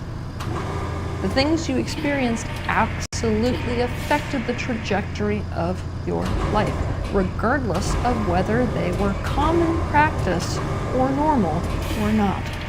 The things you would at face value write off as insignificant can in fact be the very traumas that are ruining your life today. 3, we learn to frame things in our own awareness the way that other people tell us we should or demonstrate that we should. If other people don't say that what we're experiencing is trauma and don't behave as if what we're experiencing is trauma, even worse, if they outright invalidate that what we're experiencing is traumatic, we tend to adopt their way of seeing this. This can range all the way from a person adopting the constant narrative of, we have the best family, and therefore tuning out any experiences that are incongruent with that narrative, all the way to full-blown gaslighting and mind control abuse. We've already talked about normalization, right? Well, guess what? Normalization can also be used as a social control tactic that a person uses to desensitize another person to something that might cause distress in order to get them to accept it or agree to it. This is how the normalization of deviance, by the way, can come about. It might be tempting to think that normalization as a control tactic is something only sociopaths or deviants or abusers with victims do. It isn't. In fact, parents love to use this tactic to justify their own behavior. Many people confront their parents about certain things that occurred, only to hear their parents retort with things like, every parent did that. In fact, you got it so much better than most kids did. When we experience something as a trauma, but the way that someone else behaves invalidates that estimation, it causes us to doubt or, question our own estimation of reality. And many of us cope by simply adopting whatever external narrative is demonstrated to us. This is why you will hear so many people who grew up with their distress being met with the response, well, that's just the way it is, or it's just the way it was back then. Be the ones to respond to their own distress and other people's with, well, it is the way it is. 4, it can be scary to acknowledge trauma because of what acknowledging trauma can mean for us and for our lives. We live in a world where needing healing is still stigmatized. Society still puts pressure on everyone to be put together all the time, if not perfect. It's tragic. But for most people, seeing themselves as someone who needs healing means acknowledging that they're not perfect, that they're not all put together, that they're not good or right.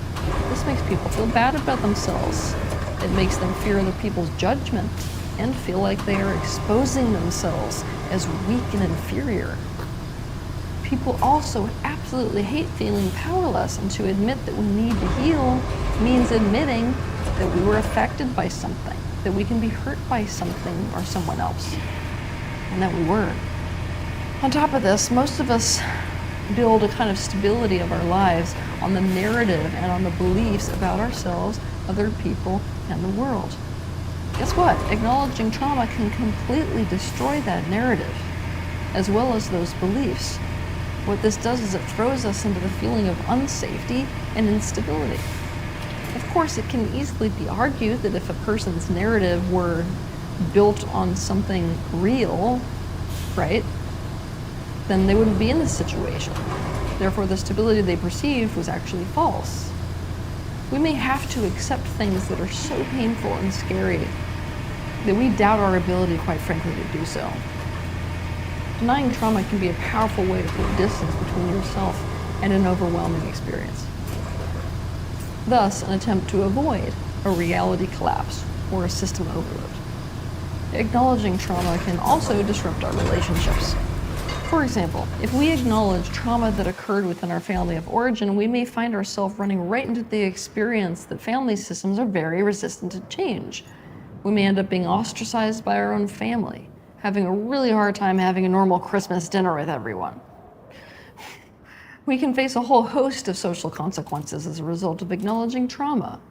Or we may go down the road of acknowledging trauma only to discover, as a result of that process, that the current relationships that we have are not actually authentic to us or good for us. And so we may face a deep sense of aloneness and also fear that our entire social sphere must change. And this is extremely difficult for a social species, which a human being is. We are terrified of losing connection and coherence with the people in our lives. Acknowledging trauma has an uncanny way of changing things about our life. If we start to heal our trauma, it goes without saying that those things that stem from that trauma will also change. And people are terrified of, and therefore very resistant to change.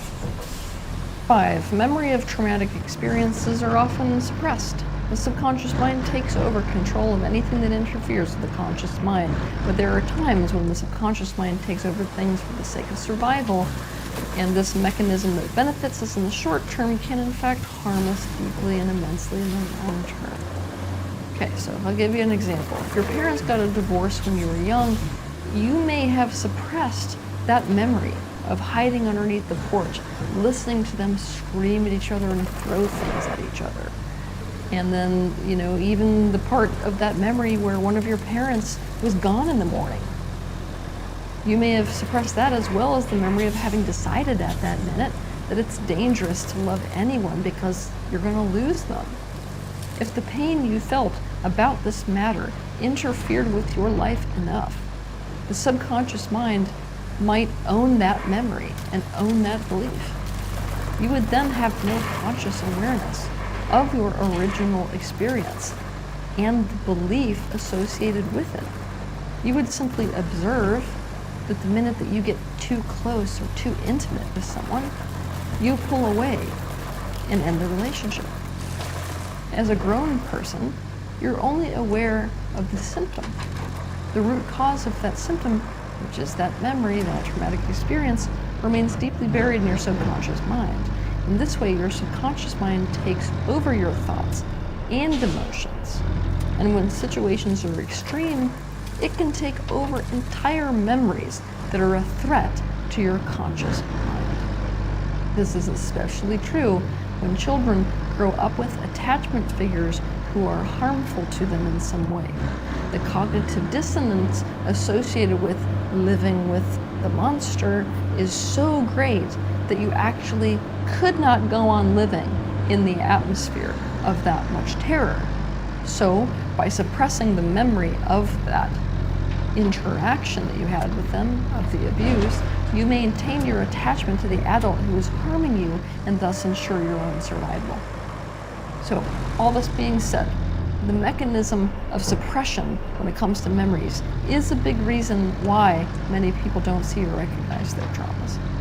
6, a lot of traumas are about what isn't there rather than about what is there. When we think of traumas, we think of bad things happening. We rarely ever think of things not happening that we needed to have happen. We rarely think about things like unmet needs, trauma that involves what wasn't done rather than what was done. But trauma that involves what isn't there rather than what is accounts for so much trauma in today's world. It is the underlying thing that is causing the vast majority, I would say, of problems for adults in today's world. It's the understanding that you didn't get. It's the protection that wasn't provided. It's the present and togetherness you didn't experience, so you were alone. It's the way you weren't valued. It's the unseen dysfunctional social dynamics that caused you to suffer as a child. This is so often why you may have no memory of anything that could cause you to be so not okay, and may even tell yourself that you must be mentally ill. If a person has never experienced something, they don't even know what the hell they're missing. This is especially the case when it comes to emotional neglect. And a person can have everything they would ever need on a physical level and more. They could be born into the richest family on earth and be completely neglected, deprived, abused, and damaged on an emotional level.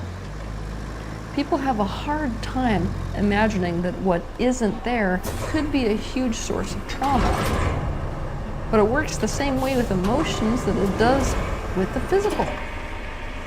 If you take a little sapling tree and deprive it of enough sunlight, fail to give it adequate water, and put it in poor soil, what you will see is detrimental changes that happen to it, and it will eventually die, all because of what wasn't there.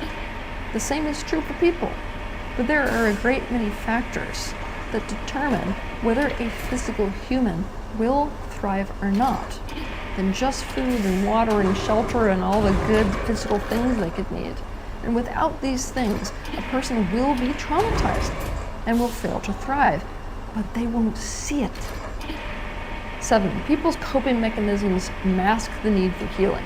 This is easy to see with classic coping mechanisms. For example, if a person uses denial to cope, they're going to walk around quite functional, but in a state of denial. But this denial is going to mask the reality of what has happened from their own mind and from onlookers.